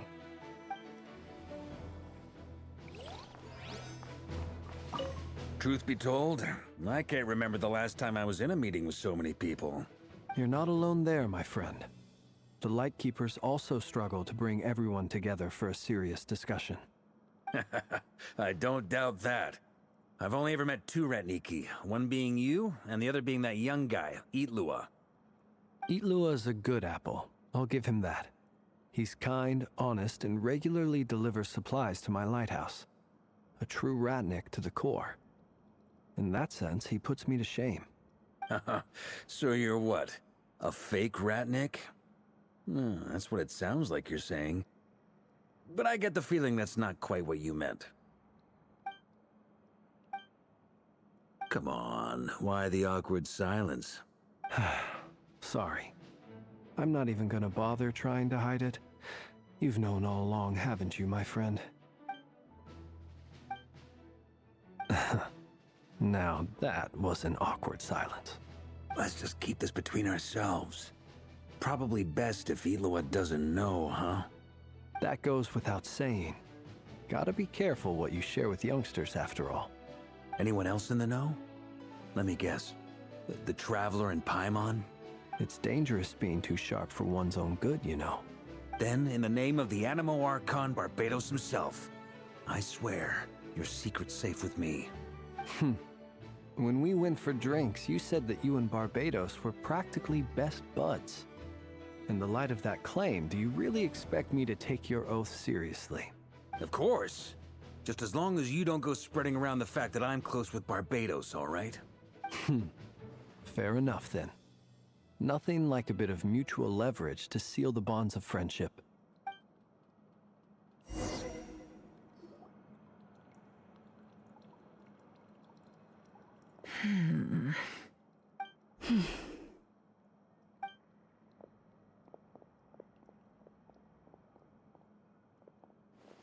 Ah, Miss Nefer. You made it after all. But what about Yehoda? I'm here to give you an update on how things are going on our end. Once this is over, I'll be heading straight back to continue my work. I left Yehoda back at the Curatorium to watch over things while I'm gone. Huh. So much for just this once. Shh! Not so loud! We're on a roll here! What if she remembers and suddenly decides to back out? Did you say something, Mr. Varka? Huh? I didn't say anything. Right, Flints? Must have been a frog. They get so noisy around here at nighttime. It's like they're putting on a concert in the background. Anyway, before we begin, there's a few introductions to make. Let me start by saying that it's an honor to be speaking before so many distinguished colleagues and collaborators. First up, we have Miss Lauma. As Moon Chanter, she's the leader of the Frost Moon Scions, a local religious community in Krai. Then there's Miss Nefer, boss of the Curatorium of Secrets, an intel gatherer extraordinaire. Nefer is leading the investigation into Rerer's background, assisted by Yehoda and Lauma. From the little I've heard, they're making some great progress. Over here, we have Mr. Flintz, a Ratnik and guardian of the abandoned lighthouse. In our last operation, he courageously distracted the Wild Hunt to buy time for the rest of us. For those of you who've never met, this is Mr. Albedo, a renowned alchemist and captain of the Knights of Favonius investigation team. By his side is a new face for us all, myself included, Mr. Durin, who has come to lend his aid. Next up, we have the Moon Maiden and former Fatui Harbinger, Miss Columbina. Then we have the Traveler, who's earned more titles than I could possibly hope to list out, so I'll spare you the rundown.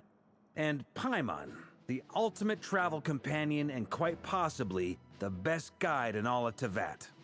Wow! That's a lot of people! Great turnout! Miss Nefer, it looks like you might have another job coming your way, so, congratulations on the booming business, I guess. You think I haven't got enough on my hands as it is? Who's looking for me now? That would be me, Miss Nefer. I have a commission for you. And you are? Who I am doesn't matter right now. What does matter is that I'd like you to gather more intelligence about the Recher of Solnari. Well, it's not as if we never take on anonymous commissions. But in your case, I'll have to decline. I'm gonna take a wild guess and say your job's probably more hassle than it's worth. Something about you seems like bad news. It's my eyes, isn't it? Conrian, I assume. And what's with the mask? Are you trying to hide your identity?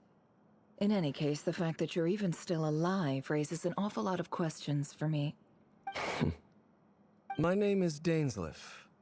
And yes, I am from Conria. As I'm sure you're aware, the Raker of Solnari's real name is Rerir. He was once an acquaintance of mine. Really? Then you must have been quite an influential figure yourself. You flatter me, but none of that matters anymore. My point was simply to clarify why I have asked Miss Nefer to investigate Rerir's background. So you're both from Conria, and it sounds like you used to be friends? What am I missing here? Surely you already know how he became one of the Five Sinners. I'll tell you everything I know. The history of Conria, the names and identities of the Five Sinners. I remember it all like it was yesterday. I have never spoken openly of this before.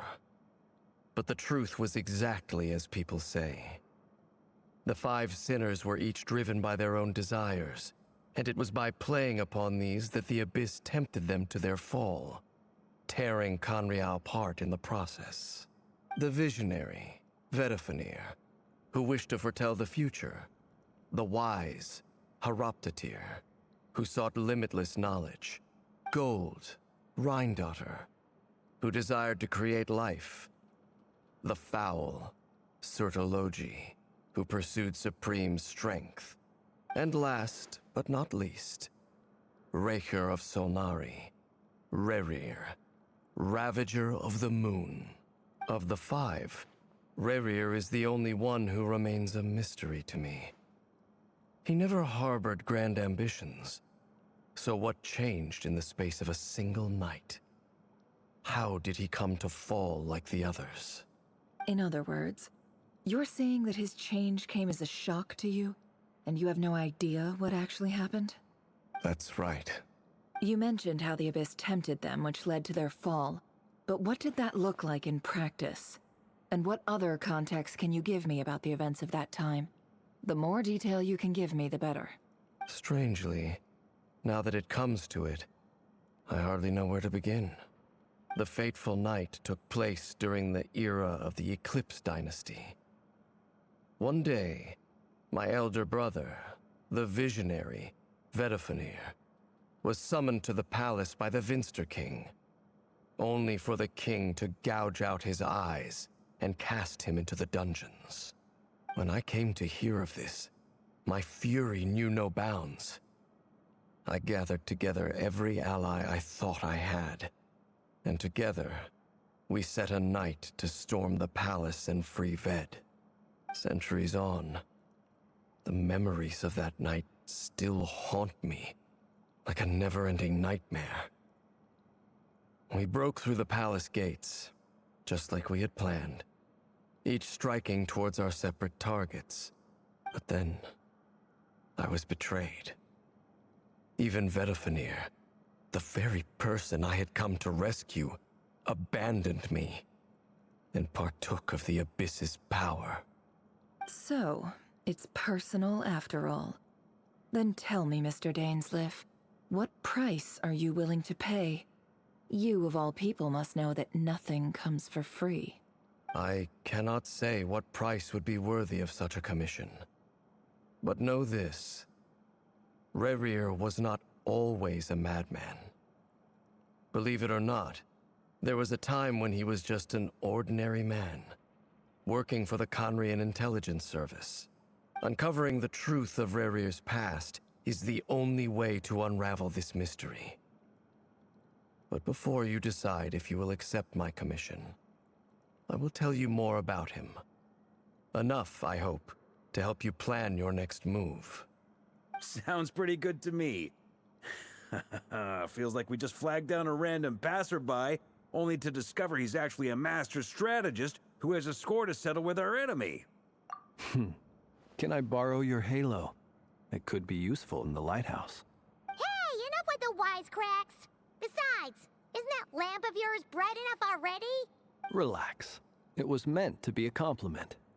If that was a little over the top for your liking, I'll make sure to tone it down next time. I'll give your proposal some serious thought, Mr. Dainsleif. Let's speak in private once the meeting is over. Before that, there's a few things I'd like to share.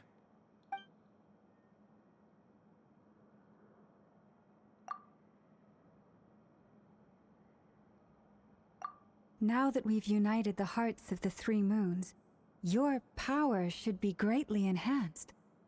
But it seems like that hasn't happened yet? I believe it will take a little longer. You've done so much for me, so I want to be completely honest with you all. Even though I'm doing a lot better now, the truth is, my recovery will likely be an ongoing process. From the moment I was born, my power has been slowly ebbing away. And that is because Tevat has never accepted me. Even with the moons united as one, it seems my rejection cannot be undone. So far, I have yet to find a solution. It may turn out to be a problem that will plague me until the day I finally leave this place behind. Even so, I will do everything in my power to help you drive out the Rayhir of Solnari.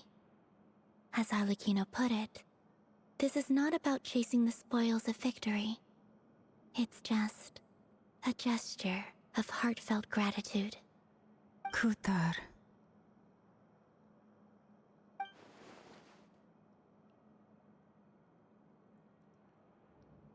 Defeating the Rayhir of Solnari will be no easy task.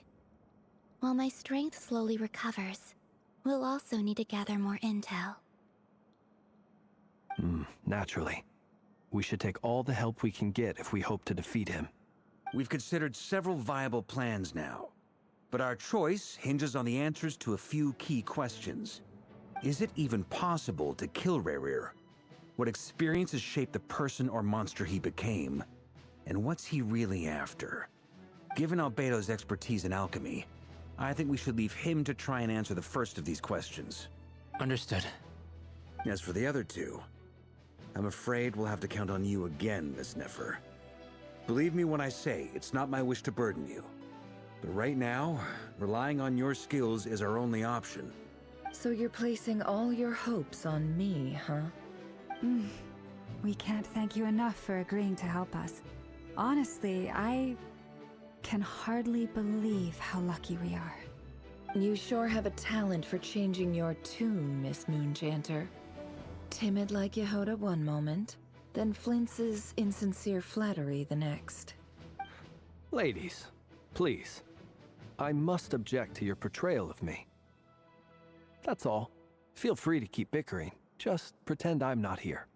I almost don't want to leave this room. I'm curious to see how this plays out. I have faith in you, Miss Nefer. Something tells me you'll stand by us until the very end. Oh? And what makes you so sure of that? What if I suddenly decide that my compensation is insufficient? This isn't about the money. I can sense that you've got a deep-seated distaste for Rayhir. And knowing you, that alone is motive enough. Look at them getting along so well. Like two peas in a pod. And I'm the one they accuse of insincere flattery. There is no justice. Miss Lauma, you have to understand something. Unlike you, I don't actually enjoy having everyone's hopes on my shoulders. Is that right? Well, maybe the fact that I'm willing to put my hopes in other people says more about me than you. But the fact is, I also trust you. And that's because I know that you're someone we can count on. Anyway, we've got our plan, so let's get moving. Mr. Dainsleif, let's talk. And Traveler, once we're finished, if you've nothing else planned, I'd like you to come with me. This whole experience is teaching me a lot. For instance, I now know that when other issues come up in the future, I'll have far more luck getting Lauma to convince Miss Nefer than trying to do it myself. Hate to say it, friend, but that's one of the funniest things I've heard in a while. Why? You think I've got it wrong? Quite the opposite. But what makes it so hilarious is how long it's taken you to realize.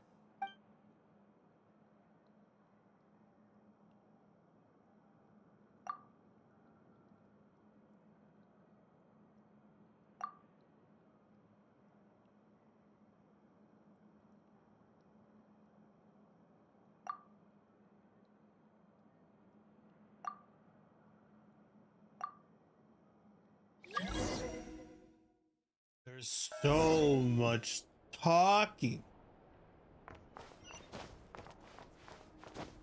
Yeah.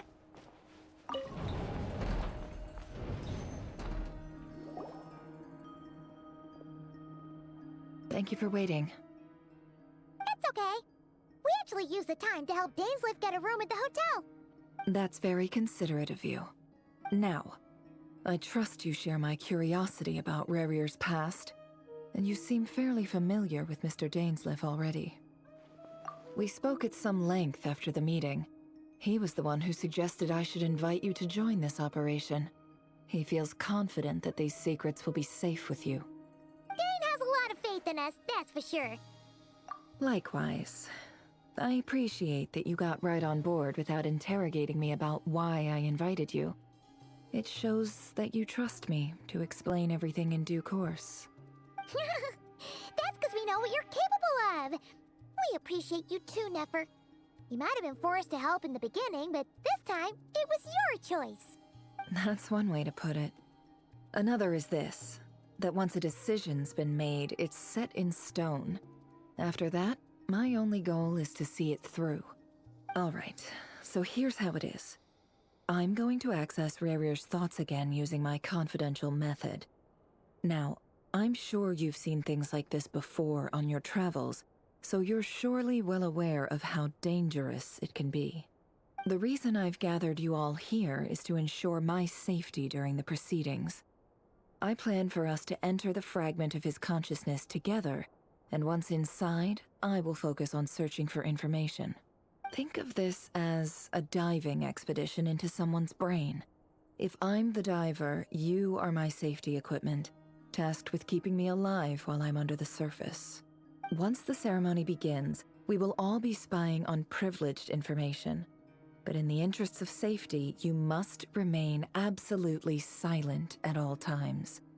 We will discuss our observations after the ceremony has concluded. Lastly, any individuals of a weaker constitution are advised not to partake in the ceremony.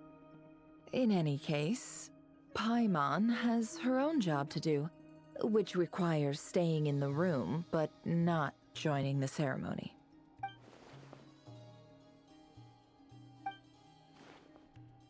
Well, good luck, everyone. Sounds like all Paimon can do is cross her fingers and root for you guys. There's a little more to it than that.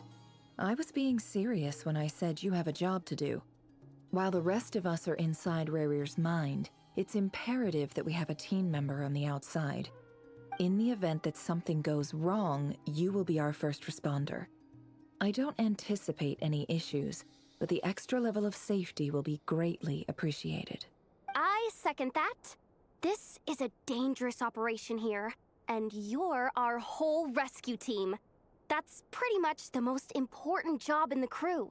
So, Paimon's like the lifeguard? Yeah, that makes sense. All right, got it. Good. Please, take a seat. We'll get started momentarily.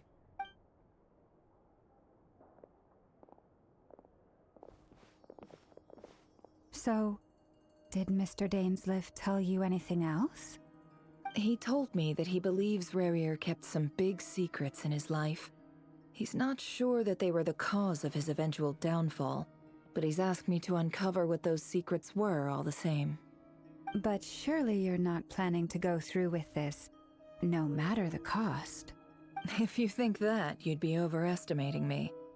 I'm a businesswoman, not a mercenary. But I do have my own professional reasons for taking this job. You think I'd turn down the opportunity to get a first-hand glimpse into Conrian history? No chance.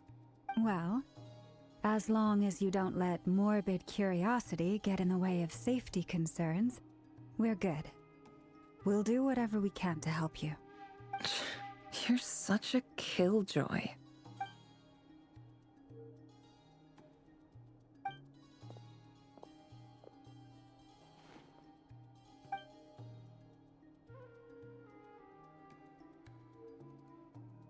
All right, I'm good to go. All set over here, too. Promise, Paimon, you'll be extra careful. All right.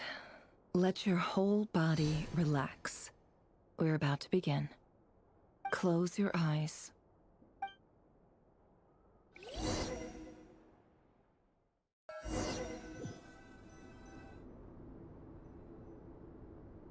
Phew. Could this be his office? Pretty standard setup.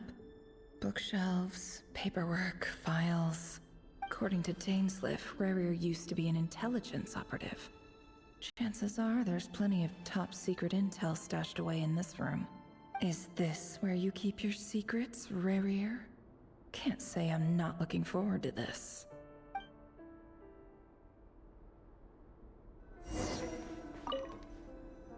A file tucked inside a folder. The title reads, Dear Breakfast Shop Owner. It's a list of names, but at this stage I have no idea who any of them even are.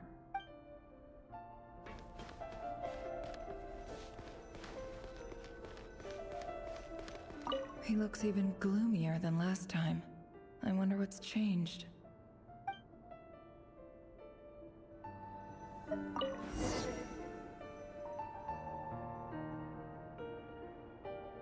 Today's files are in.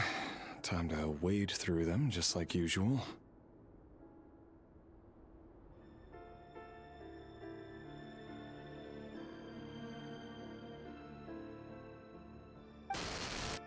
Male, 51. Occupation, cook. Confirmed Crimson Moon descendant. Has maintained frequent contact with other descendants over the past year. Poses a threat to the dynasty. Neutralized on...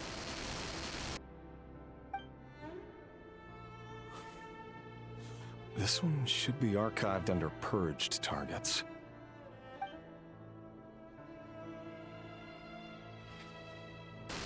Female, 23. Occupation, office clerk. Confirmed Crimson Moon descendant. Has maintained frequent contact with other descendants over the past year. Poses a threat to the dynasty. Neutralized on...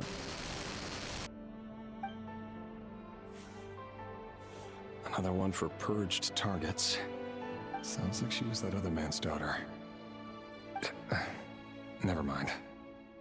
What's it got to do with me?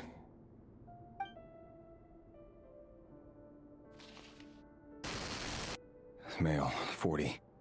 Occupation, teacher. Confirmed Crimson Moon descendant. Has been observed making contact with other descendants during the past year.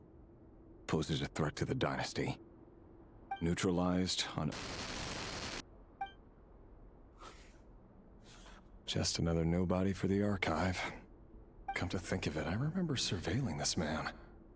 A case like his never would have been considered a priority in the past. Huh. He barely even interacted with other Crimson Moon descendants.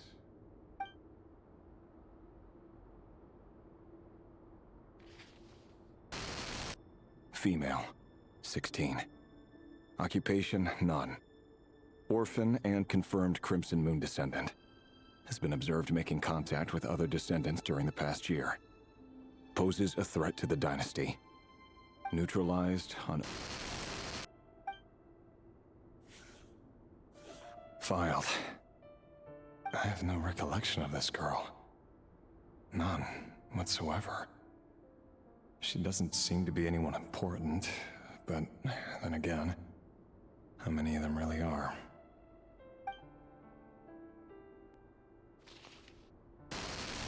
Female, 13. Occupation, none. Orphan and confirmed Crimson Moon descendant. Has been observed making contact with other descendants during the past year. Poses a threat to the dynasty. Neutralized on... Filed.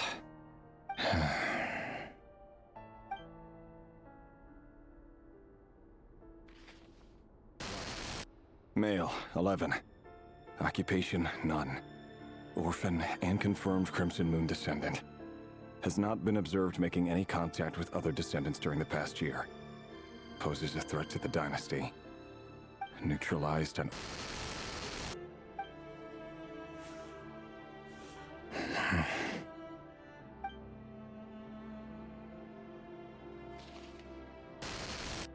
Male. 6. Occupation, none. Orphan and confirmed Crimson Moon descendant. Poses a threat to the dynasty.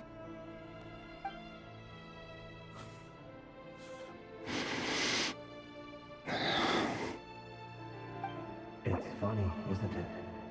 Your job is becoming both harder and easier at the same time, depending on how you look at it.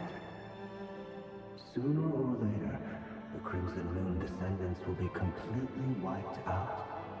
But as their numbers dwindle, they become harder and harder to track down. That's not how it is. Fortunately, however, most of the able-bodied adults have already been taken care of. The remaining weaklings will be increasingly easy to deal with. No!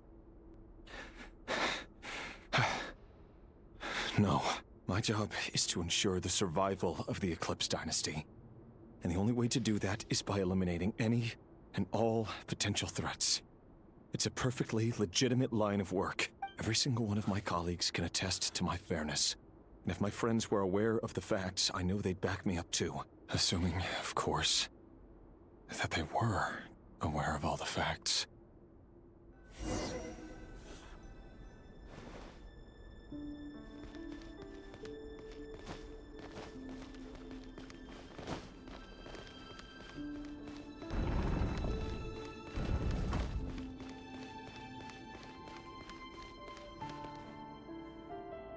Mr. Vedifalnir, it's been quite some time since we last met. Rerir, I trust you're here because you have something important to discuss. Forgive me. I wasn't tuning out, it's just, I noticed you didn't even phrase that as a question. As if you knew I was coming. Tell me, does someone in your position ever feel the need to ask questions at all? It is indeed within my power to foresee certain things. Things like your arrival. I was just thinking. It won't be long before I'll be inviting both you and Dane to my wedding. That isn't a lie, but nor is it a fact as such. It's a wish, isn't it? No fooling a prophet, is there? Ever since that day we met for drinks, I knew it was only a matter of time before you came looking for me. Does it feel good? Knowing how the future will unfold. I'm afraid the notions of good and bad fail to capture the complexity of what such a power entails. Once you've seen what will come to pass, it can be all too easy to succumb to fear and melancholy. Unless, of course, you learn to abandon these feelings. You fear my silence, and long to hear the words I left unspoken that day. That's right. You must have noticed my reluctance to broach the subject, and the reason is simple. Because the truth could never have lived up to your hopes. For both our sakes, such words are better left unsaid. The burden of prophecy was never meant for your shoulders. So who exactly do you deem worthy to hear your prophecies? None but our exalted king? Or rather, our king as he once was. You're closer to his majesty than I am. You must know better than anyone how much he's changed. You say that as though it is to my benefit. Yet precisely because of that, I dare not speak rashly. A king can turn out to be the most virtuous of rulers, or a tyrant more terrible than the most vicious of dragons. You are so wise and far-sighted, yet still you would have me live in fear of the unknown? You make a fair point. Especially given my silence alone was all it took to send you spiraling downwards. Very well then. Let me offer you some advice. And I say this not as a prophet or a visionary, but simply as the brother of your friend. For many reasons, there is very little chance of your marriage ending in happiness. If happiness is what you seek, you should find another fiancé.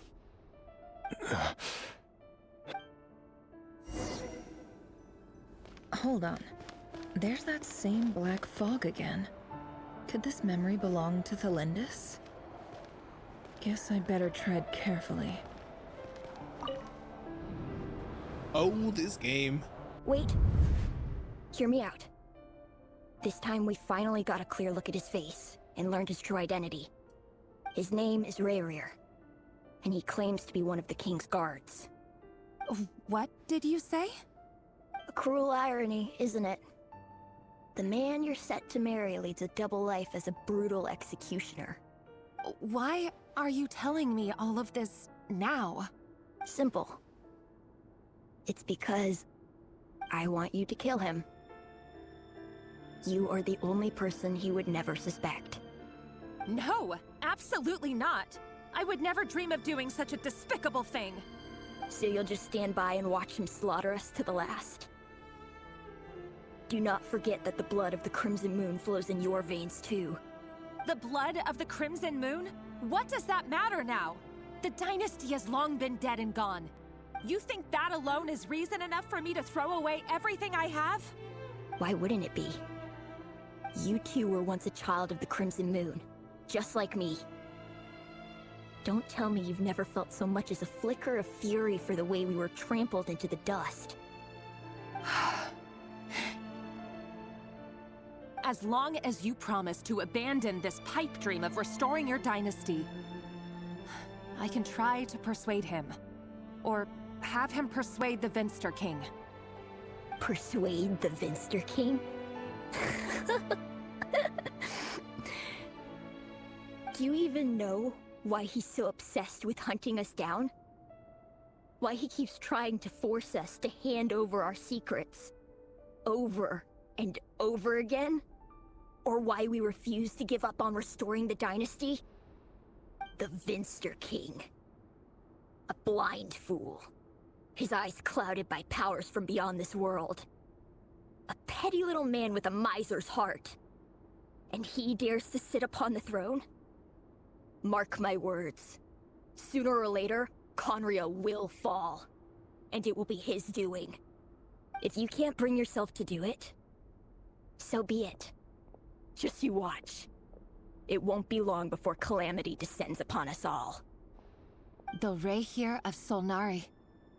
That really is quite a secret you've been keeping from me, Rayrir. But who am I to talk? Am I really any better? I've kept my own past a secret this whole time too. Love should be built on honesty. But ours was born from lies. And yet, is it really so wrong to hide things that would only make life harder?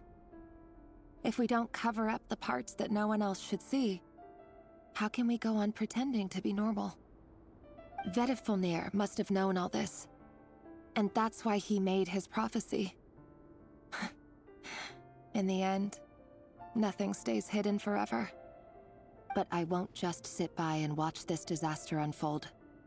I'll do everything in my power to protect what I cannot afford to lose, no matter who I have to face.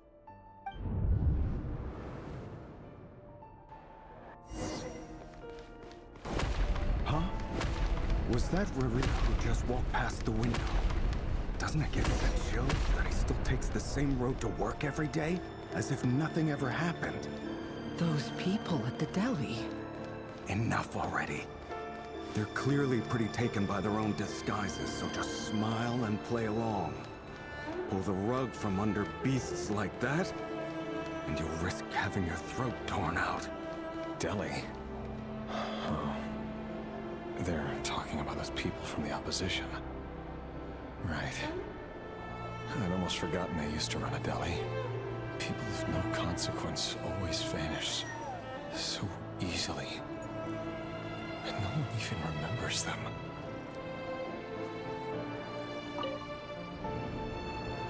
But surely you can see he's not the man he pretends to be! So many have died already, and they say that the king's madness grows with each passing day. We're not going to survive this, are we? But why does it have to be this way? Do we really deserve to die just because of the blood that runs through our veins? Felindis, are you even listening? Sorry, Freether. My mind was off wandering. I heard you, though. You're talking about what Rerir said. He's just following the king's orders. He's a secret agent, and it's his job to hunt down rebels and dissidents. By the time you first met him, he'd already taken lives. Maybe he was using you from the very beginning. No. Rerir has no idea I have anything to do with the Crimson Moon.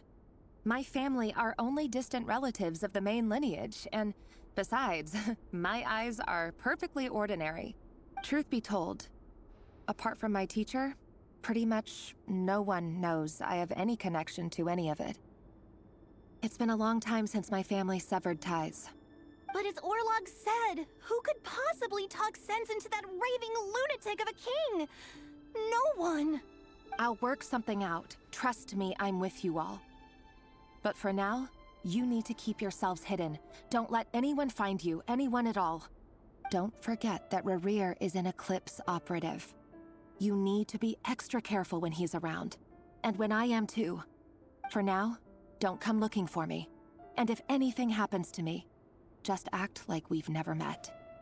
If even you can't escape this, what hope do the rest of us have?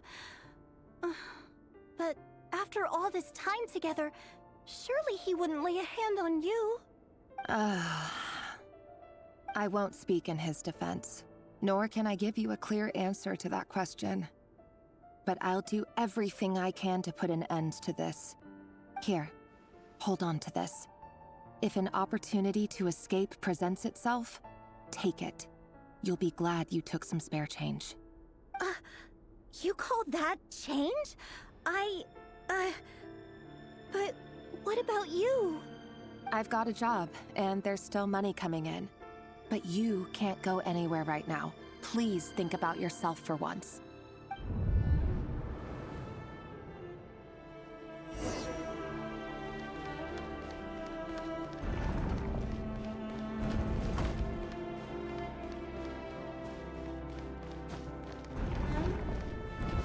Another day, another round of assassination training. Training ground is just beyond this hidden passageway. When you kill a person, doesn't it bother you when you end up covered in their blood? Why would it? Aren't we all just walking blood bags? But not everyone is accustomed to hunting down others like prey. You've been a hunter for so long now, you seem to have forgotten that most people don't just go around killing one another. Leave me alone.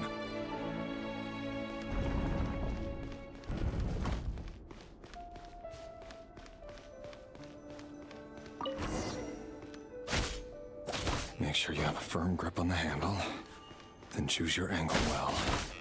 Keep your movements light and brisk, and the prey won't sense a thing. I doubt that. I'll bet no one's ever died a quiet death at your hands. I work clean. No traces.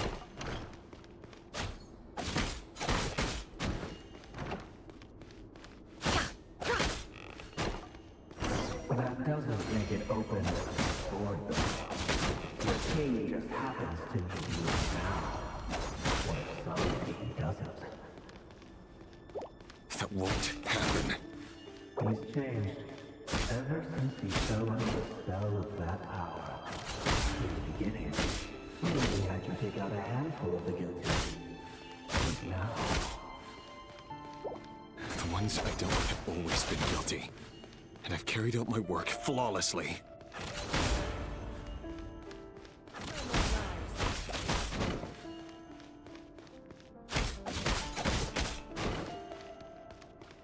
Can't hide the truth.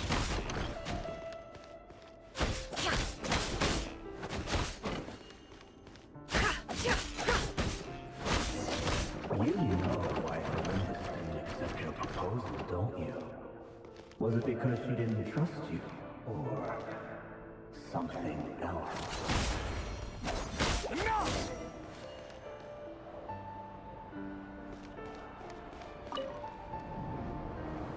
Delindis, do you still remember Orlog? Orlog. The boy who was pretending to sell flowers. You spoke for quite a while, didn't you? Yes, we did. What about him? He was arrested 2 days ago. Chances are he's already dead. He... I just don't get it! After everything he's done, why do you still stand by him? Or does it mean nothing to you that people keep dying? No, that's not... Just hear me out. I need to go now, Thelindis. They're looking for us. You take care too. If you ever need a place to hide, come find us.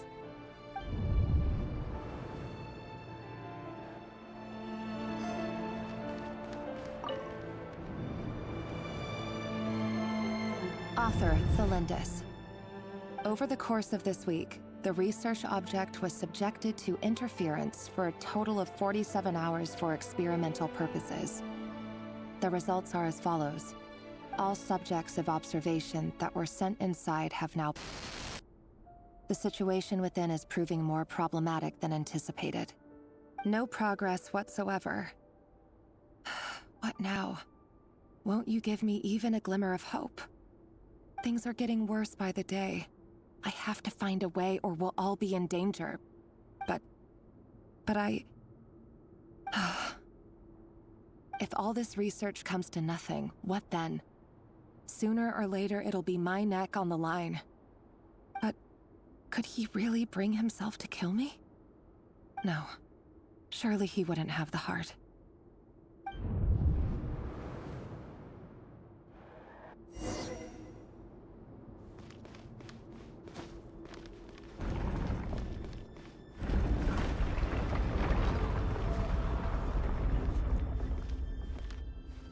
Why won't you just let us go? We don't even know each other. All we want is to live ordinary, peaceful lives. You want... to live?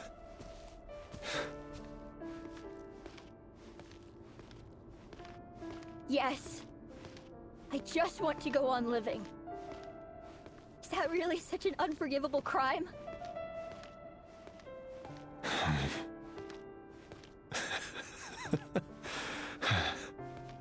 You want to go on living. I want to keep living too. To keep living forever. That's why I have no choice but to continue on the path I'm on. If only some savior would suddenly swoop down and change the way the world is. Too bad that's not going to happen. Imagine that. If there really were such a person, you and I wouldn't be standing here like this, would we?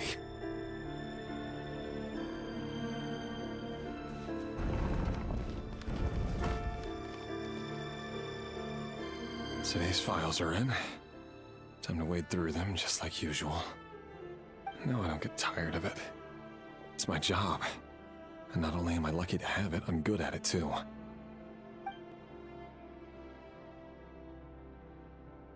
Huh. Wait. That's... Thelindis?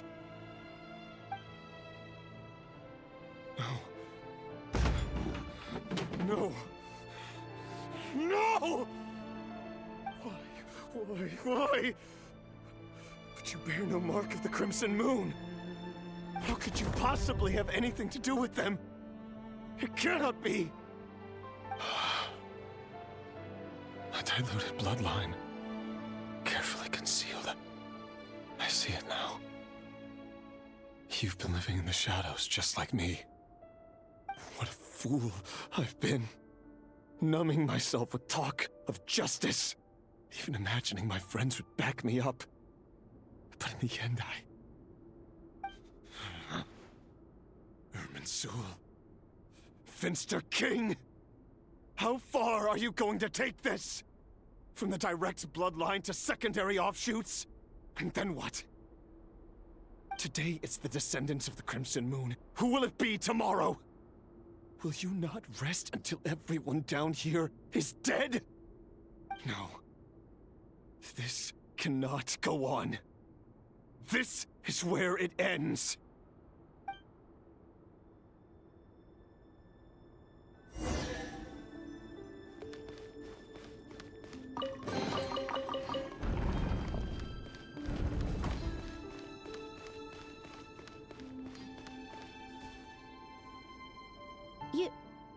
You're really letting me go? I am. As long as you can guarantee that no one will find you. Don't worry, I'll be extra careful. No one will know I was here. But... what about you?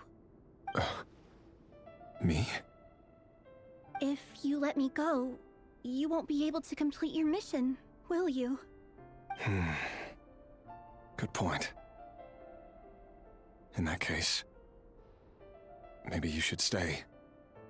No, please! I just want to see the outside world again. To... Go on living? Yes. I know you're a man of your word. So please, just let me go. If I let you leave, what will become of me? Just kidding. Go, now. But remember, don't let anyone know you were caught. We'll be seeing each other again very soon if you do.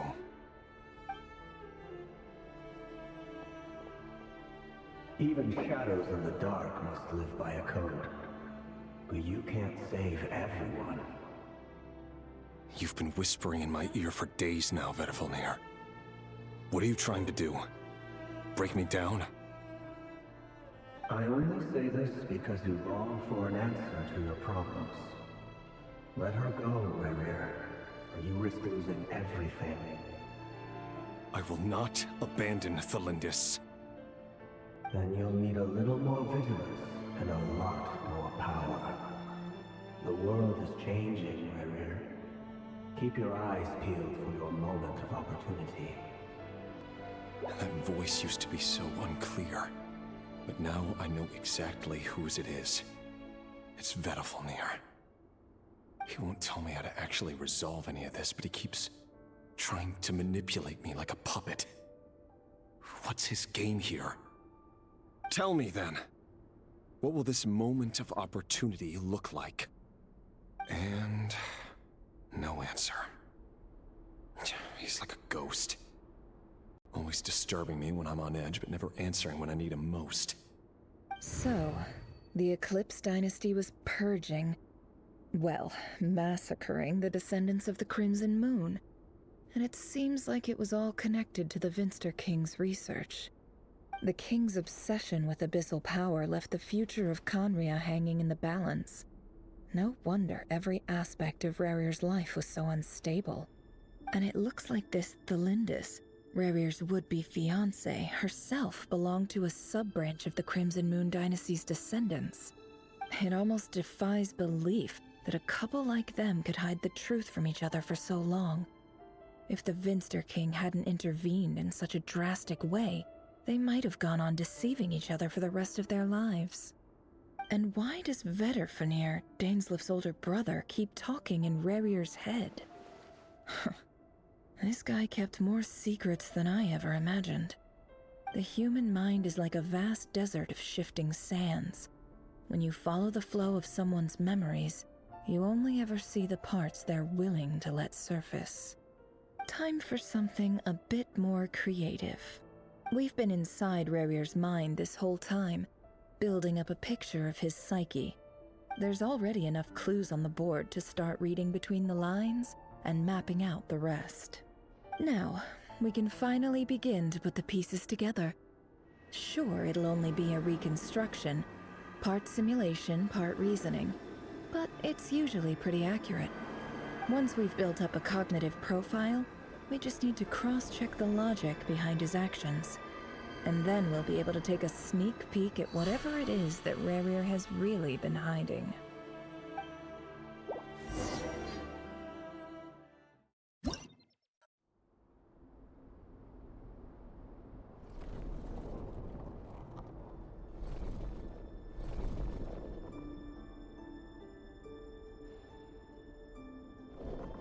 Rerir, are you there?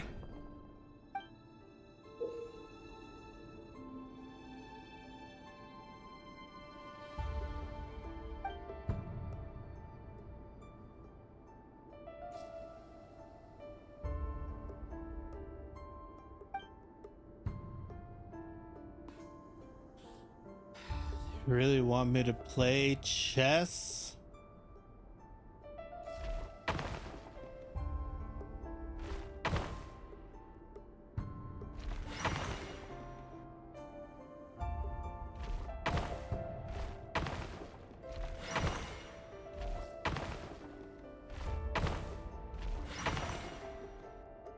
Hey, Rerir! Come out, it's urgent! Dane? What's wrong? Quick, come with me. I'll explain everything once we've met up with the others. Okay, I'll come. But the Lindis is still over at the Universitas. I'll need to leave her a note. All right then, but make it quick. I've never seen Dane so worked up before. Whatever this is, it must be big trouble.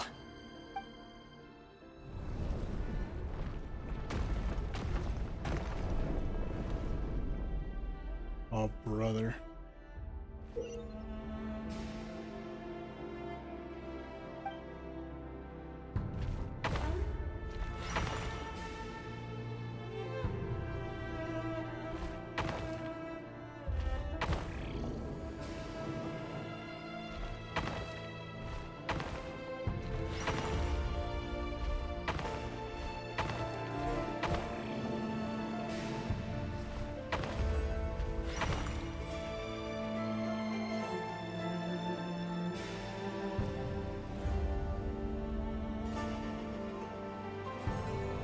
Well, this is a nice change, meeting you all at this hour. When men and women of ambition can speak face to face in broad daylight, I say that's a big step forward for our dear Conria. Don't be ridiculous. We do not fear the day. Why would we seek refuge in the night? You might ask your blade that same question. I'm told it prefers the cover of darkness. The word on the street is that Sertologi only strikes when he has an unfair advantage. But that is patently false. I see you're missing an arm and a leg. Surely only a fair fight could explain that. If this is your way of offering me replacement limbs, believe me, I'll take them. Oh, we can certainly discuss that. With bioalchemy, anything is possible. Assuming I have your full support in my research. Lunatic. Robtatir, what brings you here? Why, Dainsleif, of course. He invited me. Please, cast aside your apprehensions, Miss Rhindaughter. Whatever the rumors may say, I am but a humble servant of the king, and I can assure you he affords me no greater convenience than he does you.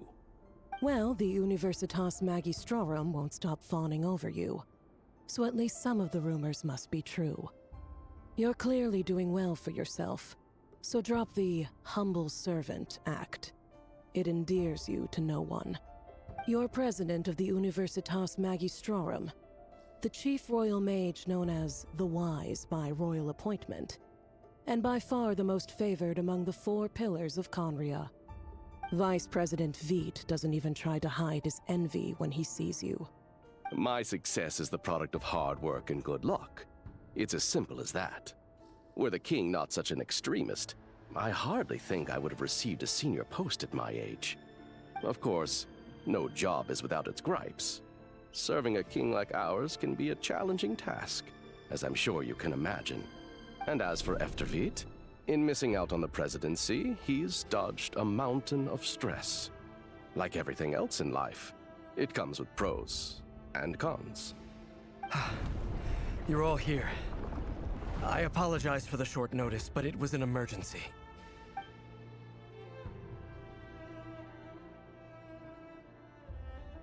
You must be Rerir.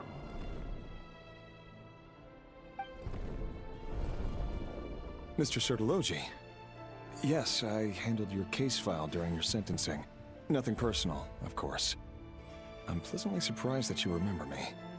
You're clearly a person of substance if you've been invited here.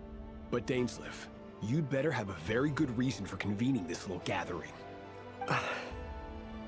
It's my brother, Vedalfenir. After he spoke at the court this morning, the king was so infuriated by his words that he had him blinded in both eyes and thrown in prison. Vedalfenir in prison? Strange. I thought the king trusted him and Heroptatir more than anyone else in the world. Does this mean the king's circle of trust just got even smaller? It has nothing to do with trust. It's about what the king wants, which is as clear as day to anyone paying attention. I simply appease him, because it's in the best interests of the Universitas Magistrorum. And also because you're slimy. Vedalfenir, perhaps less so. But still, a visionless visionary? It rather inclines me to think that qualifications are not what get you ahead in Conria. Do you honestly think this is an important discussion to be having right now? Dane, what are you planning to do? Rescue Vedalfenir, I assume. Correct. It will mean storming the palace by force. Tonight. I need all of you on my side. That's far too dangerous. And don't forget, Dainsleif, you're captain of the Royal Guard. You swore an oath to the throne. Hmm? You've been planning this for a while, haven't you? I have no desire to commit treason. But whatever critique the king may have of Vedalfenir, disfiguring your most loyal subject for putting the best interests of his court and nation first, this is not the conduct of a wise ruler. My blade will force the king to see the error of his ways. So, Vedalfenir's prophecy enraged the king. I'm sure it wasn't what he wanted to hear, but if he won't take counsel even from the visionary, that is deeply troubling news. The extent of His Majesty's madness is now all too clear. The question is, how does a man like me get out of this situation unscathed? You have noble ambitions, Dane, but I'm afraid they don't do much for a guy like me. I'm not interested in saving the world. All I want is a letter of pardon. A letter of pardon? For whom? Thelindis? The chances of the Vinster King issuing a pardon for anyone connected to the Crimson Moon seem vanishingly slim.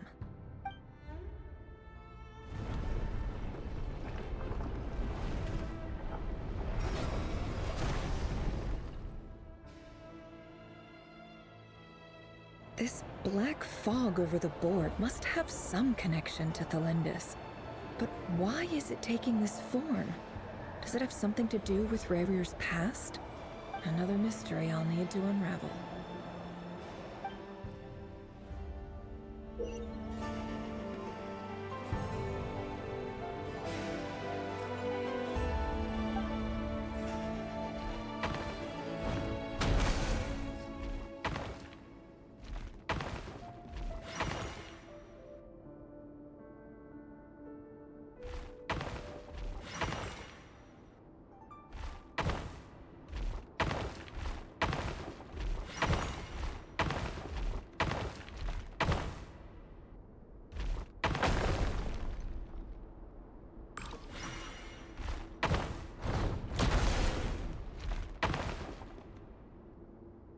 I see.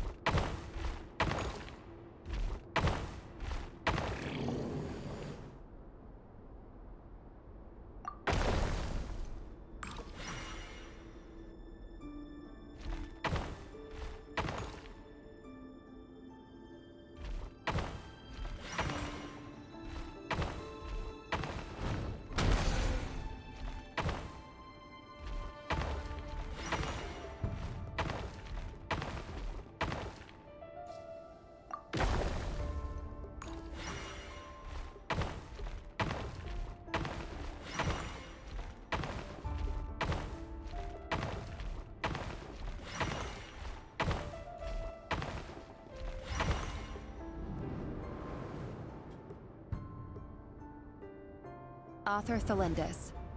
Over the course of this week, the research object was subjected to interference for a total of 60 hours for experimental purposes. The results are as follows. Research dating back to the Crimson Moon Dynasty has established 2 points regarding moon marrow. Firstly, its origins have something to do with a god's power. Secondly, it serves as a portal to an as-yet indeterminate location. Moon marrow can thus be defined as a spatial gateway. However, there are a number of hurdles to overcome before we can answer the question of where it leads to. To start with, opening the gateway requires a specific power source, which the relevant literature indicates. An enormous amount of power is then required to keep the gate open. Currently, the total power output of our instruments remains in the single digits. To make matters worse, I am now the only staff member remaining in the Moon Marrow Lab. The Universitas Magistrorum recently decided to move most of its personnel into abyssal energy research, which has stymied all Crimson Moon-related projects. This is not a wise move.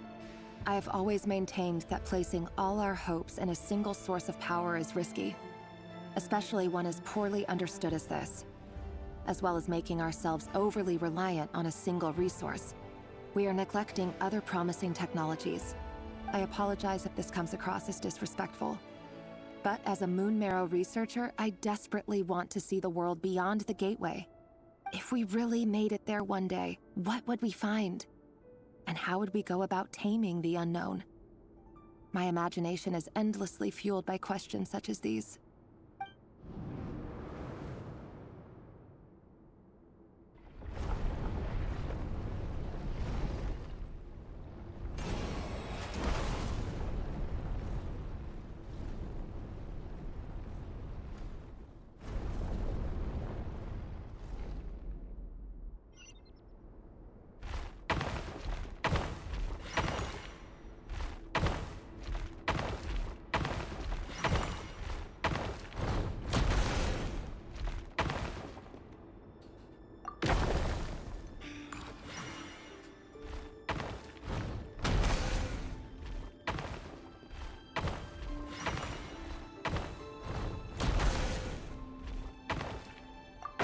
Kind of funny that you can just kill them and then just go back to where you were.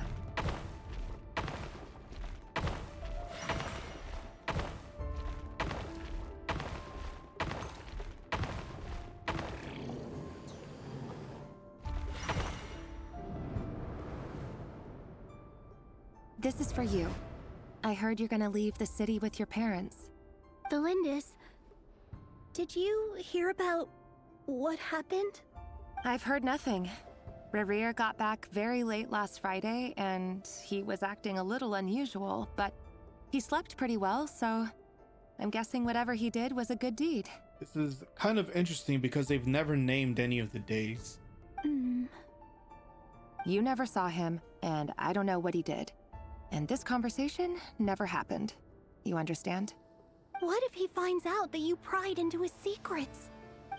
Don't be silly. I don't know what secrets he does or doesn't have. All I know is he's just a normal guy who happens to run some errands for the king. Are you scared of him? I don't know. The Rerir I know doesn't match the person you all describe. Logically, I should be scared of him. And yet, I don't want to lose him. But enough about that. You should get going, and be careful with the package I gave you. Keep it secret. Keep it safe. What's in it? A piece of the moon. All you need to know is that as long as you keep it safe, then in the future, everyone will be able to see a red moon. A red moon? You mean our moon? That's right. Our moon. Promise me you'll look after it. I promise, Thelindis. The Crimson Moon bloodline will never die out. Its light, the color of blood, will become like a fire that flows in our veins, no matter how long it takes.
Hurry, everyone, and stick to the plan.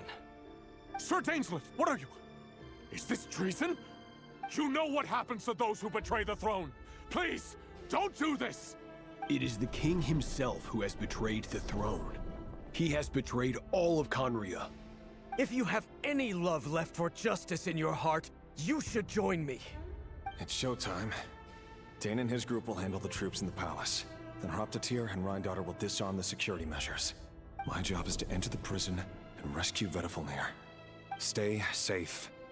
Wish me luck. Look after my brother. Draw your blade. It is time for justice to prevail.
This place is filthy. And the smell is abominable. Clearly, the king doesn't allow his prisoners a single shred of dignity. This is dire. Found you. Hello, Mr. Vedifalnir. It's you. Surprised? Oh, wait. I guess surprise isn't an emotion that prophets feel very often. I certainly felt some surprise in the moment when I was blinded. Surprise at the king's sheer ignorance. Surprise at just how unfairly this world responds to words of earnest remonstration. I'm curious. What did you prophesize this time? It wasn't a prophecy. It was a word of warning. Someone had to say it. The king has forsaken all reason in pursuit of his obsessions. I simply told him that if he continues on this path, Conria will surely fall. But he didn't listen. Worse still, he stabbed you in both eyes and locked you away. Dane asked for my help. The court is in complete chaos now, but I'm sure you predicted that. Everything is transpiring as I foresaw, yet I am powerless to change it. Fate is an immutable force. I can but lament as the inevitable unfolds. I do wonder whether giving a man the power to see the future does nothing more for him than slowly crush his spirit. Forgive my curtness, Vedifalnir, but the king did not suddenly turn on you today. His suspicions have been brewing for a long time. You can't have wisdom beyond the reach of your fellow man without attracting his fear and suspicion. There are things the king does not want to see. So, he doesn't want you having visions of them either. He blinded you because he thought this would make the visions stop. He wasn't entirely wrong. I did indeed lose my power to see the future. Right up until... Until what? Just now. I believe I saw something new. Well, tonight could go a lot of different ways. 5 of us banded together to storm the palace, also we could rescue you. This will go down as the most tumultuous day in Conrian history. I sense hatred in you. But also hope. A desperate hope that with the tyrant deposed, that will be the end of the story. But this is not the end. It is the beginning of a new chapter in a whole new story. There are many men of honor and courage in this world, Rerir. But you are not one of them. You're not here for justice, are you? You're here for yourself. Is that a dagger? Interesting. Why not the polearm? It was always your weapon of choice. With your abilities, I don't doubt that you were able to recover some of your sight. But I also doubt that you want to make an enemy of me right now. Of course not. We're on the same side, aren't we? We could be. But I need you to be honest with me, Vedafilnir. At this point, you're my only hope for the future. You mean your future? With your beloved, Felindis? Yes. And I know there are bigger things at stake here. A dynasty, a nation, maybe the entire world. But forgive me, I care first and foremost about myself. I can't abandon the one I love to save myself. I just can't do it. But you see a broader picture of the future than I. You see the solutions to the biggest problems of our age. So tell me, what is my solution? What's the answer? In matters of fate, answers are either right or wrong. What will be and what will not. Maybe you are willing to pay a certain price in the pursuit of happiness, but unfortunately, fate does not negotiate. That is the cruelest thing about fate. It is unmoved by your sacrifices. That can't be true. I know it's your voice that I keep hearing in my head, urging me to see how the world is changing, to seek more power, so I can protect the things I love. You show me disaster, but you won't show me how to avoid it? Why? Why are you doing all this? My voice. In your head.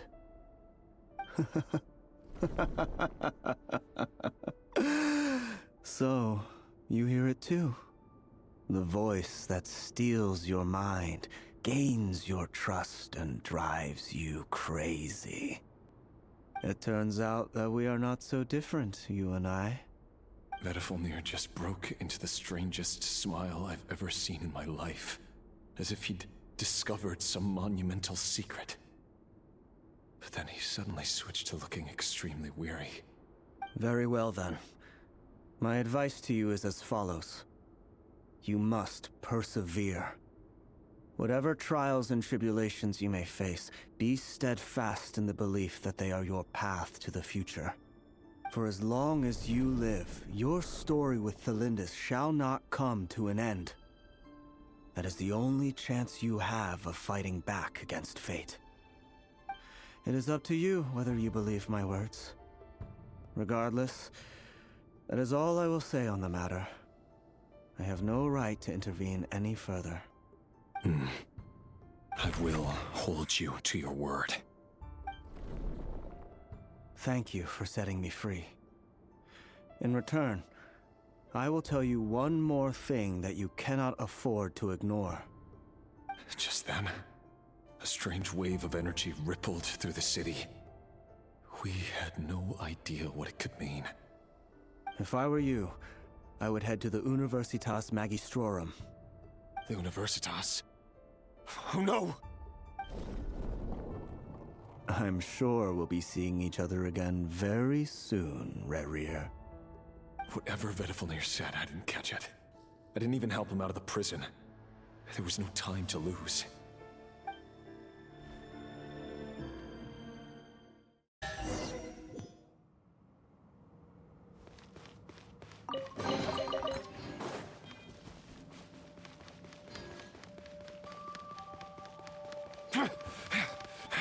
Monsters? Is this Rhindaughter's doing? The Universitas Magistrorum. Out of my way!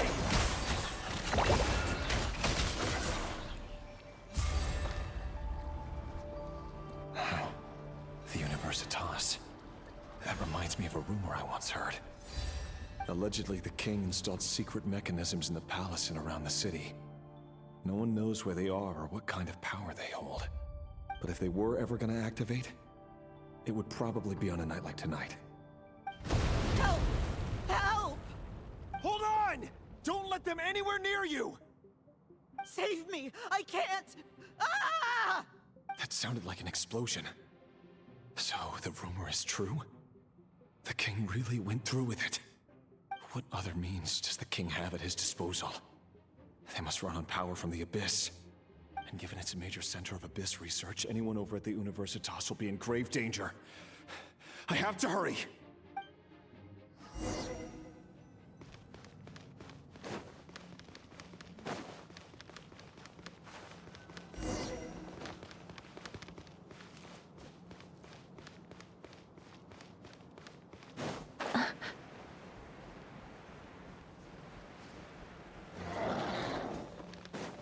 With all my strength! You pull. It all adds up.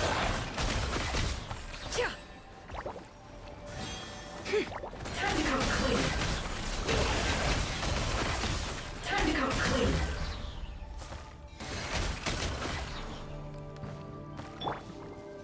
Let's blow bubble positions! Leave this place for the everlasting. Can't hide the truth. It all falls into place.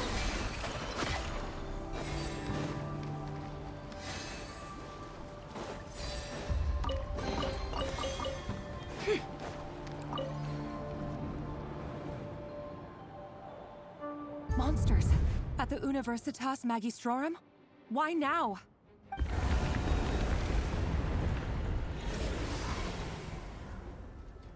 Oh no, they're coming. I'm sure we're almost done, right? It's no use. The table won't hold out much longer. The weapons. Where are the weapons? I thought you were gonna say something about her chest again. I'm not gonna lie, because that was a very huge viewpoint. Of course. All the lab equipment was upgraded after the inspection last week, but the new weapons haven't been allocated yet. I'm done for. Is anyone there? I need help!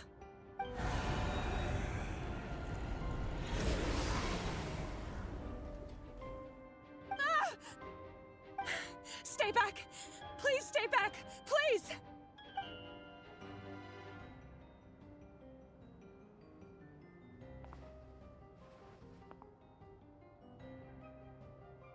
Me? How am I the gooner? I only voted Kaiju Princess 2. What's that? Red Rear. So the rumors about your work are true. What? No! Listen, something happened at the palace tonight. We have to leave!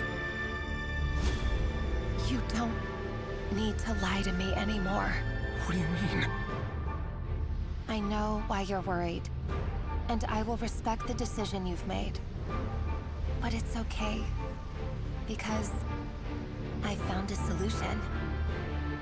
I know how to end all this. You can have it back.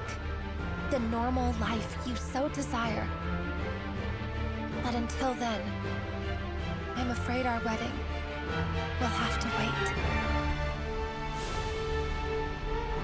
Cylindus? No, don't do it! Cylindus! Cylindus!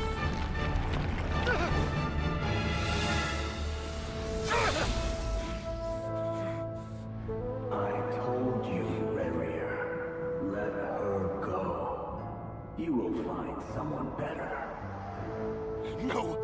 No, I won't do it! I have to save her! By what means exactly? A lowly pawn. You lack the power and the strength of will. Do you know why? Tell me! Come to the palace. Join us.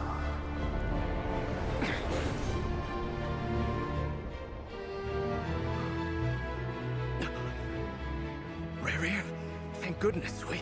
Step forth and take your share. You made it.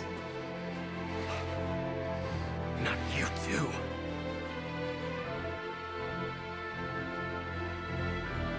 hatred or grief, despair or desire. We all have our own.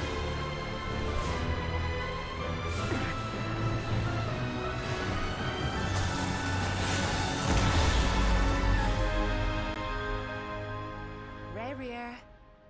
Rayrear. Flindis? Were you daydreaming?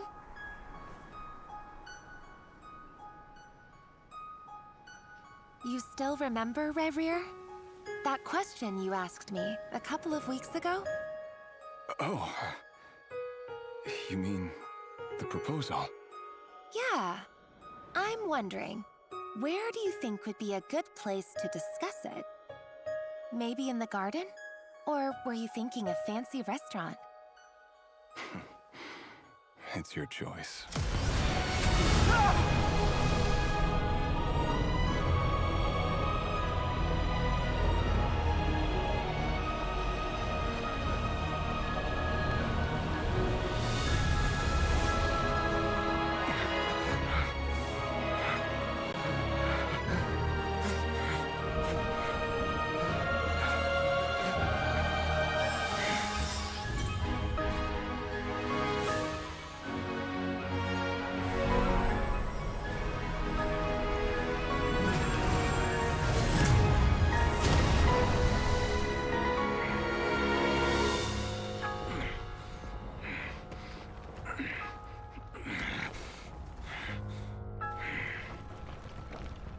I will find you. And then, you can give me your answer.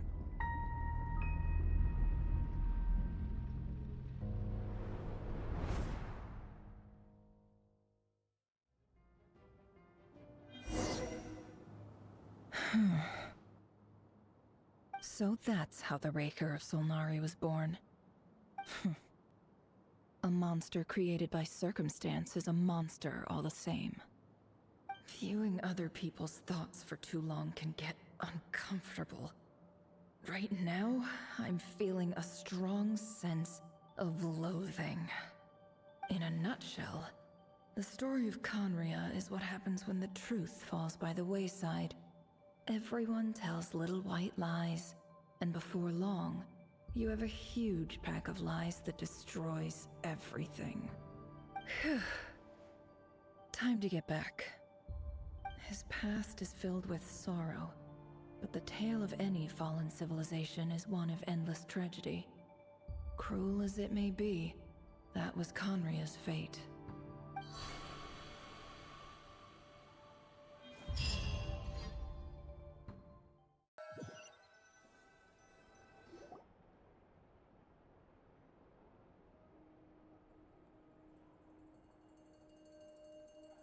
Everyone, I'm back. Can I get a standing ovation? Never! How are you holding up? Feeling okay? She's fine. Boss is a pro. Yes, I'm fine. You will have seen the events of Rarier's life through my thoughts. It's now clear that he is just a regular nobody, driven by personal tragedy, as he said himself. I mostly agree. There's only so much we can know about him from his memories alone, but they did give us a clear glimpse into his life in Conria. However, I would not consider Rarir to be a nobody. He was deeply involved in the events of that era. Yet, when the catastrophe of a generation strikes, nobody is safe. Sounds to me like you're speaking in riddles again. Is this you urging me not to abandon the people of Krai in their hour of need? That's not what I meant. Although I do hope you choose to remain a part of the plan. Without you, the mission ahead will be all but impossible. Then try to remember that I respond better to the carrot than the stick. And I don't appreciate being bossed around. Now, as for you, Missy, you were excellent. You stuck to the rules of the ceremony and kept your mouth shut the entire time. Bravo. Cool. So, can you fill me in on the deets now? Most of what I saw went right over my head. Patience. you'll hear the whole story, don't you worry. But let's meet up with the others first. It will save me narrating it twice. Yehoda? Yes, boss!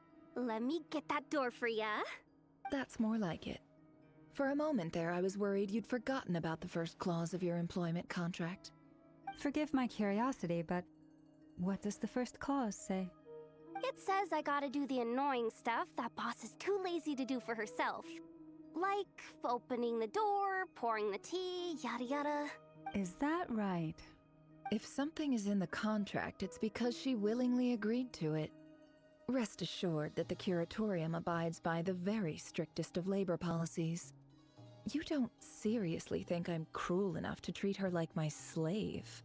In any case, I've hardly shied away from my share of the work today.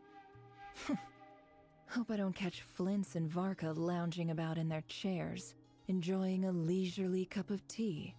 There's nothing I dislike more than other people enjoying themselves while I'm hard at work.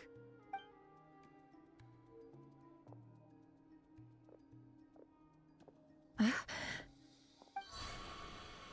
no.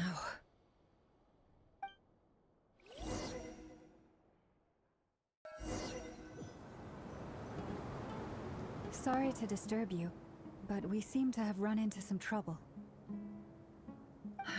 Evidently so.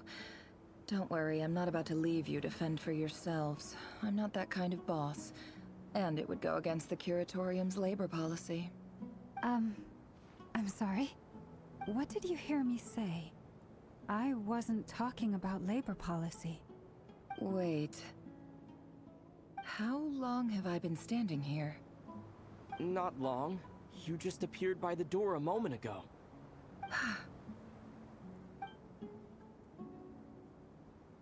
Boss, what's wrong? You look like you've seen a ghost. We've been tricked. We never left at all. Somehow I hallucinated that whole scene back inside the office. Hallucinated? But how? How indeed. This place should heed my will alone. All thoughts and actions that occur in here are just a result of pawns moving across the chessboard in a carefully calculated manner. And nobody has access to this chess set but me. So you control everything in here? More or less. But yes, it's a special technique of mine. Has anything like this ever happened before? Only once. It was the first time I used the chess set. Is there any similarity between what happened then and what's happening now? I suppose my thoughts are a little turbulent, which was also the case my first time. Is there anything I can do to help? The first clause of your contract clearly states that I only need your help with things that I'm too lazy to do myself. Meaning, you're not feeling lazy right now? Meaning, this is not something Yehoda can help with. The chess set is a personal treasure that I alone understand. I must be the one to find our way out of here. Boss, it's fine. Really. Let me do something useful. Oh, listen to you. Whatever would I do without you, Yehoda? What? Really? Yes, really. Where would I ever find another employee as obedient and servile as you? God forbid anything ever happens to you. Oh, okay. Well, anyway, I was thinking of fetching some water. There's gotta be a source around here somewhere. I suggest everyone finds someplace comfortable to take a rest. We gotta conserve our energy. Even though all this chess malarkey doesn't exist in a physical sense, mentally speaking, it's all real. And so is our tiredness and fatigue. You don't want to dismiss mental fatigue. Just because it isn't physical doesn't mean it's any less serious. But anyway, I got your backs, so don't worry about a thing. Don't I have the best employees? Jealous much? If we can find a suitable time, I'd love to borrow Yehoda for a day to help out at the Frost Moon Scions. Would you be amenable to that, Boss Nefer? Oh, Lauma. have I ever told you just how pretty you are? Beauty runs from the tips of your antlers to the depths of your imagination. Time to rally, everyone. Follow me. As we continue our journey, the same rules will apply. That means stay focused and no talking no matter what we encounter. And don't disturb the chess pieces. You have my word that I will get us all out of here. Dude, I thought we were done. Holy moly.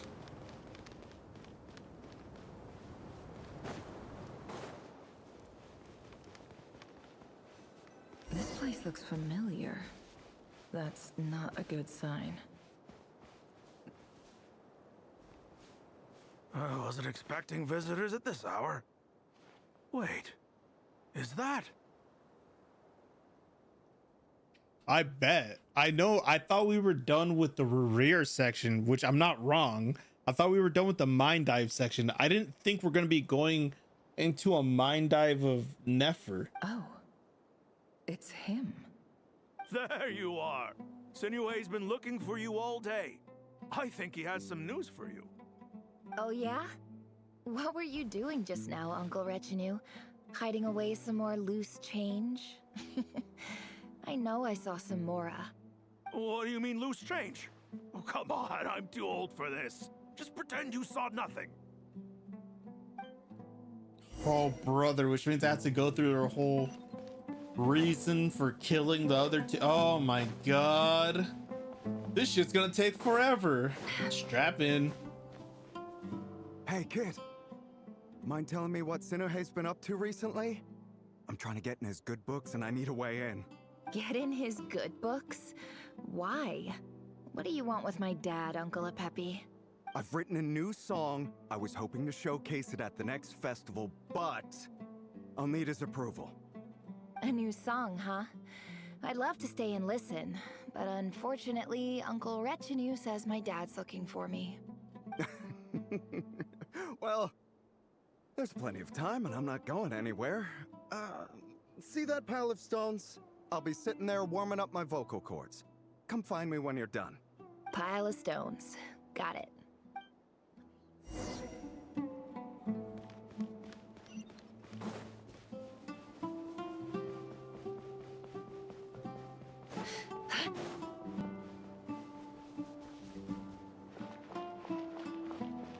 Hi, Dad.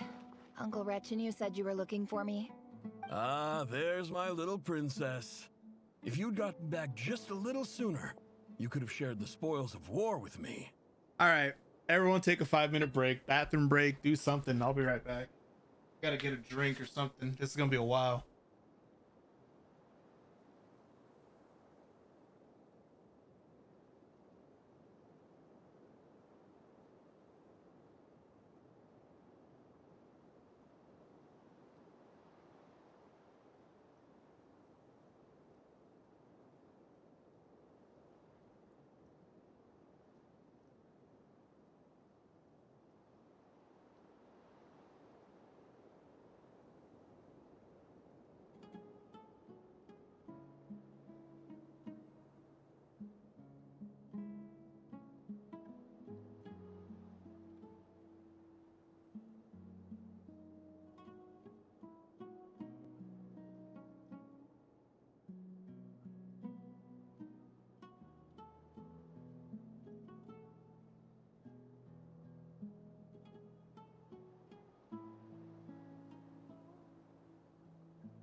If I think it's been more Spoils than of 5 war. minutes. Who were you fighting against, Dad? It was just a figure of speech. The aftermath of a sandstorm is no time to be waging war. I was talking about our war against thirst. I went out to fix our water supply problem, and now I'm back. Which means...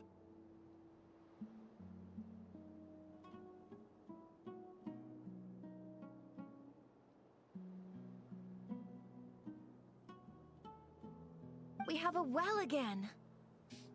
I just went to go get something water adjacent to drink. And it smells even better with time. That's right.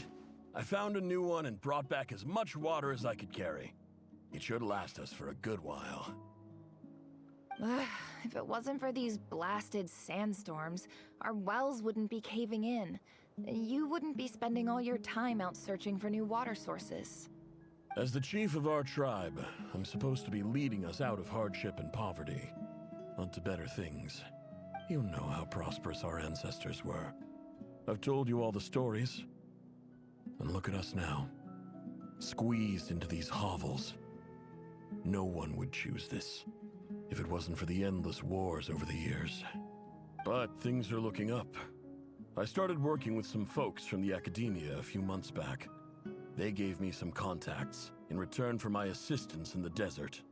So you're the academia's helper now? Special ambassador, they call it. Think of it as a partnership. It's nothing bad, okay? We've been isolated here in the desert for too long. Seeking opportunities elsewhere is the best thing for us, and the fastest way to progress. So, do you get anything good out of being a special ambassador? Of course. My luck's improving all the time. One day, I swear I'm gonna lead us out of this place. We'll find somewhere new. Somewhere better.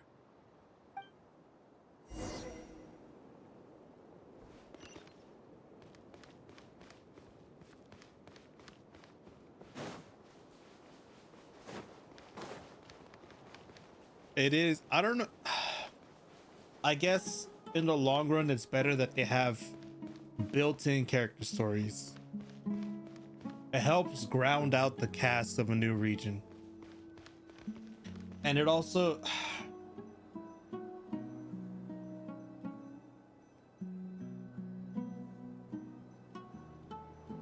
Overall, it's a good thing that they have the built-in character stories as opposed to having it be something on the sidelines.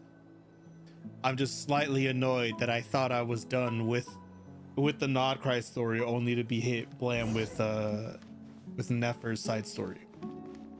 Not that it's not important. Characters are only more believable and empathetic if you can empathize with them, if you understand their That's plight. our well, and you know it. You stole from us. Well, you've gone from chief to thief, and now you have to face the consequences. Did you really think you could take our water without permission and get away with it? You're either brave, stupid, or both. And that special ambassador act? Yeah, nice try. We spoke to the academia.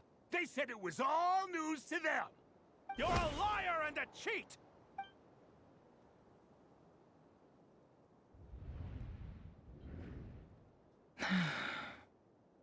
I heard Yehuda gasp, but I don't blame her. Most people are terrified by the sight of blood. Corpses strewn across the ground.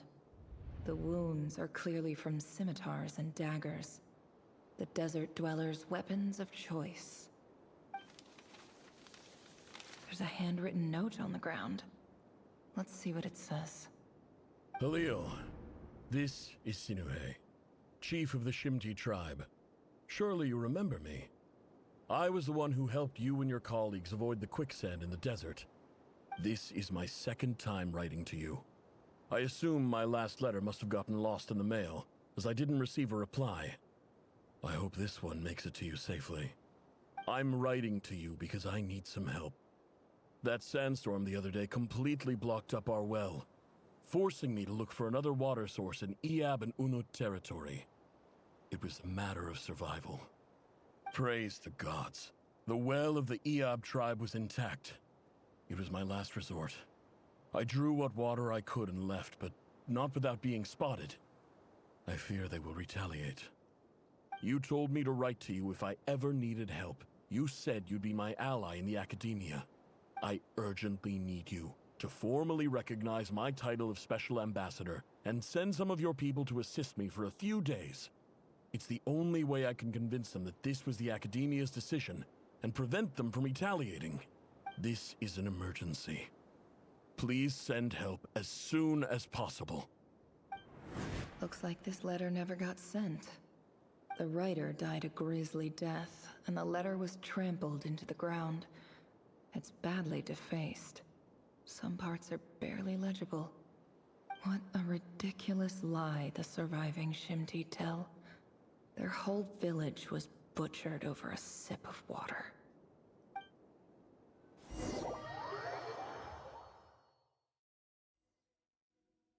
Ah, officer. Welcome. Welcome to our humble village. I thought you would at least have the courtesy to provide some respectable libations. This is the finest wine Aru village has to offer. I promise. The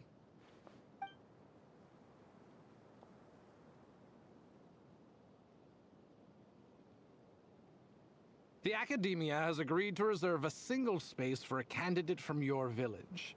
But I remain skeptical of this entire endeavor. I highly doubt anyone in this desert possesses serious academic potential. Please, have faith. If not in us, then in our god. The child we found shows great promise. I beg you, take her away from this place. Give her a chance. Don't let her talent go to waste. I don't recognize her. New arrival? She showed up here a few days ago and we took her in. She's a really bright kid. Please help. I'm begging you. So, where are you from? Nowhere special. Just a sand dune. What about the rest of your family? How many of you are there? Just the one. It's only you? Correct. So, no brothers, no sisters, no mother or father? Any who have slept on a bed of sand, I call my brothers and my sisters. Apart from that, I have no family. All right. Get over here. Sign your name on the form.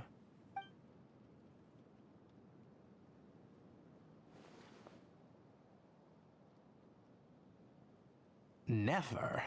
You're rather fair-skinned for a desert dweller.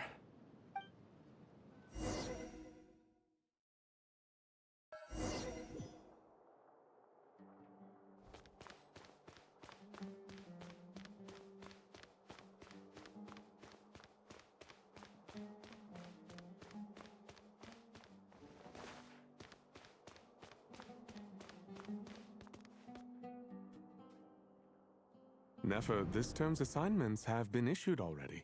Please read through the materials thoroughly, conduct your own additional research, and then write an essay on the topic. Yes, Professor, I'm aware. I just had a couple more questions I wanted to get your perspective on. Oh? Please, ask away. Well, I saw the other students' problem sheets, and I couldn't help but notice that my assignment is much easier than theirs. Do you really think I'm a weak student? A weak student? Goodness, no. Quite the opposite. You have a sharp mind. Almost too sharp. I think what you're saying is, a weak student wouldn't have noticed the discrepancy. And if they did, they certainly wouldn't complain about the lighter workload. You see, sharp as they come. You see things the way they are. And I'm sure you know why they're like that. Because of where I come from. Because I'm different. I'm sorry, Nefer. I don't like it any more than you do. It's just... Anyway, you said you had a couple of questions? What's the other one? I wanted to check. If someone sent me a letter to the Academia, where do I go to collect it? Ah, your family wrote to you. As long as they put your name on the envelope, someone should hand it right to you. Not exactly. It's not even a recent letter. I was just curious where the mail would end up if no one collects it. The House of Dana, I expect. I know there's a box for unclaimed mail somewhere in there, probably sitting on a shelf. Whatever you're looking for, that'd be the place to start. Okay, got it. Thank you, Professor. Oh, don't mention it. Honestly, I feel like I failed you. I'm supposed to be your teacher, but I haven't taught you anything. Hey, don't say that. You're a great teacher, and you do your best for all your students. But the rules are the rules. You're not allowed to teach students like me. It's not just the academia either. The whole world bends over backwards for the successful, and leaves the losers to suffer and die. Oh, my dear child. Don't tell me you've given up on life already. I haven't. I just think that if you want to make it in this world, you have to find a way to become successful.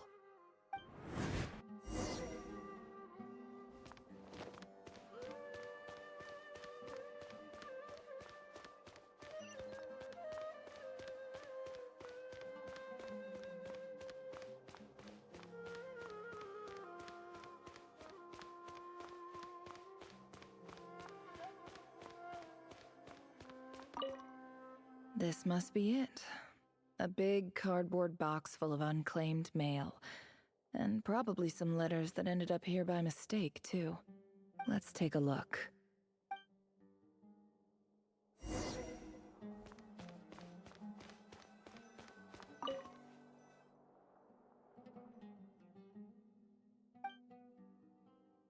A dilapidation survey from Port Ormos. Looks like it's from a Core of 30 representative. What a strange thought. A bunch of mercs losing sleep over rundown buildings. This one was never even opened. I guess the recipient didn't care what the Core of 30 had to say about anything. Who was it addressed to? I don't recognize the name, but it must have been a Kasharawar professor.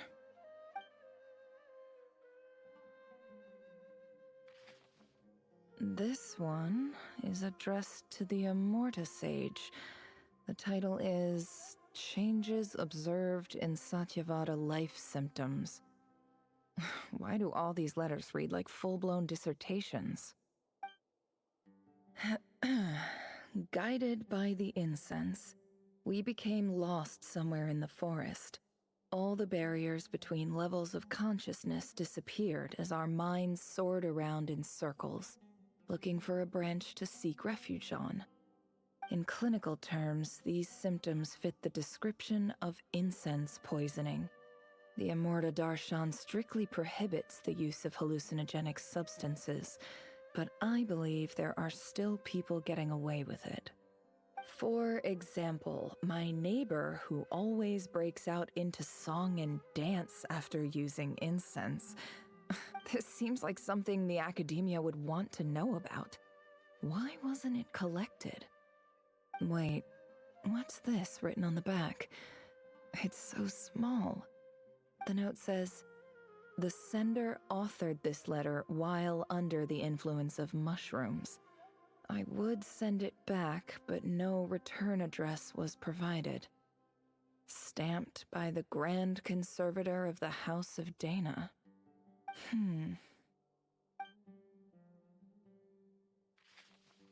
This next one is addressed to Grand Sage Azar.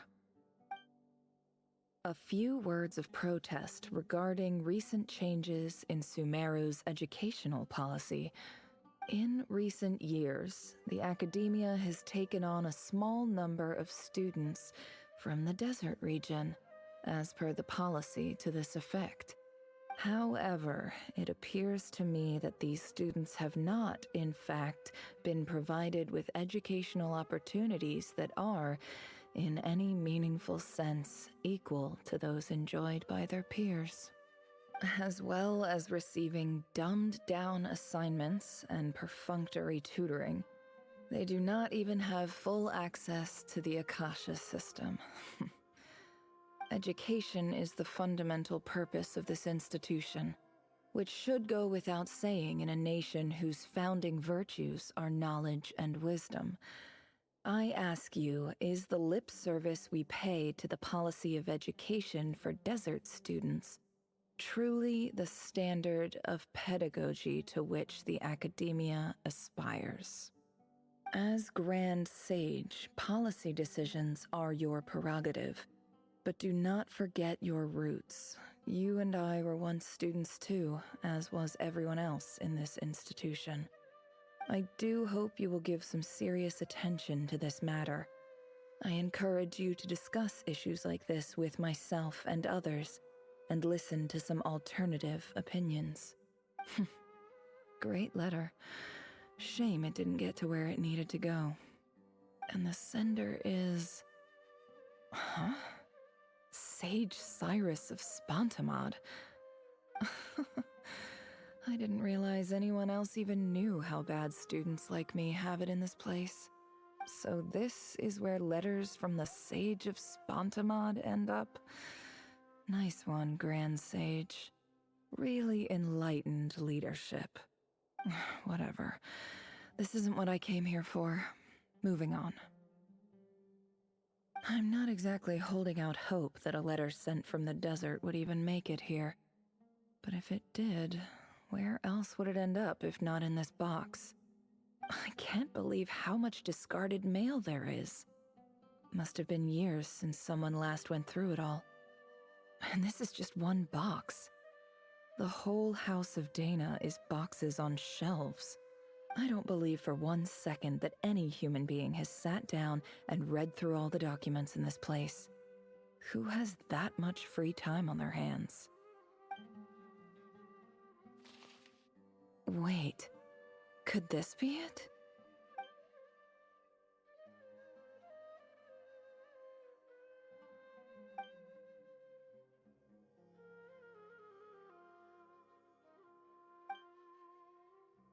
Greetings, Halil.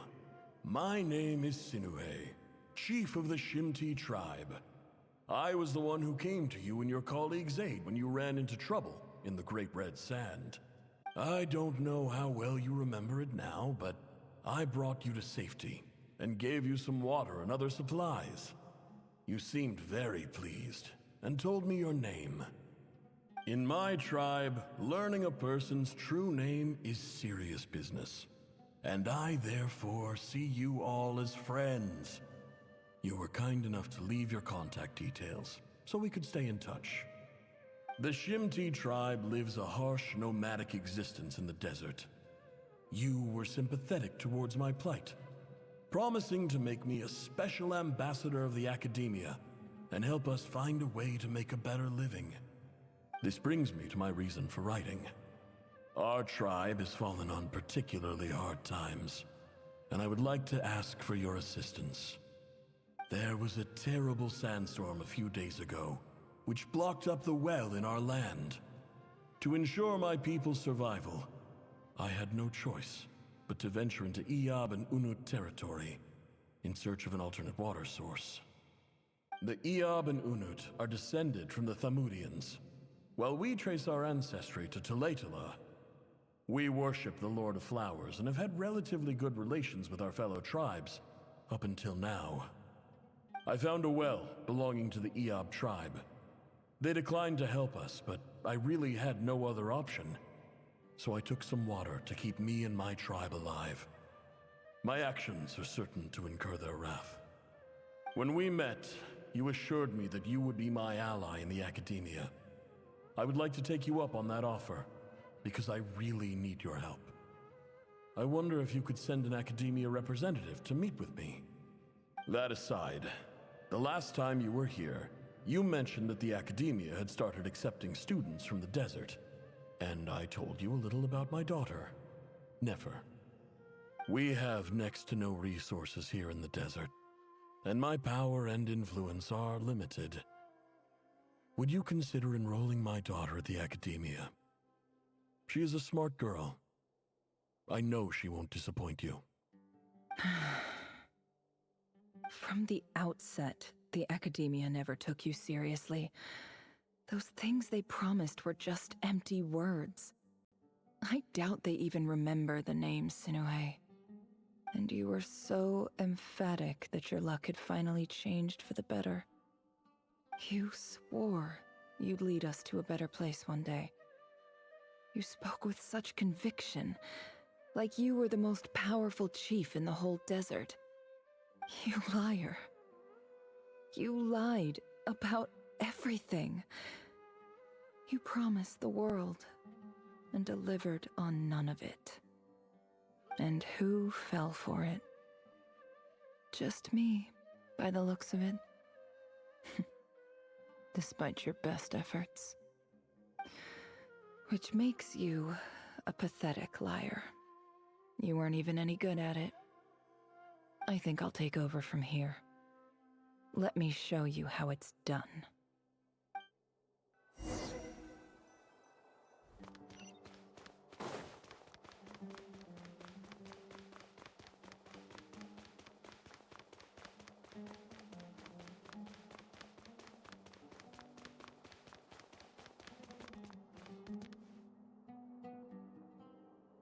I just came to say goodbye. Thanks for everything you've done for me in my time here. Nefer? You packed your bags. Where are you going? I'm quitting. Something's come up in my hometown. Gonna head back and deal with it. Huh? But this was a hard-won opportunity for you. You know that better than I do. It was. But it doesn't matter. I have more important things to deal with and they can't wait. Oh, and I didn't want to overfill my bags, so I left some incense on your desk. What's wrong? I thought you liked incense. Although, I did read somewhere in the House of Dana that it has hallucinogenic effects. Don't use it all at once, alright? Isn't this the stuff you brought from your hometown? You're just letting me have it? But you said it's a rare and valuable commodity. Yeah, about that. I lied. It's not rare at all. There's this bunch of ruins near my hometown that are practically overgrown with this plant. It's not worth much. Keep it, it's fine. But Nefer... Alright, that's all from me. You take care.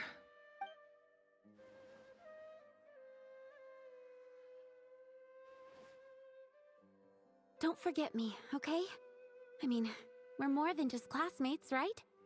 We're friends. Yeah, I'll remember you. I lied again. That incense is worth a fortune, and it's a rare find even in those ruins. And as for remembering her, I have far too much to do when I get back. No time to reminisce. I'll be lucky if I even make it through this alive. But either way, I expect I'll forget you pretty quickly.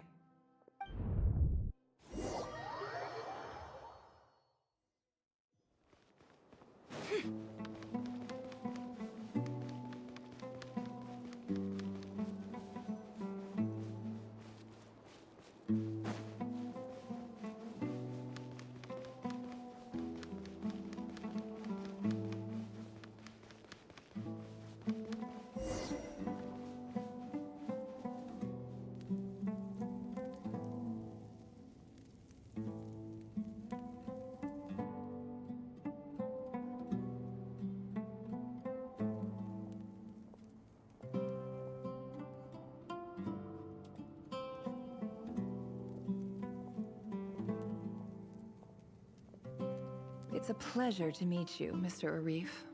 So, what does the Academia want? Since they've sent their special ambassador, I assume there's a big business deal to be made. If not, I'd be very disappointed. Please, sir, lower your blade. You're lucky I'm the one they sent. Not all special ambassadors share my admiration for the Iab people. The ever-shifting balance of power in the desert reduced the once great civilizations of this region to rubble and sand. But the story of the Iab has a very different trajectory. Others grew weak, but you grew strong. beginning in obscurity and moving to prosperity. You're the only ones who defied the trend. Huh. So, you do know who you're dealing with? This well is the perfect symbol of your strength, is it not? It used to belong to the Unut, but it looks like you have control over it now. You're not wrong. But I'm sure you didn't come all this way just to flatter us. Of course not. I came to bring you some very good news. Some information that recently came to light, which might just be your ticket to freedom.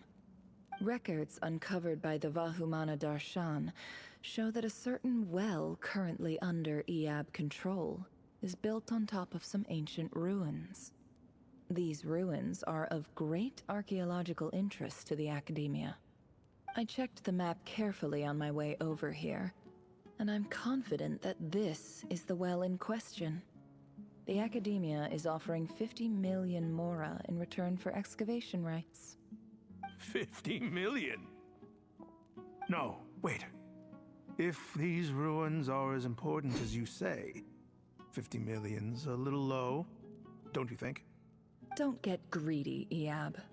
We know far more than you think. We know that you seized this well by force. Wasn't that the first step in your rise to power? To drive away the Unut and steal their water supply? So what if it was?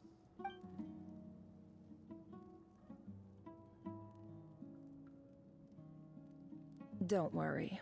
As unscrupulous as it was, it's something we're willing to overlook. The Academia is only interested in dealing with the de facto power holders in the region. I hope I am making myself clear.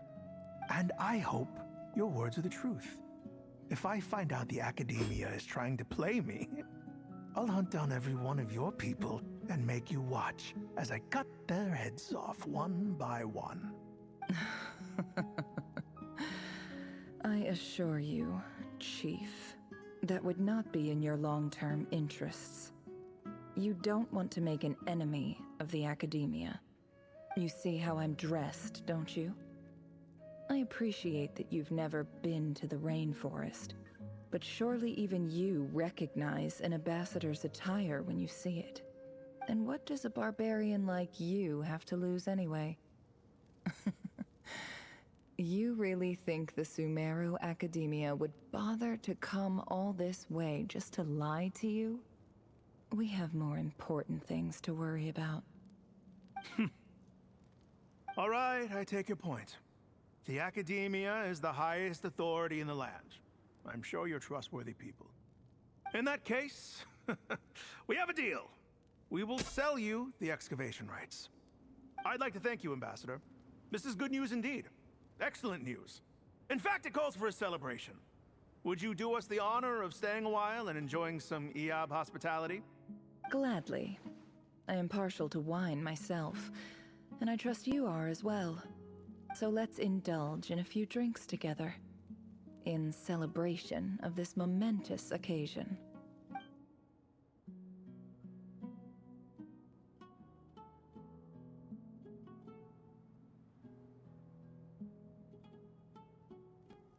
Chief! Chief, it's an emergency! It's the Unut. They've taken the well. What? Well, don't just stand there. Take it back. Yes, Chief. I have every confidence in the Iab's military superiority, and yet... Well, what is it? The Unut's response was alarmingly fast. The day after we reach a deal, they seize the well. This can't be a coincidence. Perhaps there is a traitor in your midst. I don't think so. I am obliged to remind you, Chief, that the Academia will only deal with the de facto power holders. If you cannot regain control over the well, I'm afraid you won't see a single mora of that 50 million. No! Please, Ambassador, just give me some time. I swear the Unut will not get away with this. That well is ours, and so is the mora. Glad to hear it. I will wait here for an update. If there is a traitor, I will find them. In the meantime, make yourself at home. I'll report back as soon as I have an update. Much obliged. Wow. All it took was a few words and I've got him wrapped around my finger. What an amazing feeling. So, in summary, Ambassador, the Academia would rather negotiate with our tribe instead of the Eab, yes?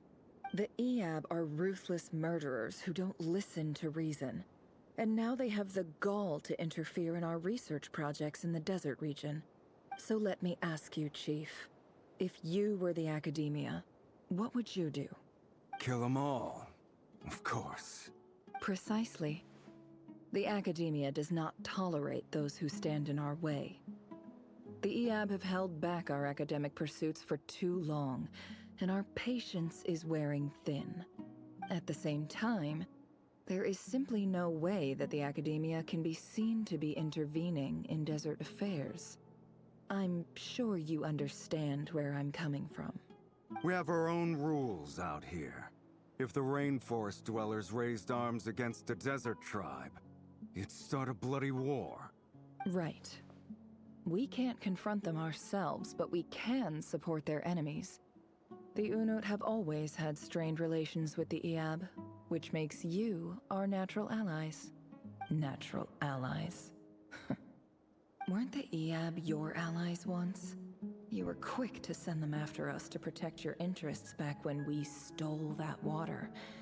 And now look at you. You're at each other's throats. Let me be clear. The Academia wishes to collaborate with the legally recognized rulers of the desert in this matter. We are asking for excavation rights to that well, and our offer is 50 million mora. Say no more. I believe we have an understanding. Good. Then I suggest you get to work. Get us access to that well, and the mora's yours. You see, Dad? Lying is easy when you know how. People will believe anything.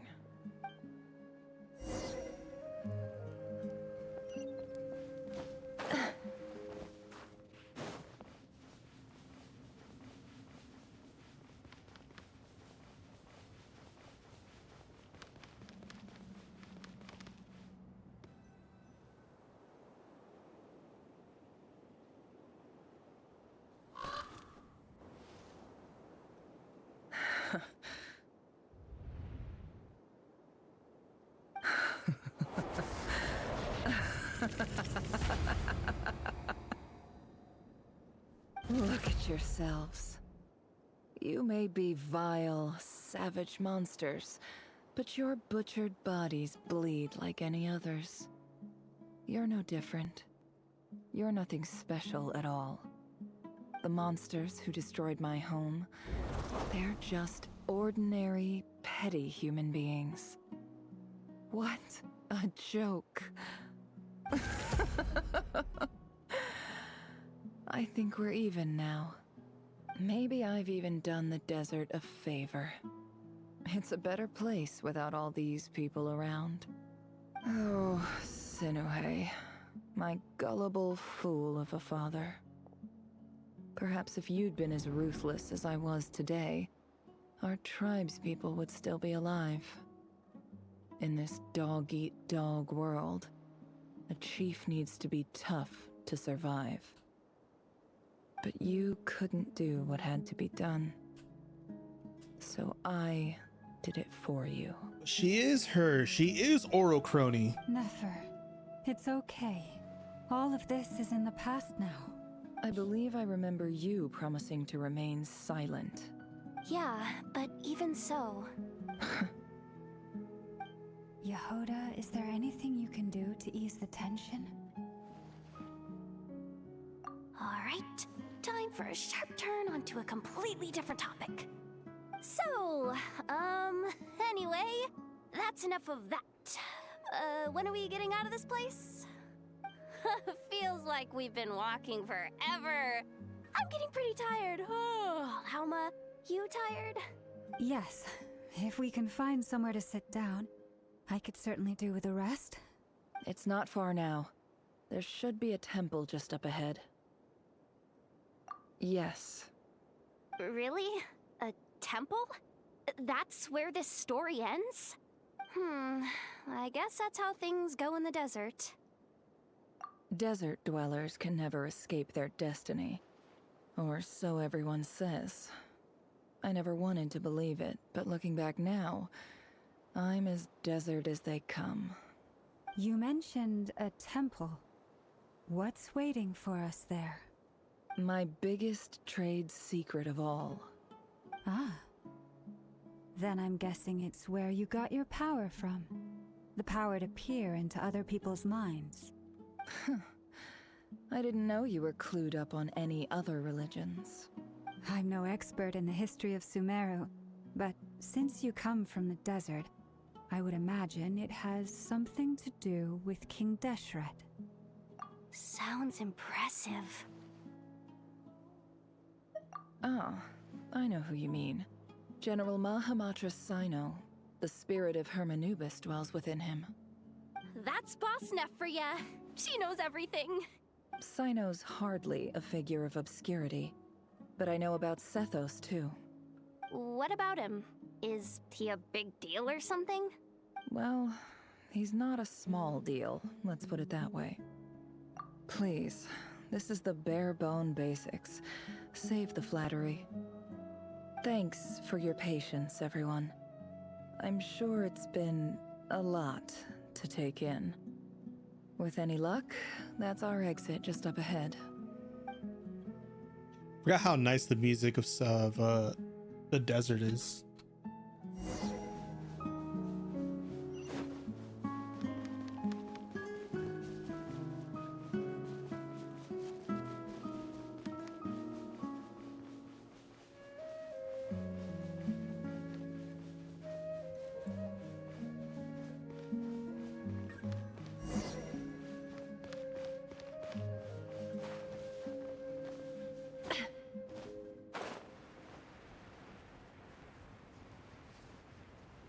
Wait, I have been here before.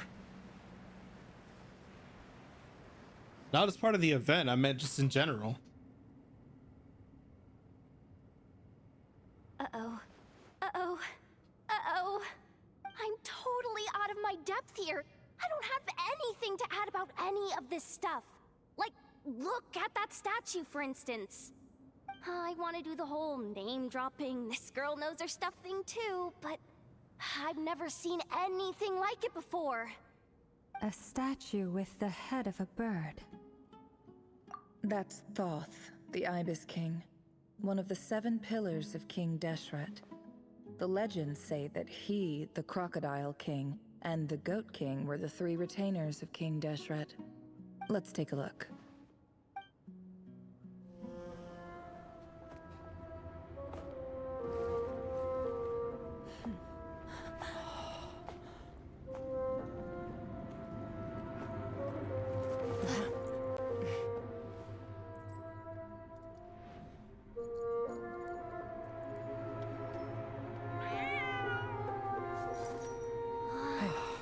It's just Ashru. So, all is well?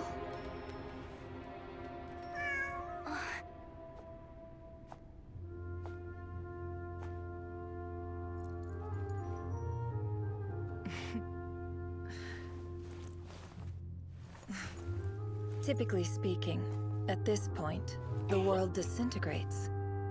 Then we find ourselves back in the outside world. Besides, these are my memories. There's nothing to fear. You're sure? Of course. It's almost over.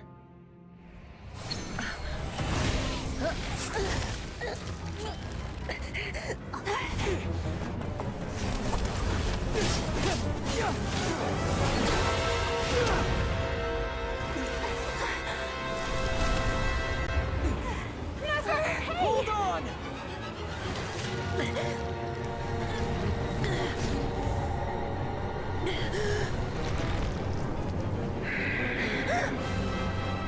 Knowing too much is always a death sentence. Speak for yourself.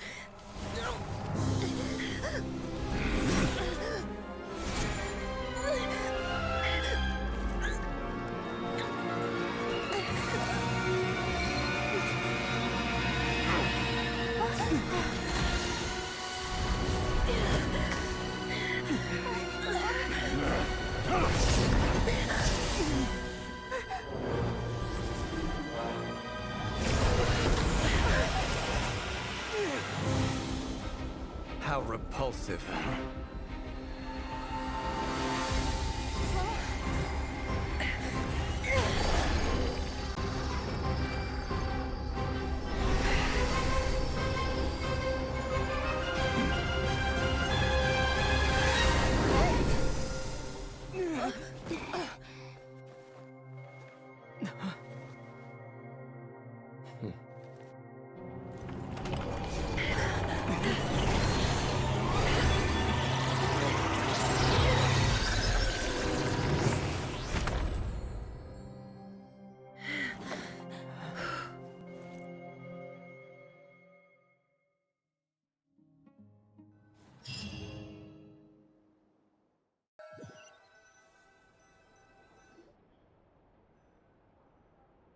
Timed that pretty well, didn't I?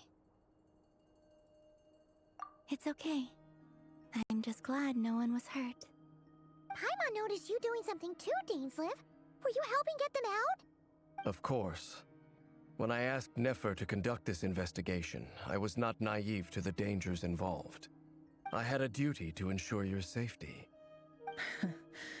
Good to know your sense of justice is still intact after all these years. I take that to mean that you saw the truth. That comes as a great relief. I certainly did. And thanks to your help, I also managed to trap Rerir inside the chess set. Whoa, really? How'd you manage that? Well, to be honest, I sensed that something was wrong long before we made it to the temple. By using this fragment to probe into Rerir's past, well, the monster formerly known as Rerir, it seems I alerted him. I was tracking him, then he caught on and started tracking me too. Can't say I'm surprised. But how did he track you through your thoughts alone? That shouldn't be possible. Rerir was a secret agent who reported directly to the Vinster King. He is an expert at finding a trail and hunting down his pursuers. No wonder. He infiltrated the chess set, read my thoughts, and built a new virtual chess set inside of it. That's why we weren't able to leave at first. Speaking of your chess set, it's quite a remarkable item. Would I be right in thinking you have some connection to King Deshret? You overestimate me.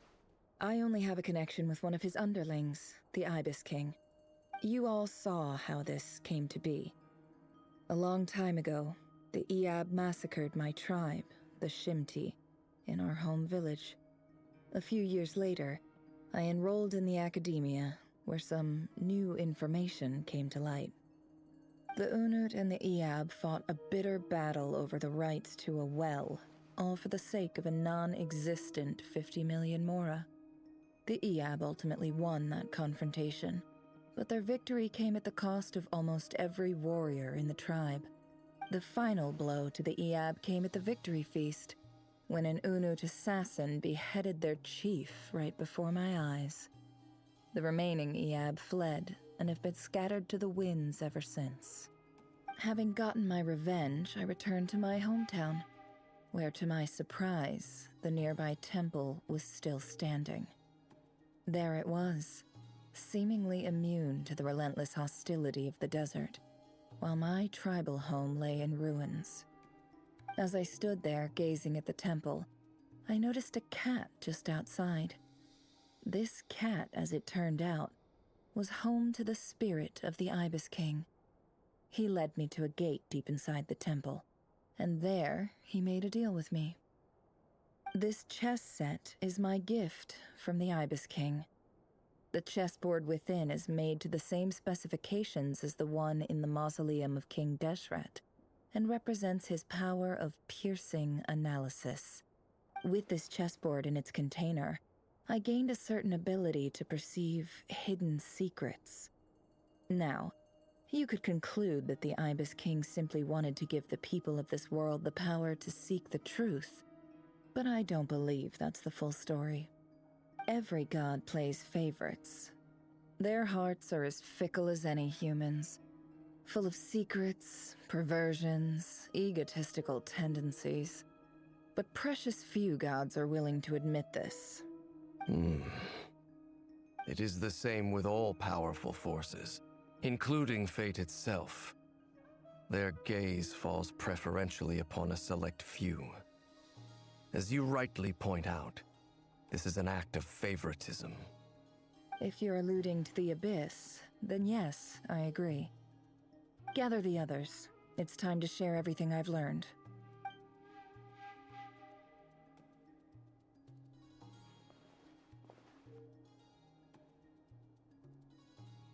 Thank you all for being here. As promised, I did some further investigating into the Raker of Solnari's background. I am pleased to report that the investigation has been most fruitful indeed. The Raker of Solnari, real name Rerir, was once a Conrian subject who served the Vinster King. I will now share the important details of his story. Please save any questions or comments for the end.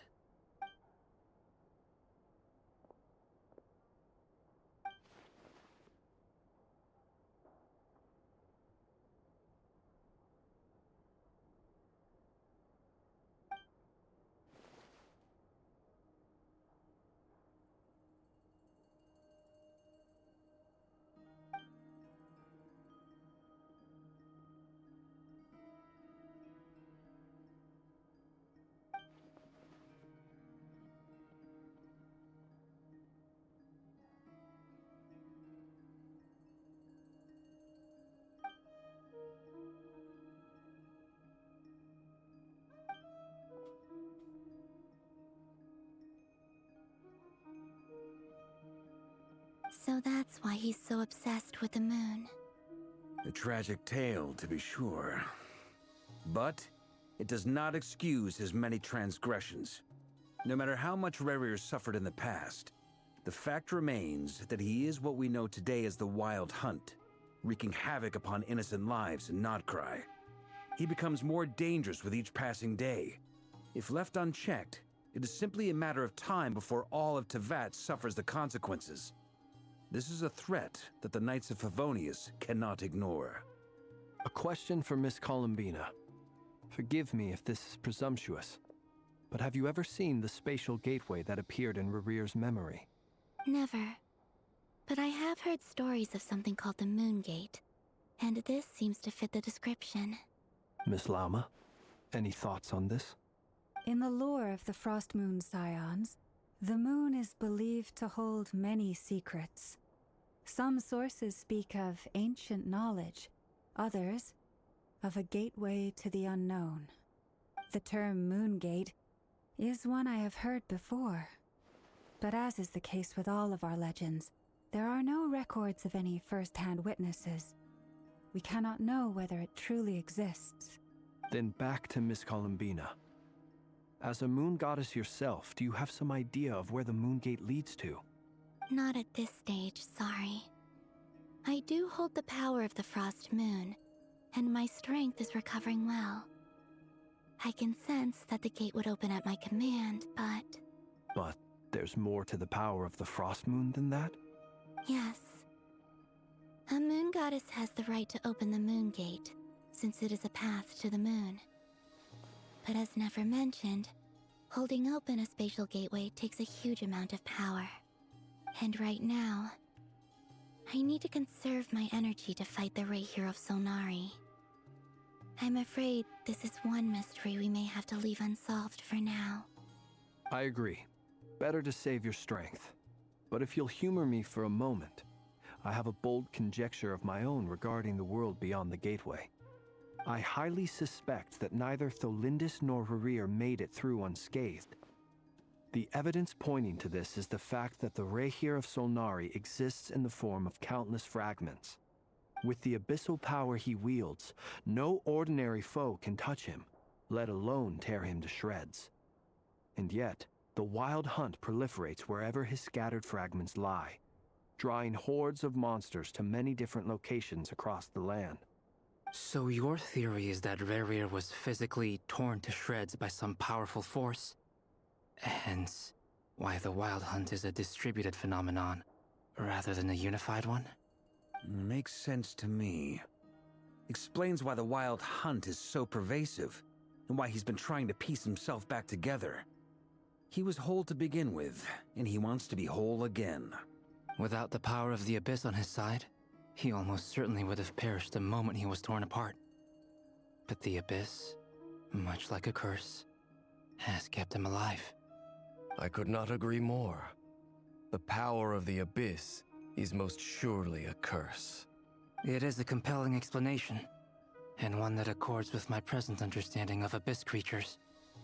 Whether the life form in question is primitive or advanced, if a curse has extended its lifespan unnaturally, it will continue to survive in spite of everything.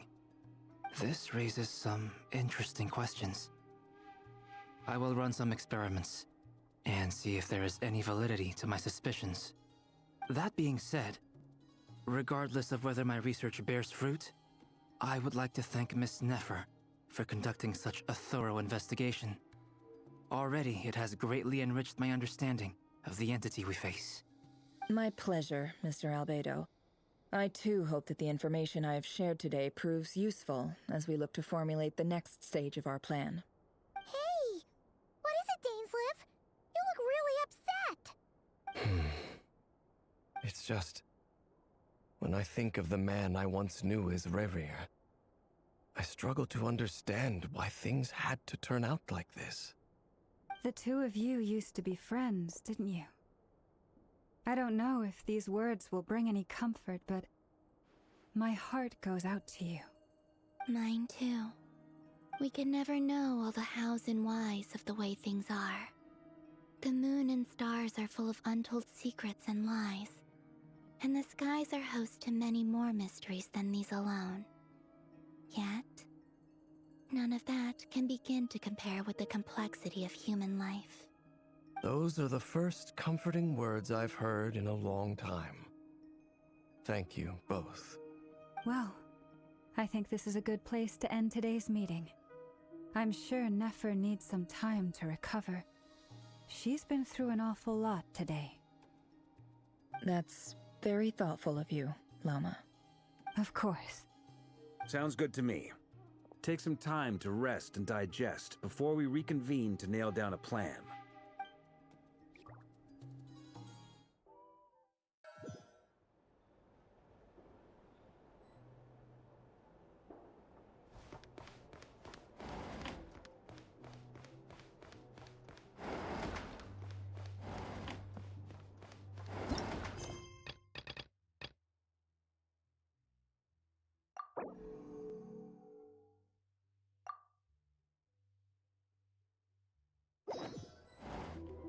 Hey, is this a bad time? Hope I didn't kill the conversation. No need. Come on, let's talk outside.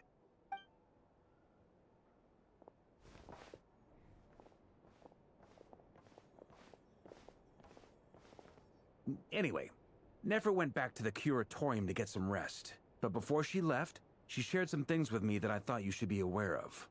Firstly, although she managed to trap the Raker of Solnari inside her chess set, there's no guarantee that the power of the Ibis King is any match for one of the 5 sinners. Their powers are beyond our comprehension. It's only a matter of time before he finds a way to break out. We have to come up with a plan and take care of him before that happens. Honestly, my mom figured that might be the case. So, how long have we got? Well, I asked her that same question. She talked for a long time, but for the most part, it seemed like she was trying to convince me how precious her chess set is. What a long and storied history it has. It felt like some kind of sales pitch, you know? The kind where you end up handing over Mora against your will? Anyway, after all that, she finally answered the question. 2 days, at most. 2 days? Holy moly! Can we even recruit enough help in that time? That remains to be seen. Which brings me to the second issue. Dainsleif is obviously conflicted about this whole thing. But given how little time we have, there's no way we can pull this off without his help. You have some history with him, right? Do you think maybe you could talk to him for us? Great. I appreciate it. All right, on to item 3. So, Albedo, Durin, and I put our heads together and came up with a plan. Can't promise it's gonna work yet, but at least it's a start. We figured we'd bounce the idea off you first. We'll explore it further once everyone's recovered. Okay, Paimon's dying to hear this. All right, so here's what we're thinking.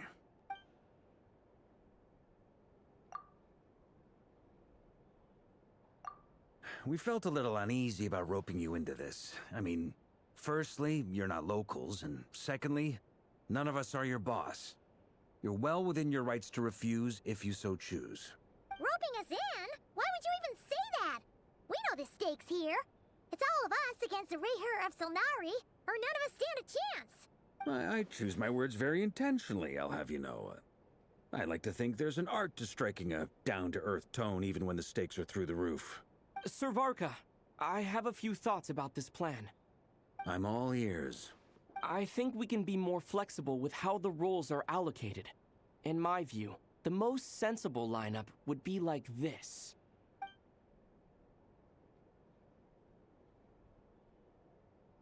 Surely I see we're your point, yeah. we're within like 2 hours. But if that's how we're going to approach this, you'd better make sure you're ready. To be clear, I don't doubt your abilities. Far from it.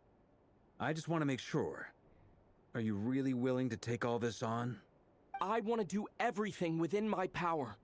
The Rayher of Solnari is a truly fearsome opponent, and if I do my part, it'll greatly reduce the risk for everyone else involved. Well, that tracks with what I've heard.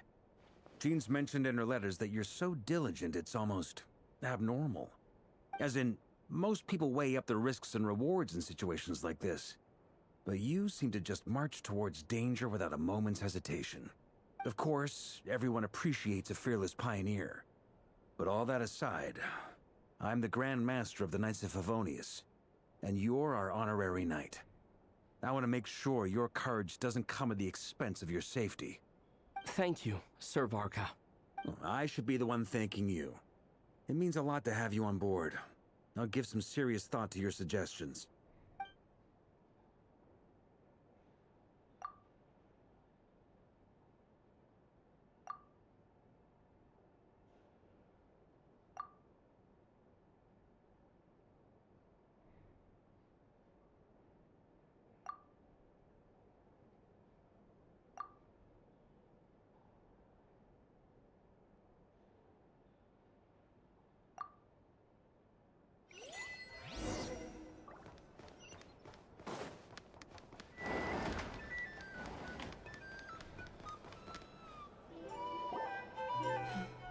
This is a thorough plan, but I do have one last question before we take action.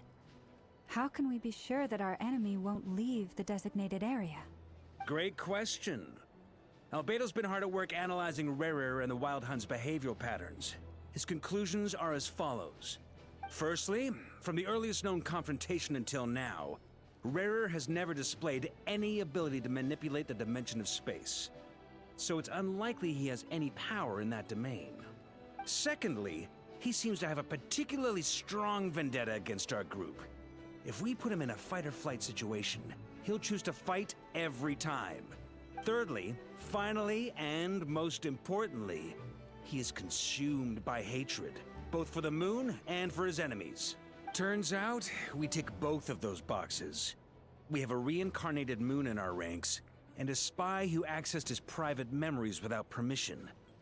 He'll be baying for blood, not looking to escape. As someone who's had their fair share of interactions with the Wild Hunt, those all seem like valid observations to me. Understood. Then I will defer to the verdict of the group. Well, everyone, that's the plan in full detail. Albedo and Durin are carrying out their part as we speak. Plan approved. Scheduling. Okay, any firepower you need, I got you covered. Let's light this baby up. The Frost Moon Scions are behind you as well. And the rest of you? No objections? All right, then it's settled. This is the plan we're going with. Next up, an old tradition of mine. Anyone who wants to back out, now's your chance. Wait, we can still back out of this? Everyone says things they regret, right? I don't want anyone feeling trapped because their mouth said yes before their brain had time to think things through. A very people-first approach. I hear that's common practice in the Knights of Favonius. Heh. Who'd you hear it from? D-Luke? Shh. We don't use people's real names at work. This contact will be known only as Owl, please and thank you. This plan can only work if everyone does their part. Flint's and I will absolutely support it. We shall indeed. You'll be glad you accepted our help. Also, you are the last person I expected to see here, Miss Dory. It's not often I get called Dory in a work context. My peers usually call me Lord Sangama Bay. So, the longer your name, the higher your net worth. Is that the idea here? In that case, Mr. Flint's here must be worth a fortune. That's right, I know your full name. It's... The walls are thin here. I'd appreciate you keeping that a secret. Okay, fine. Ugh, I'm actually only here as a favor for someone else. Do you have any idea how much it would cost to hire me otherwise? Oh, does this mean someone out there actually has the power to boss Dory around? It most certainly does not. We have a long-standing and mutually beneficial business partnership. She's actually the mom of a friend of yours. Said mom supplied me with a great little trinket, but now that lady's ruined everything. If I don't start building a little goodwill now, my whole business in Krai is gonna go down the drain! Okay. So what exactly is so special about this pendant? It's a lucky charm that a great mage made for me. We have a business relationship, and she was worried that something bad might happen to me. So, she wanted me to have something that can store power to protect myself with. I finally got it all fully charged up with Kuvaki, and then never went and used it all up at once! Never lost so big in my life! You're right. It was all my fault. I didn't mean to drain all the Kuvaki in the pendant, but I'll make it up to you. You will? Well, in that case, how about you give me your chess set? And we call it even. I knew you'd say that. Well, it's yours if you want it. In fact, take it now, and I'll even throw in a free Raker of Solnari. Deal? You're putting me in a difficult position here. It's a very useful thing to have around, but I have a funny feeling it won't be around much longer. I guess we'll see in a couple of days. Looks like bankruptcy for me. Hey, don't be so pessimistic. See this through and you never know. You might find a new business opportunity on the other side.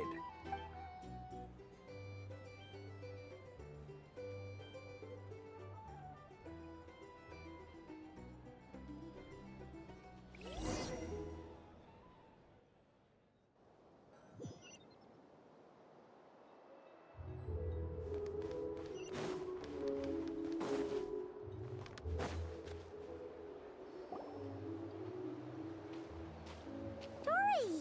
How are things going? Feeling ready? Oh, I was born ready. We only have 2 days. You think Lord Sangama Bay would let an opportunity like this slip by? Don't forget, when something's in high demand, the people with the goods on hand get to charge the highest price of all. Ta-da! See? It's right here. Ah, it's so pretty. Did you make it? No, I have a supplier. We go way back, so he made me a very attractive offer. Aha! No wonder you were talking about lucky charms at the meeting. You've been getting Kave to make them for you. That's not the full story. It actually started a while back as a project between me and the Dendro Archon. Mage Alice once warned me that this world won't stay safe forever. There may come a day when everyone faces a great crisis. I passed this on to the Dendro Archon, and she secretly brought together a research team made up of Sumeru's top scholars to invent a technology that could keep people safe. I won't go into the details because it's all very complicated, but if you want to know more, you can ask the Dendro Archon about it sometime. Anyway, point being, it was the Dendro Archon who asked Kave to build this little contraption. As one of the top Kasharawar talents, he was the obvious choice. Took him long enough. He stressed over it for ages. Must have gone through at least a dozen designs before producing a final product. But that's Kaveh for you. Marak delivered it to me a couple of days ago, along with a letter from Kaveh. Could I ask why I'm sending this technology to you? And what's your proposed use case? Has it been approved by the relevant authorities? So nosy. My fault for sending him the research permit to begin with. Surely Nahida must have told him you were involved in this project. He was probably just nervous because you're always so secretive about your business. Could be, could be. Anyway, I just replied, let's hope there never has to be a use case, because it would involve grave danger. Fair enough. But it sounds like he was just being cautious. He probably felt responsible as the one who made it. Or maybe he was asking as a favor for his housemate. He's done that before. Not sure why, though. His housemate doesn't seem to really care that much about this kind of stuff. Either way, all's well that ends well. I'm just glad to finally have my hands on the product. I wouldn't want to be without it, given the potential dangers that lie ahead. Huh? What does that look mean? Paimon's just super surprised. This must be the first time we've ever seen you actually get serious about something. Well, a long time ago, I made a promise to myself. I promised that I was gonna live every day of my life with a big beaming smile. Obviously, Mora plays a big part in that. But there are always gonna be times in life when you have to give something back. That could mean paying back a debt, returning a favor, or showing some kindness. Alice has been a huge help to me over the years. She was the first investor I ever had. And I want my investors to know that Lord Sangamabe is the best in the business. And more than that, no one knows what the future will bring. Whatever happens, I want to make sure the Dendro Archon and all of Sumeru is prepared to face whatever comes. Oh, that? I was just making sure Nefer and I are square. Don't be thinking it was some sort of benevolent act. I'm no saint, so don't treat me like something I'm not. My priority is doing the business that I want to do, so long as my conscience lets me, but it usually does. That's the Lord Sangamabe business model. Alright, if you say so. I do say so, and that's the whole point. I'm a businesswoman. Don't go trying to figure out what kind of person I am. You'll exhaust yourself. Much easier for everyone involved if you just take my word for it. Oh, and could you two help me get this stuff where it needs to be? Thanks so much. You're my favorite assistants. Oh, brother, what do you mean it's one of these? Dude, we're in for like another 7 hours, aren't we?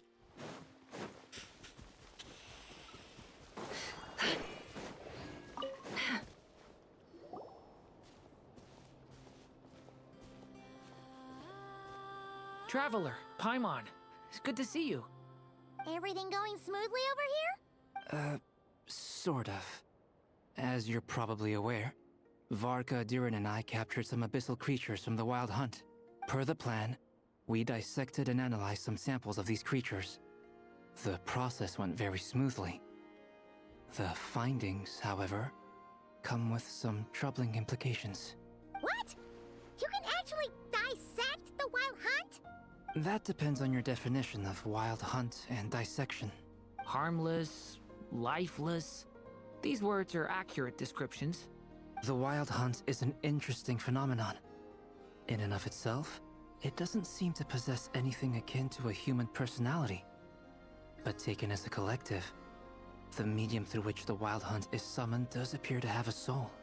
Master griped a lot about the wise Horoptatyr, and seemed somewhat fascinated with the foul Certology. But she barely mentioned Rerir at all. I don't think that was because of his lower social standing, though. Anyway, it's a pity. I should like to hear her thoughts on the nature of the life form he has become today. It's a strange mix. The furious energy of an abyssal being channeled through a fractured physical existence. A consequence of being torn apart by an unknown power. Perhaps the only explanation for his survival in this state is that he sacrificed a degree of individuality in exchange for a continued existence. Oh, sorry. Once I get talking about interesting research, I have a tendency to go on indefinitely. Back to our research findings. Essentially, they confirm my hypothesis. Rerir's corpse is completely contaminated by the Abyss, and the effects are irreversible. You could think of this as Rerir in mutated form. But in my view, even that would be inaccurate. In reality, his whole being has been consumed by the Abyss. In other words, he is now nothing more than a manifestation of abyssal power. Unfortunately, at present, we have no means of completely eradicating abyssal power. Hence, we cannot fundamentally destroy the Rayhir of Solnari either. Oh, that's terrible news! So, that's it? We can't defeat him? Not even if we get the power of the Three Moons? Miss Columbina's situation is a difficult one. She can never achieve wholeness when the world does not accept her presence. It's as if her creator banished her to a place she can never be accepted. It means she spends most of her energy just on her own survival. Given the circumstances, it's only natural to despair. But we must see this plan through to the end. Time to kick off the backup plan. Oh, Paimon almost forgot! This is for you. Dory asked us to bring it. Ah, how wonderful. Well, thank you for making the trip. Durin and I will be heading off shortly. I'm sorry I won't be there to protect you in person this time. Please be careful. All right then. Stay safe.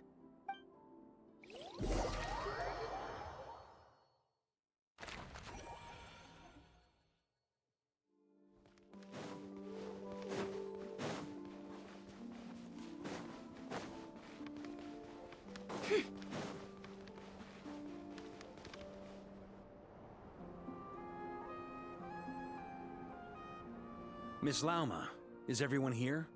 Yes. The fate of my flock is in your hands, Grand Master Varka. Please keep them safe. My lady, what are you saying? Within the next 24 hours, we will face the biggest crisis the world has ever seen. This is not a burden that we deserve to bear, but I believe that we reap what we sow in this life. So I intend to act. I must do what I think is right. For me, that means fighting for the future of Nodkrai. This gentleman is the Grand Master of the Knights of Favonius, Varka, Knight of Boreas. In my absence, please follow his lead. Hey, everyone. Guess I should introduce myself. Well, to start with, I know my way around a battlefield. Biggest strengths are honesty and hard workingness. Anyway, point is, I don't intend to let Lauma down. I'm gonna do everything in my power to keep every last one of you safe and sound.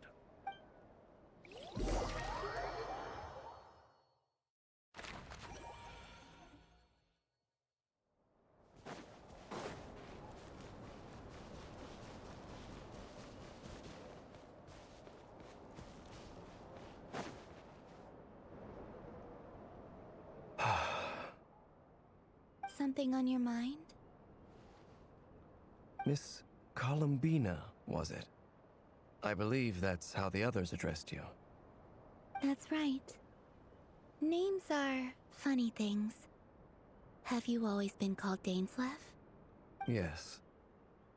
I take it your own name has a more complicated history. I have a different relationship with names than other people. To be honest, I'm not even sure that Columbina is my name. At least, not in the same way that Dainslev is yours. But it's what everyone calls me, and I go along with it. A lot of my life has been that way. I get so used to things that I forget to question why they are so. I never used to think much about where names come from, or what they mean to people. Maybe something's wrong with me. You're different from other people. I sensed it the first time we met.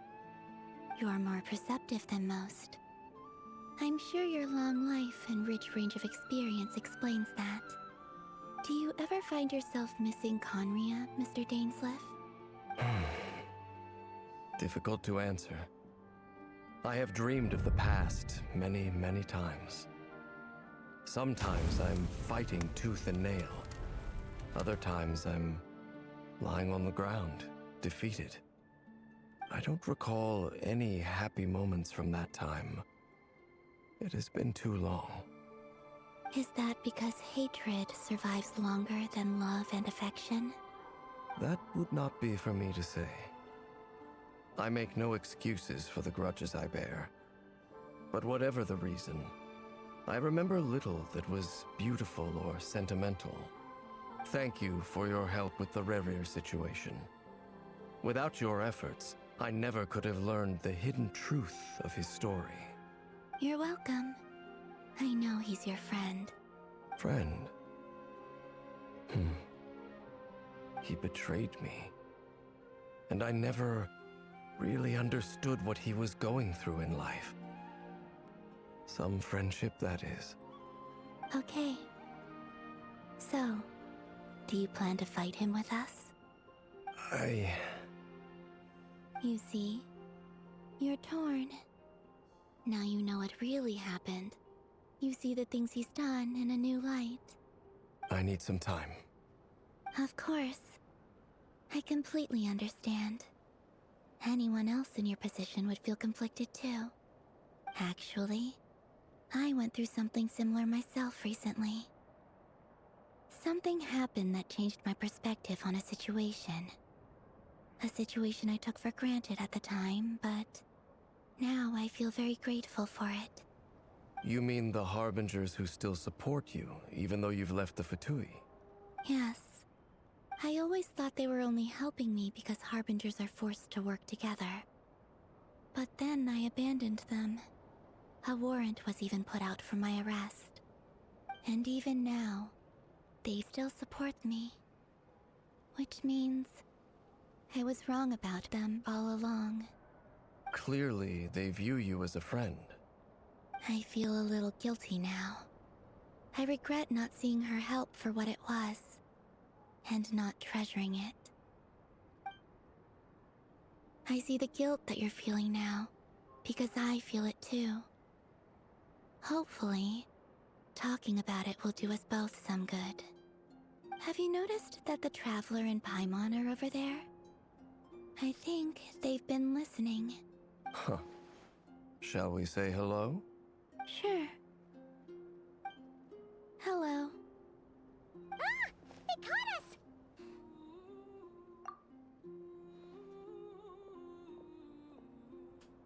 I apologize for making you worry. No doubt you wish to know where I stand on the plan to take down the Recher of Solnari. I'm afraid I need a little time, but I will seriously consider joining you. You will? Oh, thank you so much! Everyone will be so grateful to hear that! They needn't be. This was something that I was going to have to face up to eventually. That doesn't matter to them. They're grateful to you regardless. You can't control their gratitude, so just accept it. And then, have a think about whether you're willing to join us.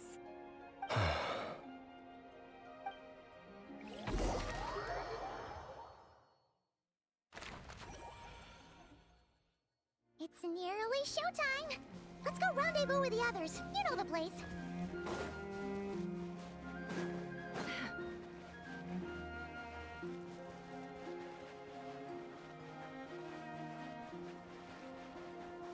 Gave it up for 5 more hours.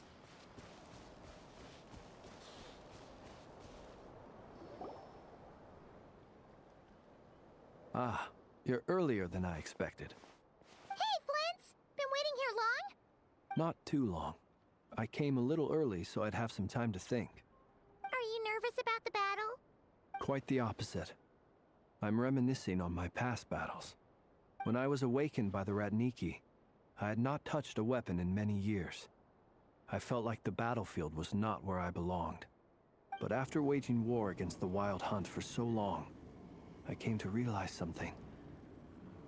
A life of absolute peace is simply not a possibility for me.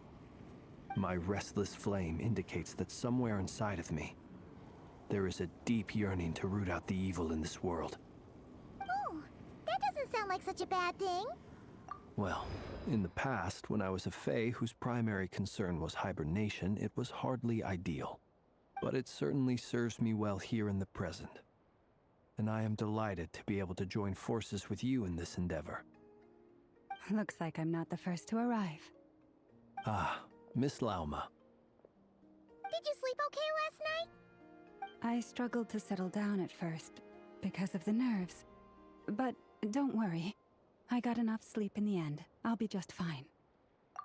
Please, I'm just doing my part. Never! Over here! Ino asked me to relay a message. She said Anefa will be on high alert and keep a close watch over all secondary districts where defense is required, providing support as necessary. Meanwhile, Ino herself will provide range support to us directly, using her latest invention.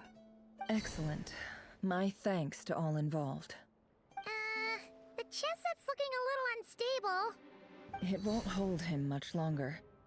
We should be prepared to engage at a moment's notice. No sense sitting around waiting. Let's make the first move while we still have the option. I agree. Paimon, find a safe hiding place. Got it! Be careful, Traveler! I will.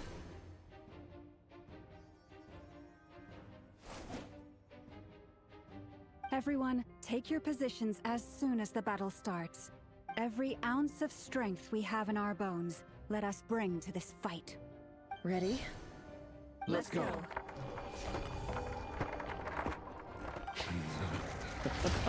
I've seen all your futile ploys before.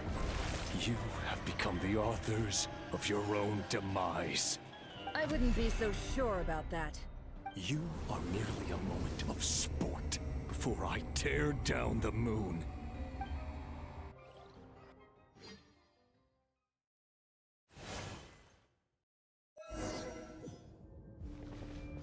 Stay on your toes. Yep, you too. Me. Move. You poor lost lamb. No more lies.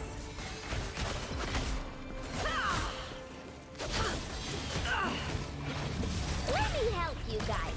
Take this! Hunt them down. It all adds up. Betrays you. Move. Lush as the moon.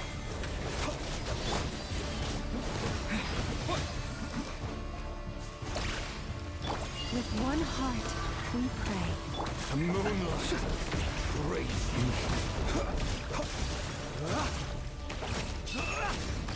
Be silent. Observe. Night falls. Close your eyes. Do you fear the dark? It began with the moon, and so shall it end. The moon will protect you.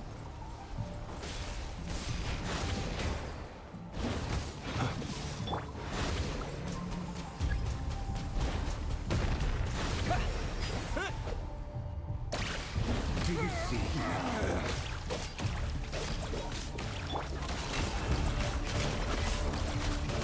From here, when will it be as you foretold?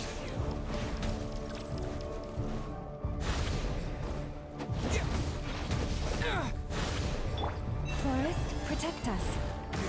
Spear is not welcome here. It all adds up. The deception ends here. Can't hide the truth.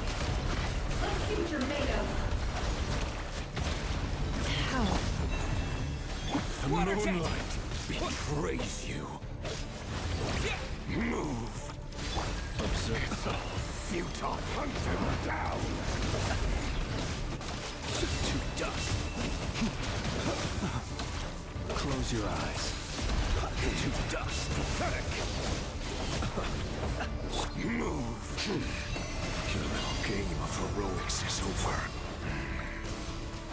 Who wants to go first? No. Get out of my sight! No! We've been separated! Will it take? You okay? Never! Where are the others? Stuck outside the barrier. I guess he really doesn't like us. I told you before. Knowing too much is always a death sentence. And reborn. Be careful what you wish for.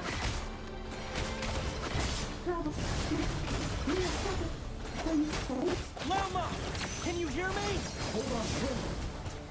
Silence. Nowhere to run, nowhere to hide. The voices are gone. But at least I know they're still there. I need to focus. Stick to the plan. Remember my most important task. Just keep stalling. If I can stall him for long enough, the moment will come.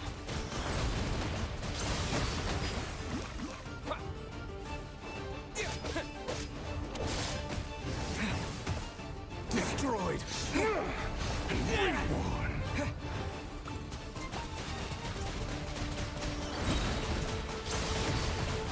Water jet! Your death is within my grasp. It all adds up. Let's see what you're made of. The mystery unravels. Can't hide the truth.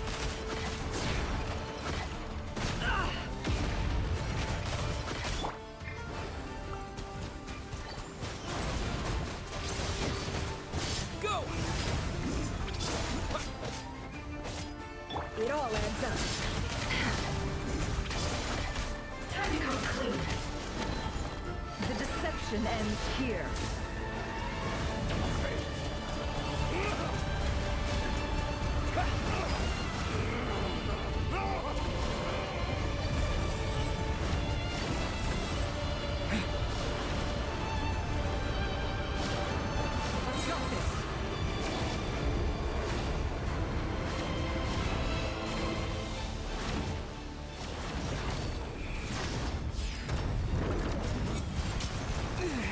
How much power will it take? Can't keep this up! Don't push your luck.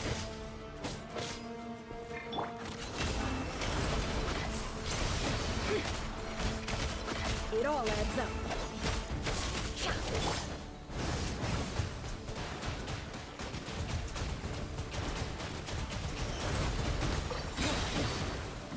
Yeah!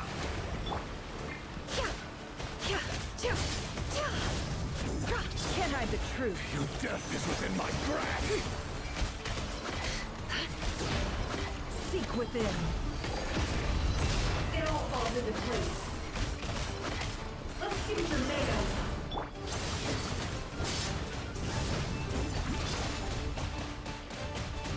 Go! Wipe out! It all adds up.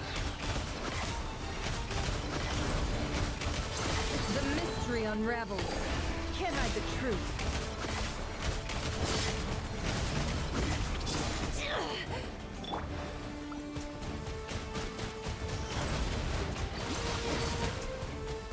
Water jet!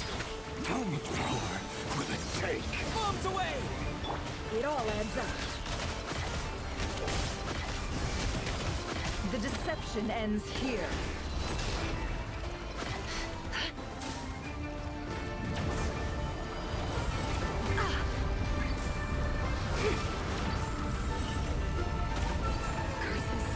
There's no other way.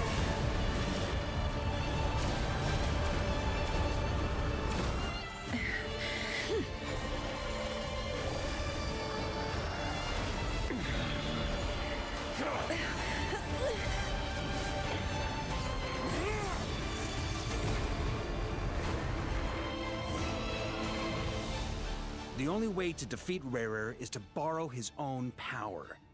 That means Columbina will have to disappear while you two bear the brunt of his attacks. You have to hold on. Find a way to keep him focused on killing the two of you.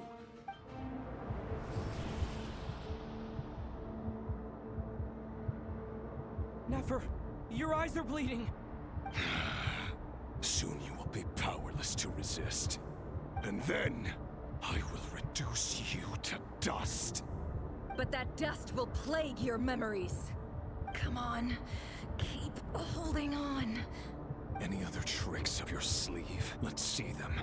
As entertaining as they are, you've backed yourself into a corner. You don't fool me. I see your fear clear as day. I have to stoke his rage. Make him unleash everything. You fear what you could never defeat. You fear the thought of never being able to save your beloved.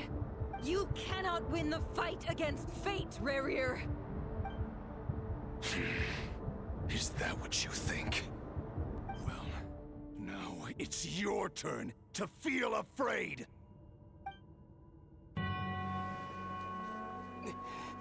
You fear the sound of your own name? Is it us you hate? Or is it what you've become? Let's see what becomes of you!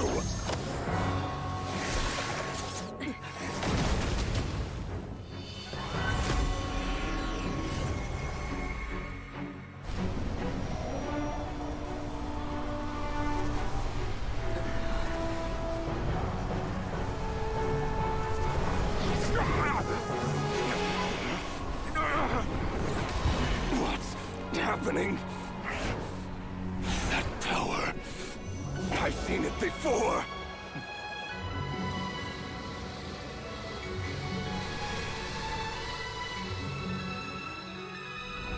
His power is on another level. We'll need to use an alchemical array to convert his power into a usable form. Then quickly channel it into Columbina, rendering her powerful enough to compete with him. I'll join you. I can help.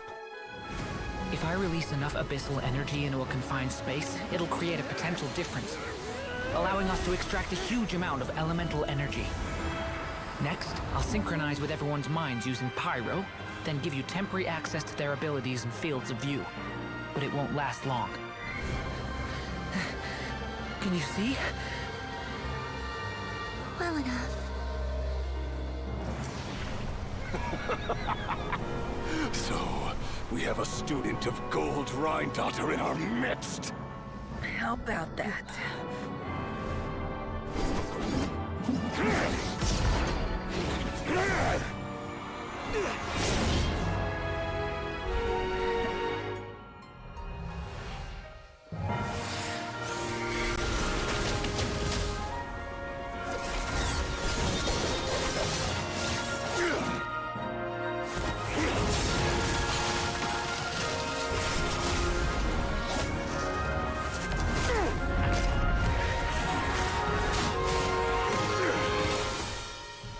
You use my own power against me? Just like how you stole Kuvaki. Look familiar?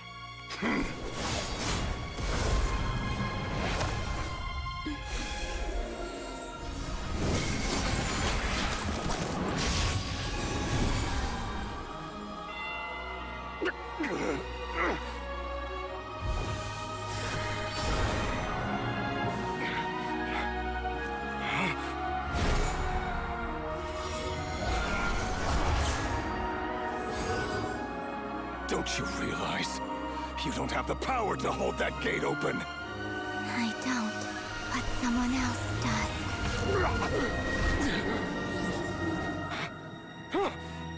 Goodbye, Rerir.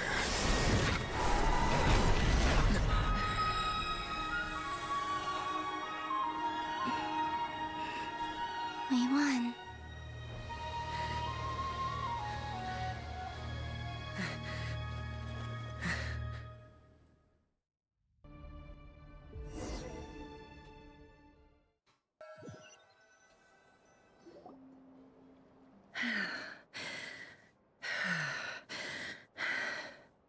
Nefer, how are your eyes? They're fine. Apart from the blindness, of course. It's not too late. Let me handle it.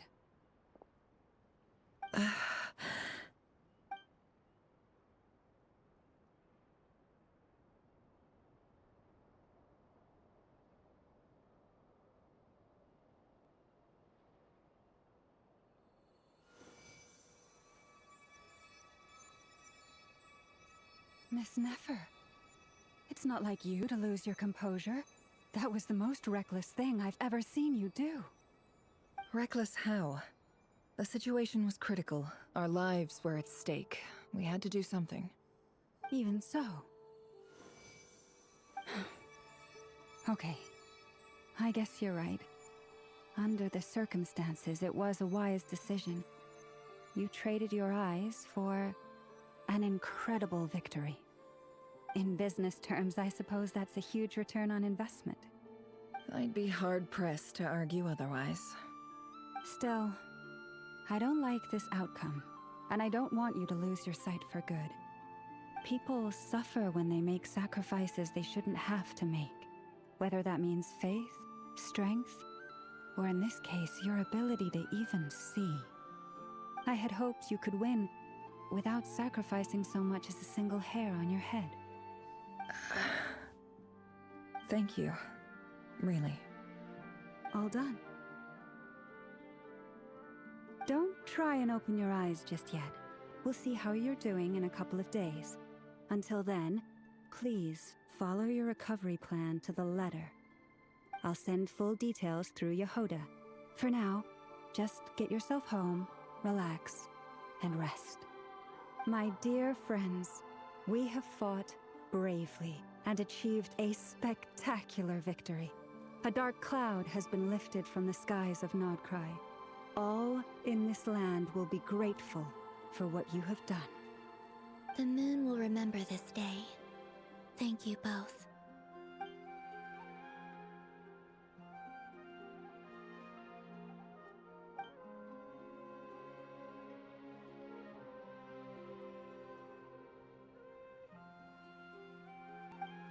There's something I want to let you know. What is it? When Durin connected everyone's minds so I could access their powers, I also felt everything they felt. And since Nefer's eyes were injured, my eyes are hurting now too. Huh. Hold on. Let me try. I only feel the pain. There's no actual damage. I just thought I should tell you. You're right. There's no damage. That's a relief. But I must say, I'm surprised to hear the Kutar share something like this with me. In the past, you never used to open up about yourself. Things are a little different now from how they were. I'm learning to share how I truly feel with my friends. Friends? You have no idea how glad I am to hear that.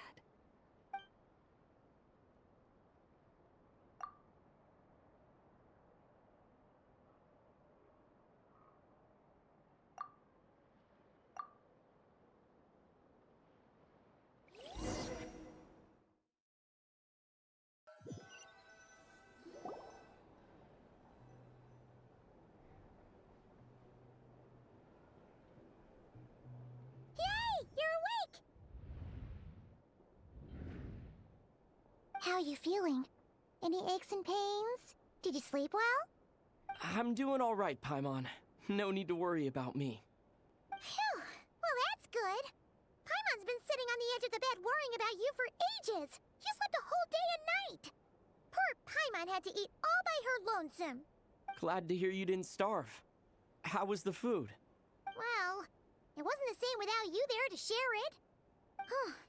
Honestly, Paimon just can't relax when you're not your usual self. She couldn't enjoy the food and settle down to sleep.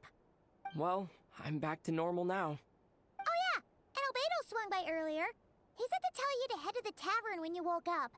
Varker and the others are organizing a victory feast and they want to celebrate with you. He also dropped off some medical supplies, but you seem fit as a fiddle, so guess you won't be needing those. If you're feeling up to it, let's head over now. Wouldn't want to keep them waiting.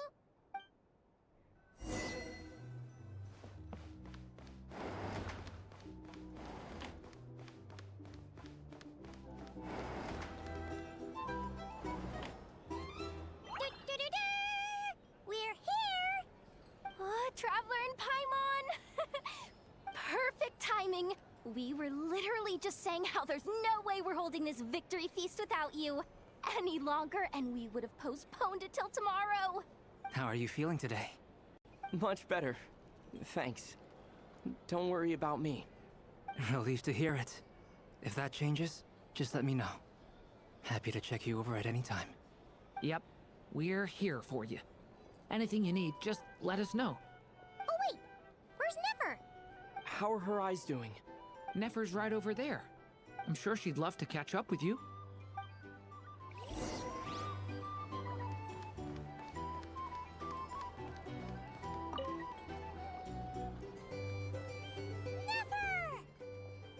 Traveler, Paimon, are you recovering well?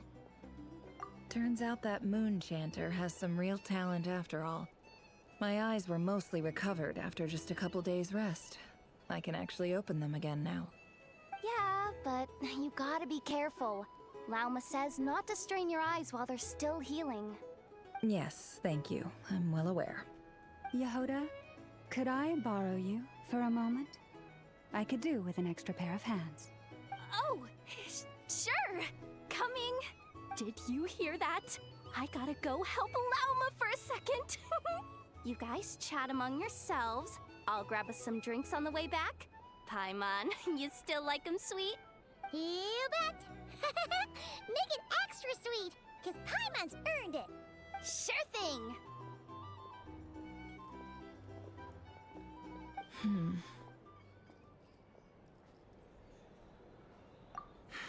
The Raker of Solnari. Kind of a snake, don't you think? No, definitely a snake. A poisonous one who spewed his venomous hatred everywhere. Anyone who seeks revenge out of hatred for other people has become a snake. That's something my dad used to say. Perhaps. I'm sure it sounds like a very wise and open-hearted perspective to your ears. But me? I think hatred is a perfectly justifiable emotion. What else is left when everything you depended on in life gets stripped away? Something's gotta fuel that drive to keep on living. If you're worried about me, you can nip that in the bud. I'm not someone who gets stuck in the past. It's just... I suddenly feel like I was wrong to call my father a liar. He was just a fool. That's why the Academia turned their back on him, and why the other tribes ganged up on him. Oh, Father. How much better things could have been if you were a skilled liar. Look at the Ibis King. Thoth is a fiendishly cunning liar. And yet, strangely, he feels more like a father to me than my real dad ever was. He's never brought it up, but I'd bet he feels the same way. Why else would he give me the power to perceive the truth, while at the same time training me in the art of deception? Well, King Deshret banished him to Aru, which is essentially a prison, and posed 3 questions to him. He promised that he'd have his freedom if he could find the answers. His response was to take on a physical form and approach me, hoping that I could become his envoy and search for one of the answers on his behalf. Did he really think I'd fall for that? He's stuck there. He can't make me return what he gave to me. So that's enough for you to decide he's nice, is it? He's a prisoner, and he was scared. So he decided to perform some good deeds to win people's approval. He lives in fear because he's a deceiver. How is Rerir any different? You can't work as a spy your whole life and expect a happy ending. It's preposterous. Yet I can't say I don't understand it. Liars live in the darkness of their own making. But it's still human nature to want to go on living. They say that a liar's soul is the most worthless thing in the world. What do you think? Oh, really? Well, it takes a very kind person to find compassion even for liars. If you ask me, the soul of a liar really is worth nothing. Because all they care about is themselves. For example, when something good falls into my lap, I don't go sharing the news around. Stops other people trying to steal it from me.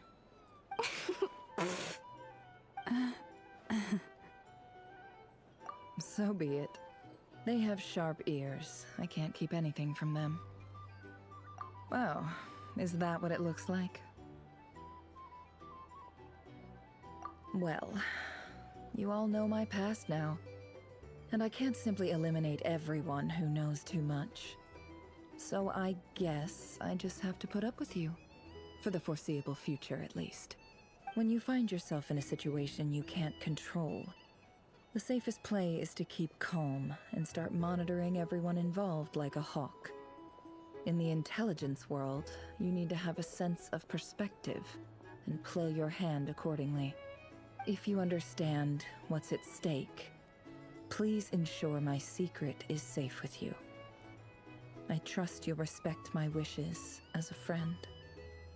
But don't forget, I will also be watching you like a hawk.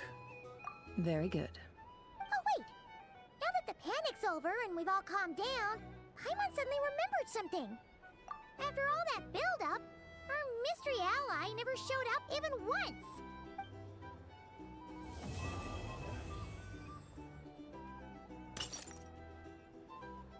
Huh? Am I imagining things?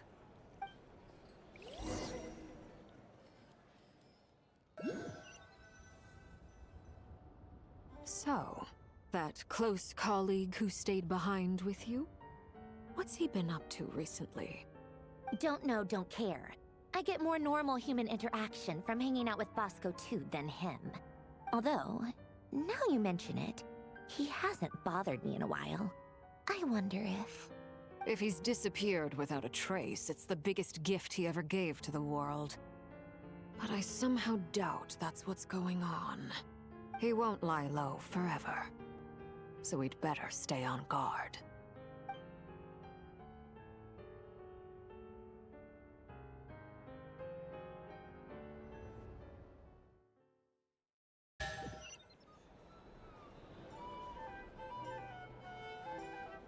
Oh, brother.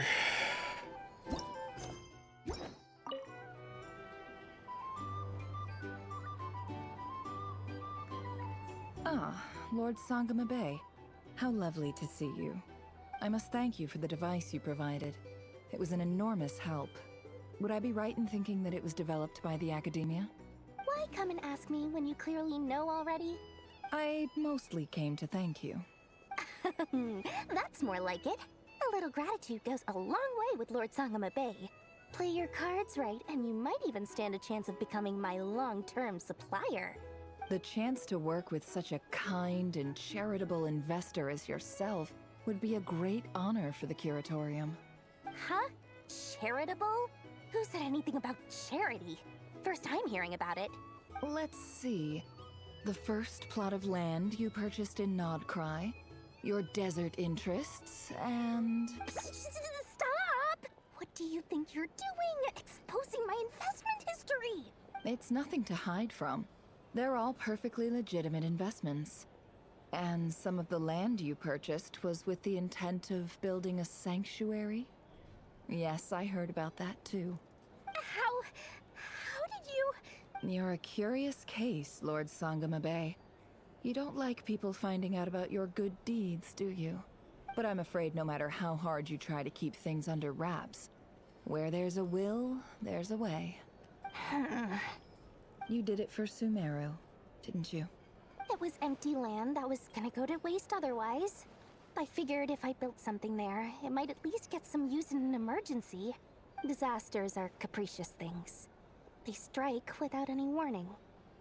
I've lost family to a disaster before, and I don't want to lose any friends or business partners if I can help it. My elder sister used to dream of finding a sanctuary.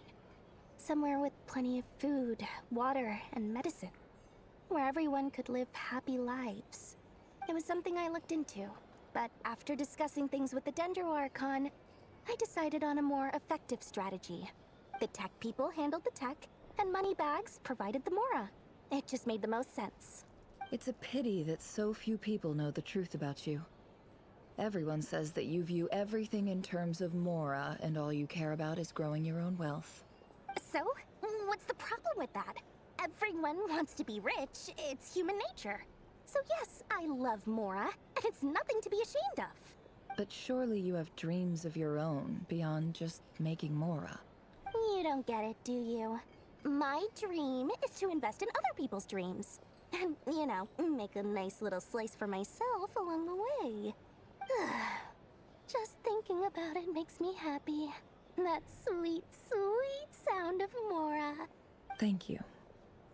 For the device? And the pendant. Oh, that. I was just returning a favor. Don't worry about it. Seems like we've both been away from home for a very long time. Yeah. So long that I barely remember what my family even looked like. That would be your mother, father, and sister? Yeah, though it's been years since my sister passed away. It's not like I want to forget them, obviously, but memory can be even more ruthless than the most calculating business person. Beyond a certain point, if something isn't helping you, it just gets rid of it. My sister can't help me now. Slowly but surely, her face is fading from my mind's eye. It's become a vague impression. Not everything will fade. When loved ones pass away, the beautiful memories are the ones that last the longest. Yeah, that's true. If you ask me, that's the one silver lining in all of it. Well, that, plus, I'm sure that life is much better now than it was back then. Oh, absolutely. I have tons of Mora, a big beautiful house, business is booming, and I'm as happy as can be. You've got a lot going for you too. Boss of the Curatorium of Secrets? I'm sure there's plenty of Mora to be made in that line of work. I appreciate the vote of confidence.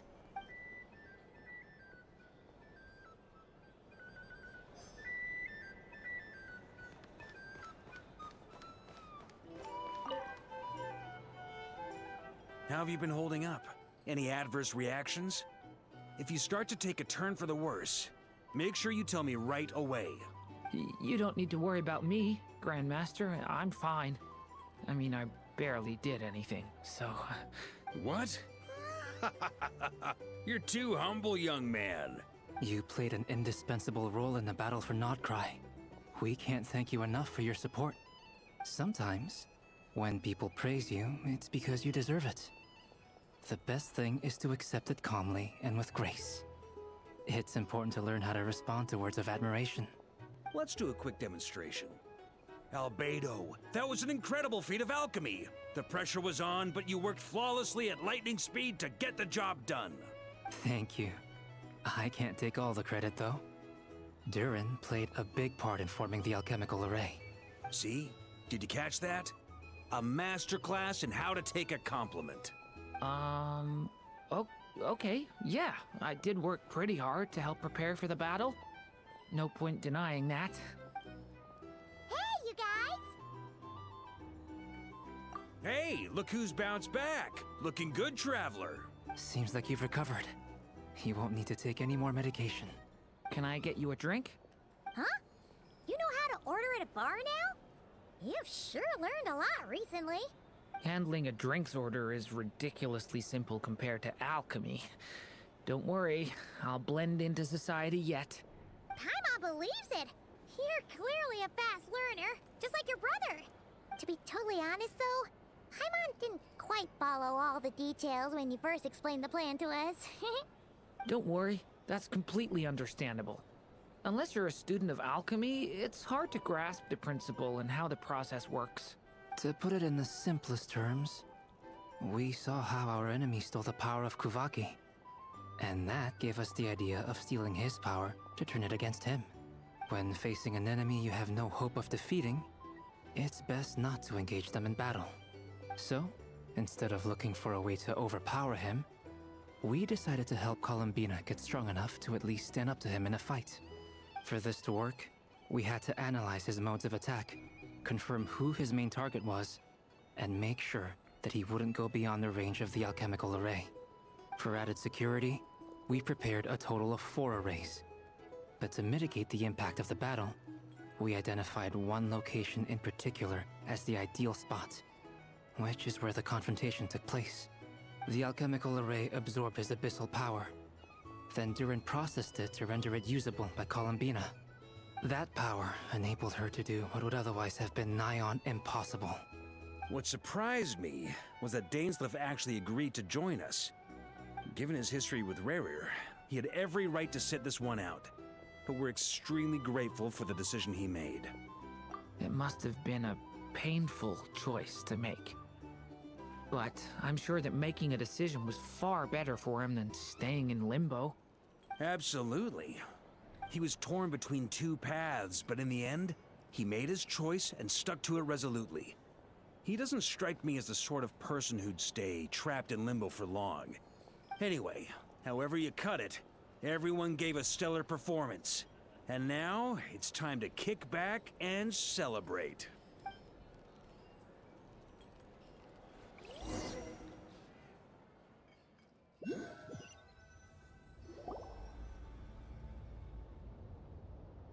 That's the only reason you're here. Yes. I've thought a lot about it. And I've realized that you, me, and Arlecchino should be friends. I think this is very important. So I felt I had to come and tell you. Well, this is a new one. I'm so moved. I can't even hold my teacup. If that's all, you can leave now. Do you not want to be friends with me? Or is it that you prefer being co-workers? What is this, Columbina? Are you deliberately testing my patience threshold? Right now, my politeness module is active. But if you say another word, I swear I'll shut it down. If your politeness module was active, wouldn't you say the word please at some point? Polonia, please see Lady Columbina to the door. Will you still invite me to your next tea party? What? Yes, I think you will. Bye-bye, dear Sandrone.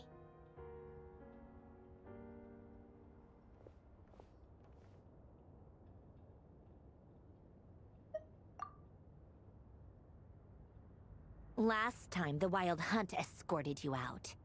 Would you rather I handled it myself this time? We just wanted to, see how you were doing now that it's all over. Why? Out of concern for my safety? I hope you didn't seriously think that the Rayhir of Solnari would be able to lay so much as a finger upon me, given how prepared I was.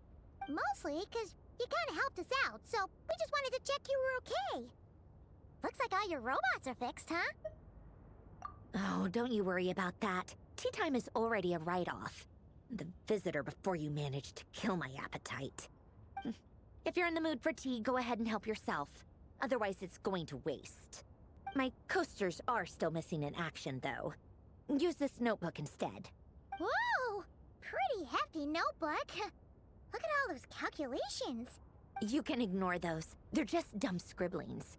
I doodle and write in my free time. Sometimes I remember the distant, dreamlike past. Sometimes I imagine the far-flung future.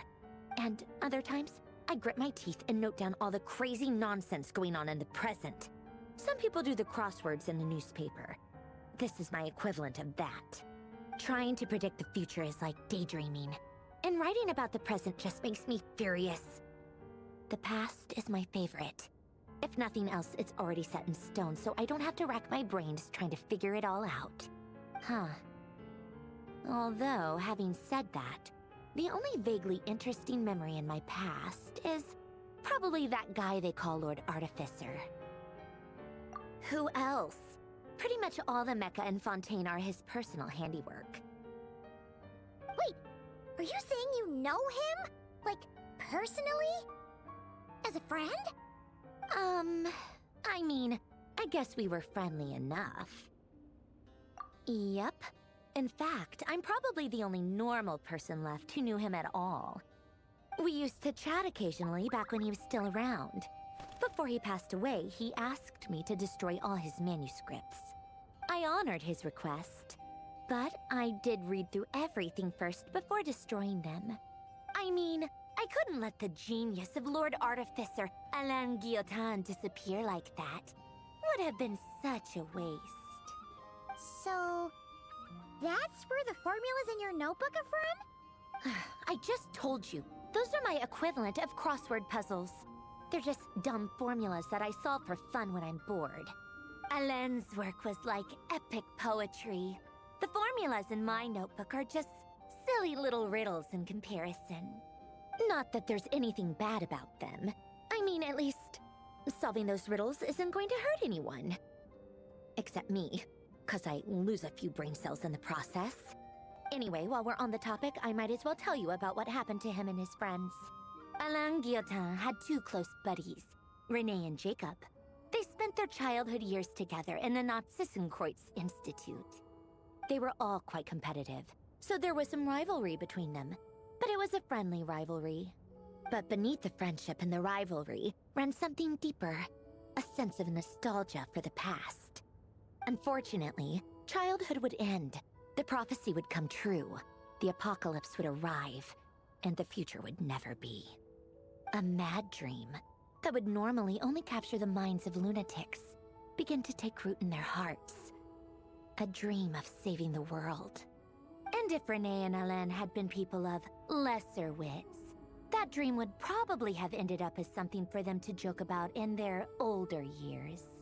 But alas, they were some of the sharpest minds around. They nurtured that dream with the full power of their intellect, and it grew into something that ate away at their souls. The first of them to fall under its spell was Renee. Against Alain's wishes, he persisted in experimenting on a mutual friend of theirs to try and save their life. Alain did not approve and parted ways with Renee. It's complicated. Alain wanted to believe that Renee only did what he did for the sake of their friendship. But when he told me about what happened, I could tell he still had some suspicions about Renee's motives. Perhaps the seed that would grow into a nightmare had already sprouted in Renee's mind. Even then. The next time they met, Renee's soul had been completely engulfed by the dream of salvation. His futile attempt to change the tide of fate only resulted in a wave that swallowed up the world, even before the apocalypse came.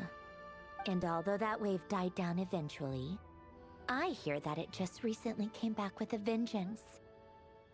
As I understand, Renee wanted to live out his dream of salvation once more. But I'm told that the attempted resurgence finally died out for good. At long last, Renee awoke from his deluded dream. Though of course by then it was far too late. What do you think of Renee? Do you admire his transcendent genius? His view that any price was worth paying to achieve the lofty goal of saving the world? Or do you despise him? Dismiss him as an evil madman who wrought havoc on the lives of everyone around him as he pursued his delusional dream? Same difference, really. Just a matter of perspective. What a cop-out. But I suspect you'd have a more incisive and insightful answer if we dug into it further. I don't like fanatics who give up their whole lives for their ideology. Nor do I like fools who let their delusions take control. Maybe I could understand if Renee had just been an ordinary person. But he had a sage-like intellect. And still managed to get himself lost in a labyrinth of his own desires. Anyway, that's enough about Renee. Now, moving on to Alain Guillotin, the Lord Artificer. He managed to put a stop to the first storm whipped up by Renee. But after that, Alain lost his friends and family. To his credit, I suppose, the loss of his family and friends was purely a tragic accident. It's not like Alain sacrificed them for his cause or anything. After that, the only thing supporting his work was the same dream that had dragged his closest friend down to the abyss. But although the desire to save Fontaine drove him to found the Fontaine Research Institute, Alain continued to reject any form of transcendental knowledge or power. He was suspicious and fearful of it, having seen the way it had affected his closest friend. I think that formulas and machines derived solely from human intellect were the only thing that gave him a sense of spiritual comfort. Yet Alain's intellect was simply too great. It barely left him space to breathe in his lifetime. Once he realized that the end of his life was approaching, he finally accepted the truth. The Nazissenkreuz Institute needed someone, and a human being, to see its story through to the end. He quit working on his formulas, trading them in for the fairy tales that had played such a formative role in his childhood, but which he barely touched in his adult life. He told me that the director of the Nazissenkreuz Institute used to read those fairy tales to the children as bedtime stories. Apparently, they worked wonders at sending kids off to sleep. I think that all he wanted at that time in his life was to be able to sleep deeply without being plagued by depression. By that point, nothing else really mattered. At the very end, he laid down to rest in the ruins of the former Nazissenkreuz Institute orphanage, while the Fontaine Research Institute he had founded continued tirelessly with its work. Many years after that, tensions over competing dreams would once again cause a rift, this time between members of the Fontaine Research Institute. But the actions of those fools had nothing at all to do with Alain. And that is the story of two people from the Nazissenkreuz Institute who both wanted to save the world. One went all in on his fantasy of salvation without ever looking back, and ended up calmly sinking to the bottom of the deepest sea. The other sought desperately to burn bright in his life, even though he wasn't sure where he was going. I do sometimes wonder, why is it that people like them have such grand hopes of saving the world? Even the grandest tree starts as a tiny seed. So perhaps, for each of them, their mission to save the world began with a very simple desire: to save themselves. They were young children with friends and family who mattered to them, desires to explore the meaning of life, ambitions to have a successful career. They didn't want to see all of that taken away in one fell swoop. Or maybe they just wanted to find something to anchor themselves within the chaos, to stop them getting quietly swept away by the storms of life. But instead, the search for their own salvation took them down the rocky road laid out by fate. Do you think the desire to save oneself is enough of a justification to try and save the world? The way you said that sounded just like Alain. I asked him the same question back when he was in his prime, putting all of his energy into his work. He gave the exact same answer as you did. No elaboration, just a quick short answer before getting right back to his work. He was always that way. All right, tea time's over. I owe Arlecchino a favor for telling me these stories. I'll have to bring a whole sack of gifts the next time I visit the House of the Hearth.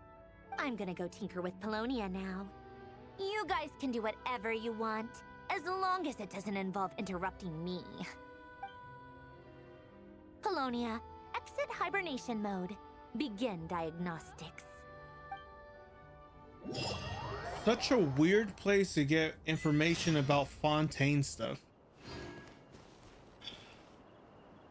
Is that it? Oh my god, we're finally done.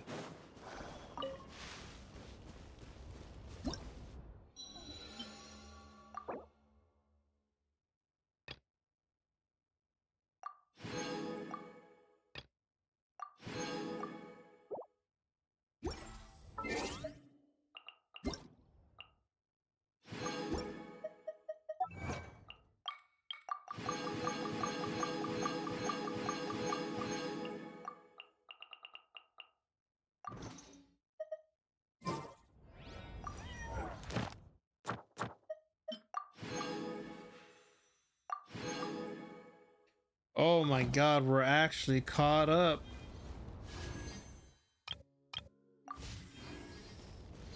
It was definitely an interesting. Yeah, I'm already at 200. All right, let's just burn through this and we'll call it tonight.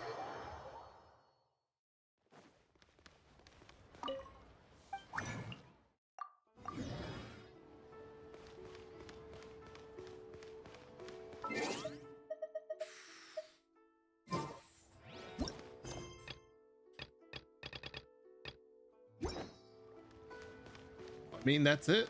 That's pretty much it. This man's insane. Me? Dude, what are you still doing up? It is like 3 in the morning for you. It's gonna be 4 in the morning. What are you doing? It was very interesting that they snuck in Jacob and Renee lore at the end of this. They're like, you know what? Let's just cherry pick all of the best lore and then just throw it in there.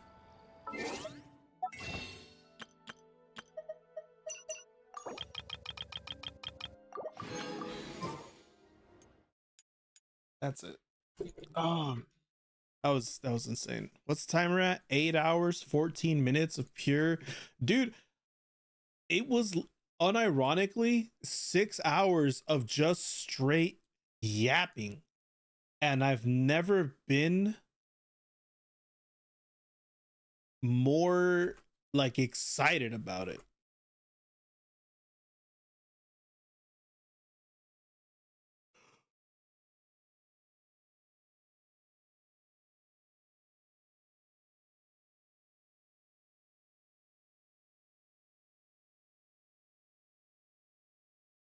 That's it.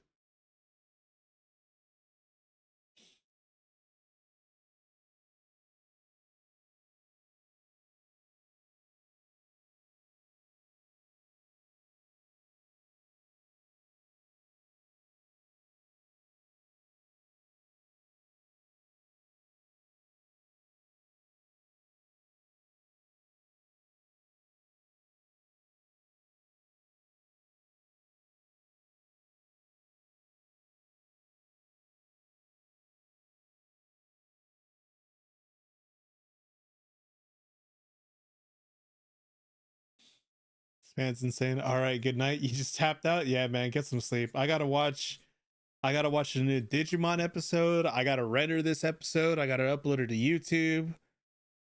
I gotta start organizing the playlist for Not Cry. I gotta watch the Digimon episode. I gotta watch the new Musume episode. It's over, bro. And then we gotta go back and we gotta finish Digimon 2. We're a third of the way in Digimon, dude. Are you serious? I'm not even joking, dude. We're not even halfway through Digimon. We're like a third of the way through. A third. We got AGOQmon, dude. We beat Titanmon plus Scorbellucimon. And that's a third of the game. That's not even Mitsuo. That's getting Kanji. Oh my god, I'm tired. I'll call it here. I'm out, dude. I'm tired. My eyes hurt. Thanks for watching. We'll be back with another stream sometime soon. Adios.